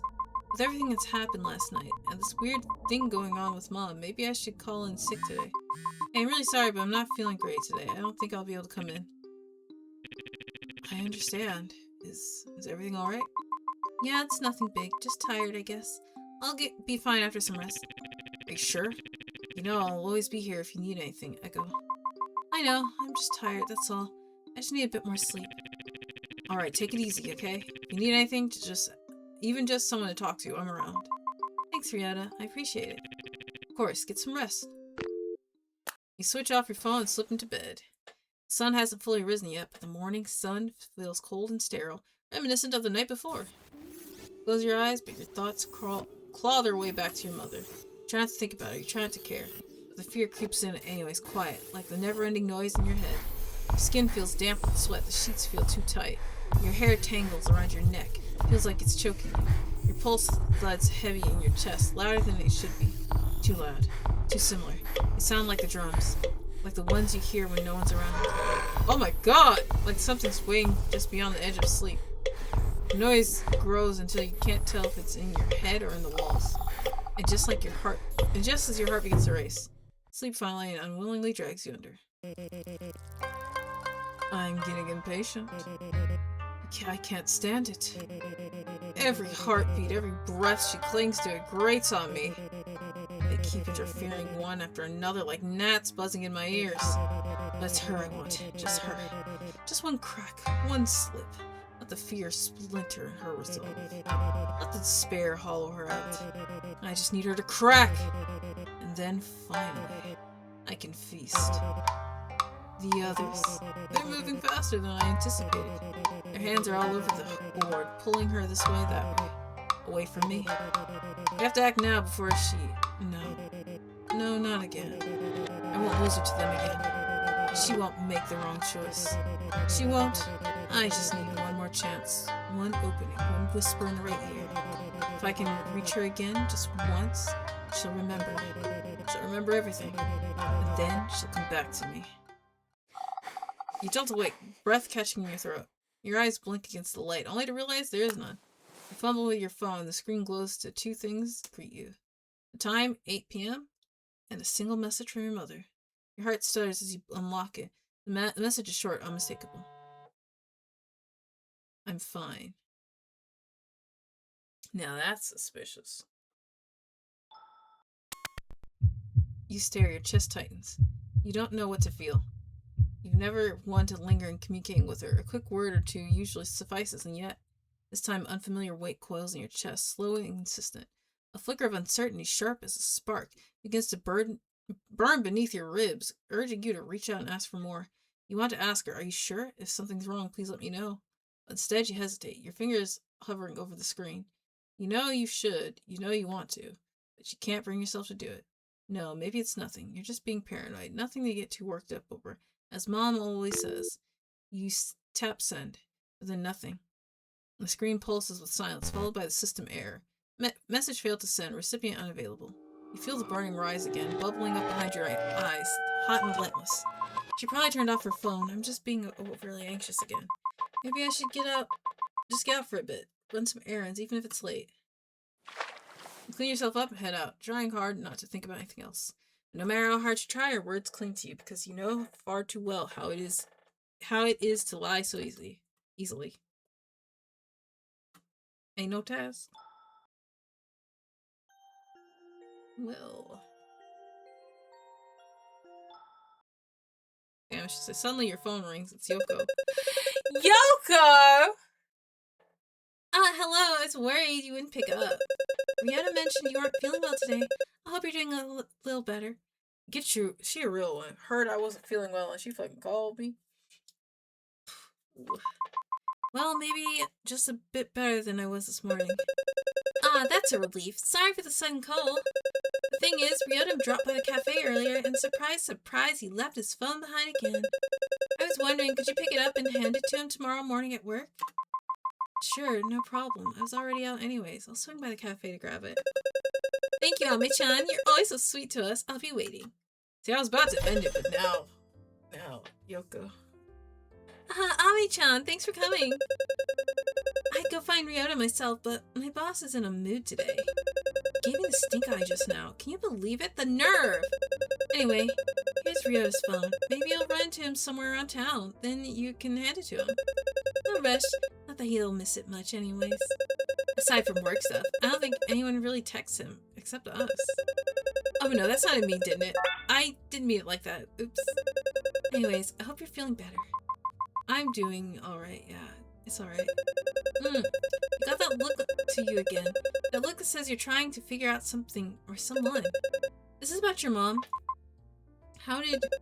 You've always got the distant frown whenever you think about your mom. She's keeping things from me again. I mean, she's always like this, but I don't know why this time it feels particularly stressful. And I'm afraid of pushing and asking her because that's not like me either, to worry so much about her either. I'm just confused and scared. Scared of what she might say. It's terrifying, isn't it, the idea of not knowing? It's even more terrifying to ask, not just because of the lies, but because once the truth comes out, it changes everything. Maybe you're not sure if you want to know everything. Because what if knowing makes it worse? You can't live your whole life walking on eggshells, Echo. You can't keep shrinking yourself to fit into other people's secrets. You're allowed to feel betrayed. You're allowed to be angry. Don't let that anger become your compass. Let it pass, then ask, push for the truth, even if it hurts, and when you get your answers, really listen. You don't have to trust blindly, but don't shut people out just because they keep things from you, either. Hey, you don't tell me everything, either, but I'm sure you have your reasons. Sometimes, people hide things because they're scared, too. That doesn't make it right, but maybe it makes them human. Anyways, I'll stop being dramatic now. Thanks again for helping with Ryota's phone. I should get going before my boss gives me another stink eye. I'll see you around, Echo. No raised affinity. What? Miyabi, what are you doing here? Is he waiting for me? Okay, hold on. Oh, that's the wrong button. Wrong button. I mean, I'm so hard to navigate.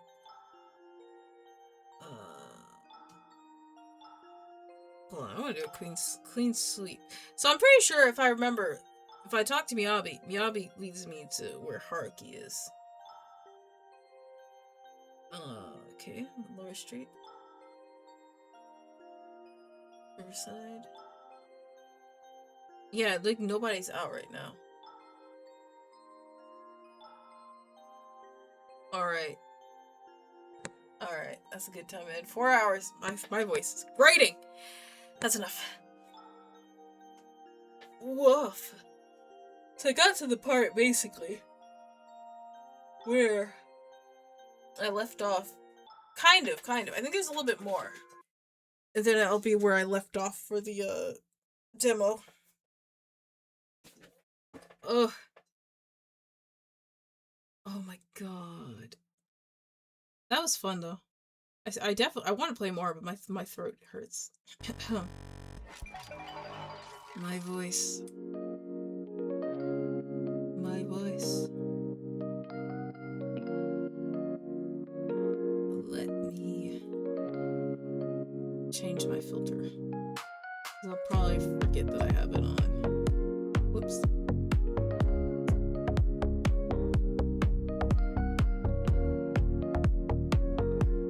Oh wait, I can change a lot of stuff in this.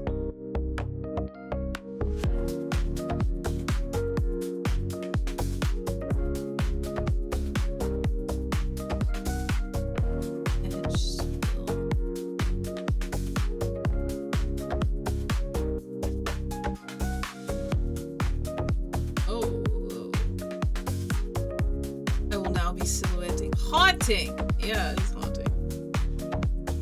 I just play the game like this.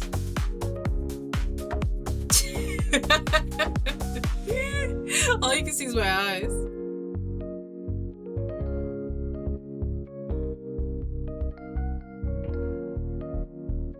All you can see is my goddamn eyes. It's funny. It looks like those cats where they're like, looks like the cats where they're like all black and you're like you're like Kiki, and then they'll open their eyes and it's darkness. Where's Kiki? Boop boop. Okay, let me see if anyone's, I don't know if anyone's live right now. Blind as a bat. Excuse you. Well, they actually are kind of blind. So the smaller bats are blind. Bigger bats are not blind. They can see well. They actually can hear. They actually don't hear as well. They don't rely on echolocation because their eyes are so fucking big.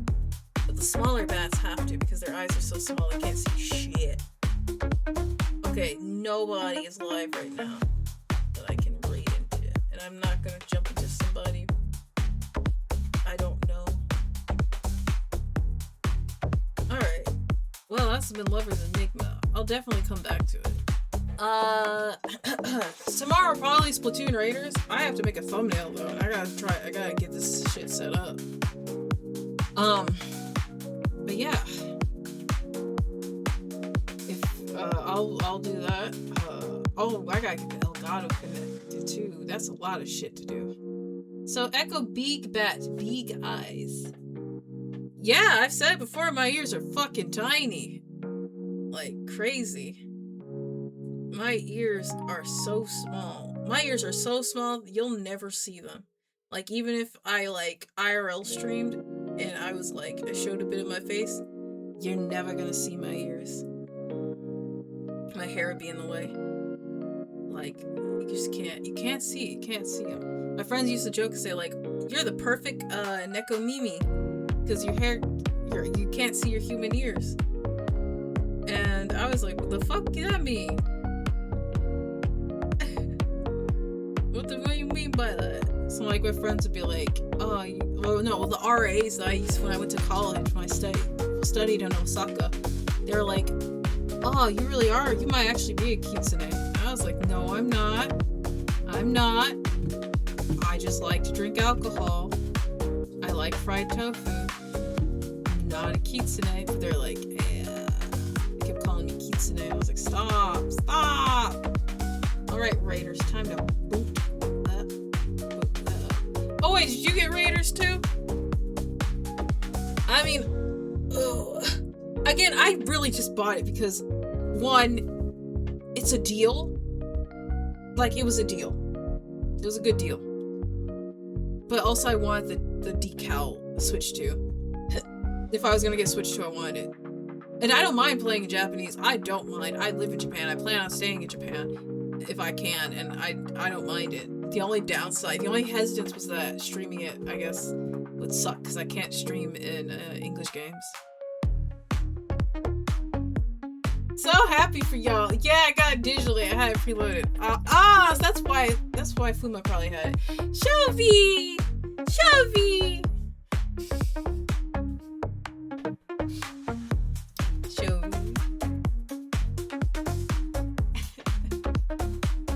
If I had to wait. Girl, the yen is so fucking weak. Well, actually, what? Shelby, did you update your throne? Yeah, the yen is so fucking weak, man. The yen is so fucking weak. I don't think, because I switched to Japanese store. I don't think I can gift it to you through Nintendo. Because oh, what the fuck? Because they usually they make that shit so difficult. What's it? Blue Sky. Oh, BS. That's right. I can't fucking spell Blue Sky or else it won't show up. I play it with you in mind as our resident salmon runner extraordinary. Yeah, no, Shobi, you're like the best Splatoon player I know. Like, when my students would ask me about Splatoon, I was like, so I have a friend and he likes the roller. And they're like, oh, and they'd be like, yeah, that's where it's at. And I was like, yeah, he really likes that fucking roller, man. He's good at it. I was like, I told him I'd be playing and I'll die. And it's like, it's alright. Here comes the roller. Yeah. I think, oh yeah, I told you, I showed them your OC that I drew, and they're like, what is that? And they're like, what game is he from? And I was like, that's an original character, it's not a game. It's like, bro, that's, you're not gonna find it. You're not gonna find it. Hey, boy, where's...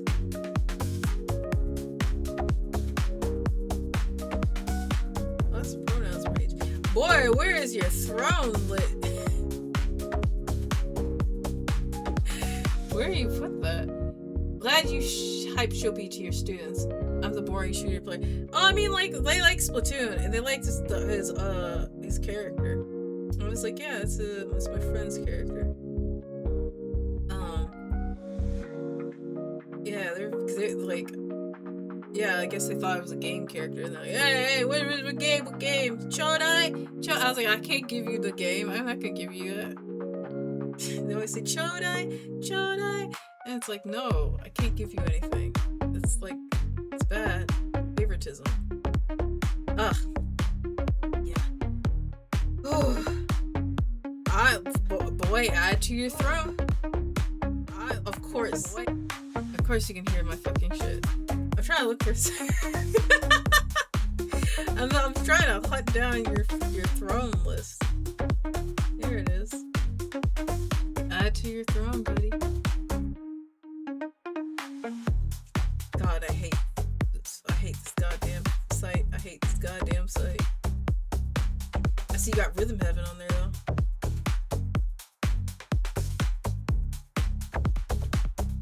I muted. I'm trying to close the tab. Here we go. Yeah, add it. Add it, brother. Oh wait, you need to switch too for that shit. Damn it, I'm an idiot. God damn. That's right. I'm sorry. Add what the game. No, that's alright, Shofi. My brain's scattered. I see you got Rhythm Heaven though. That's something I want to play. I know, I'm fucking stupid. Point and laugh. Honk your horns. I forgot. Yeah. Switch 2. Didn't they raise the price? Didn't they raise or they said they're gonna raise the price again? Don't get my hopes up, man. I don't know. If I see, well, shit, that's hard. I don't think I'll ever see one that's like gently used in Japan. I don't think I'll see one. Especially, I'd have to be the multi-language one, right? I don't think they, stop. They got a game bundle, but, I guess we want Pokepedia. I'd like to know the price.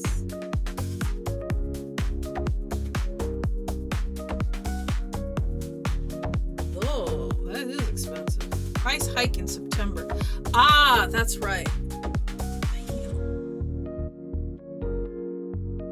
Oh, the US one's is the English. Yeah, that's like, fuck. Let me see.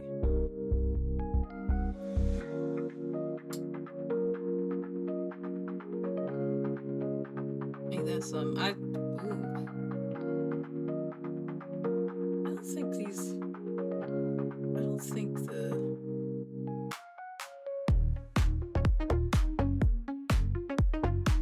Yeah, let's switch to the device. My brother in Christ. You think they would just talk about the device instead? They're always throwing the games. I don't care. You got Xenoblade. I don't fucking care.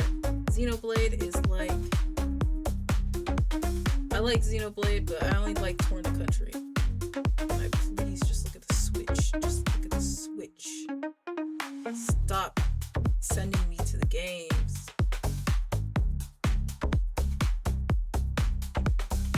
Oh, that wasn't that big of a fucking save. I think I saved some money, but it wasn't that big of a difference.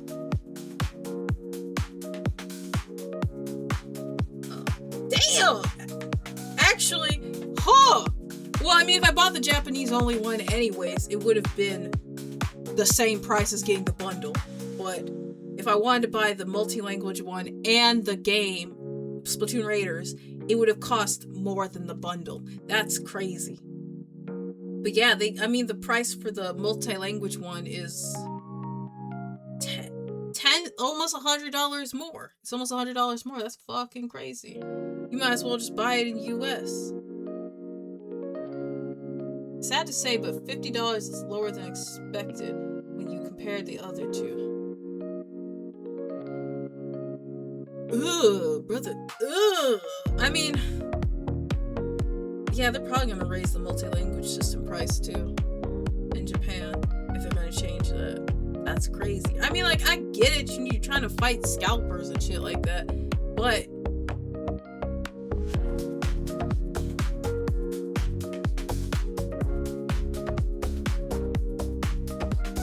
like, I guess it's a small problem. It's only a small problem because the thing is, the Japanese only one, you can only use the Japanese store.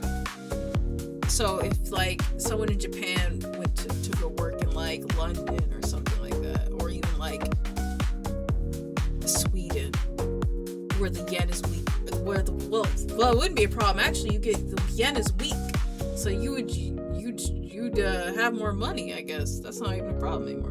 Scalpers and the rise of AI data centers and stuff. Yeah, fuck them. Yeah, fuck them.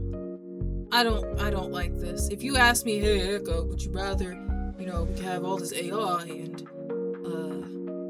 if we had all this AI shit, would you go back? Hell yes! I want affordable stuff. I don't care about. Look, chatbots existed. Chatbots existed. We don't need AI ones, especially since all they do is just fucking recycle what you said, or they come up with some other shit. Like, it's always some aggressive boyfriend experience or whatever. Chatbots existed. It was just they took a lot of work to make them seem more authentic, more people. Why? That's just like. I get it. I'm lonely too, but you don't see me. I don't know. I have more connection with the encounters I have with the delivery men, with the cashiers at shops and restaurants than I do with an AI chat bot.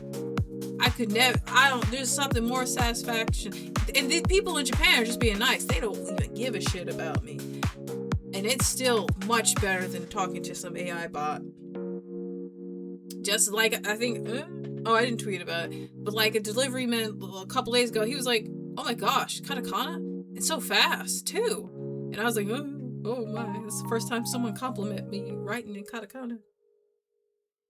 Or people will like, say like, oh, yeah, Nihongo Jozu. And I know it's not like the rude, like Nihongo Jozu. They're just like, damn, I didn't expect you to speak. Like, surprise. It's not like, it's praise, surprise, praise, but it's more like, thank you for trying to meet us halfway. And it's like, yeah. But then there's some stuff, like I was telling my students, because I got transferred to a different school, so abruptly.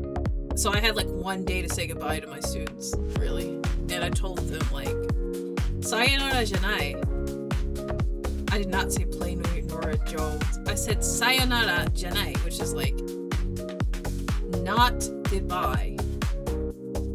I said matane. I didn't say I said nothing. I said matane. So like, see you again. So I told him, like, just tell me see you again. Like, I'll see you guys. I told him, I promised them I'd go to their sports day. So I have to, I'm pretty sure I won't be working sports day at my school. Just because they usually, the city usually, like, schedules it because there's parents who, like, they might have, like, they might work. Well, they work at a different, if they're teachers, they work at a different school than their kids do. So usually they try to split it up so that the parents can, like, just take the day off of work and go, well, it's a Saturday, it's not even taking a day off, but, like, you know, they can go see their kid sports day. Yeah, and if it's, like, their school that they work at's having sports day, they can take it off if need be, but they rather try to make it so they don't have to do that. And plus, they always try to have it on a Saturday, so, like, in case you're someone who, like, is a public servant, Saturday office is fucking closed. You can go see your kid, sports day, instead of having it in the middle of the week. So I told them I'd go to the sports day, so that's a day where I won't be streaming, because I'll be, at the sports day, watching my students. Because, I promise! There were a lot of them were like, you're not leaving! Don't leave! Or they would ask me if I'm okay. And I'm like, I was not okay, but I told them I was okay. I was like, it's alright. Like, no, I'm good. Like, funny enough, one of the kids causes me a lot of trouble. He's like, you're not leaving. And I was like, yeah, I am. And he's like, no, don't go. And I'm like, who are you? Because you over there causing a nuisance. You've been a pain in my ass for 2 years, and suddenly you're acting all cute. But yeah. And I gotta get a bike too. Fuck. But anyways, that's enough. I gotta eat. I'm hungry. Sorry. Sound bites. Wait, what the fuck? I mean, my links have been going on. If you haven't looked at any of the links, I'm gonna do the ones that matter. Soundbite sound off. Subscribe to my YouTube channel. You want to see me wear a maid outfit? Get that shit going. I might make a promotion about it later, but that means I gotta take a picture. Alright, soundbites, stand down, okay? Stand down. Yeah.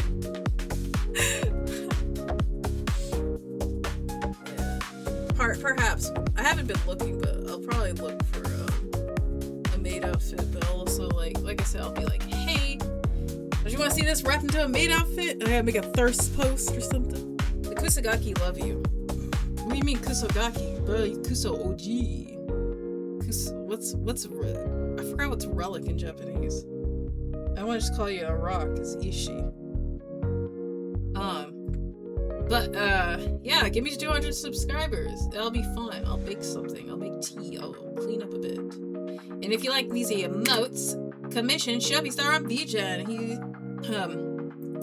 currently taking commissions for illustrations, cell shaded, fully shaded, chibis,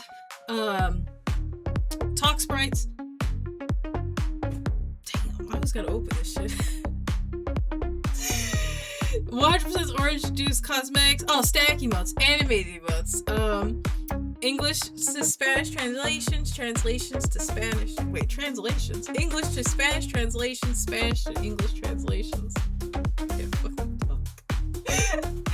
Anyways, that's it for me. Ekowari. Soundbite sound off. We already did it. Don't do it again. Ekowari. Goodbye. Stay safe. And keep on biting. Ha ha ha ha. Although, like, fuck, like, I keep saying that.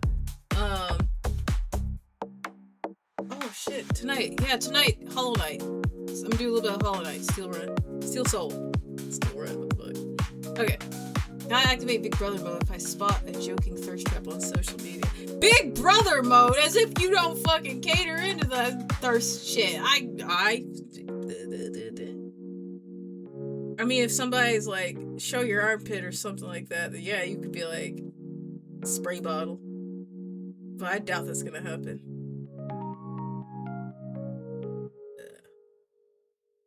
I doubt that's gonna happen. Alright. Anyways, that's it for me. Time to eat. So, see you guys later. Have a good night or evening, whichever it is for you. Bye bye.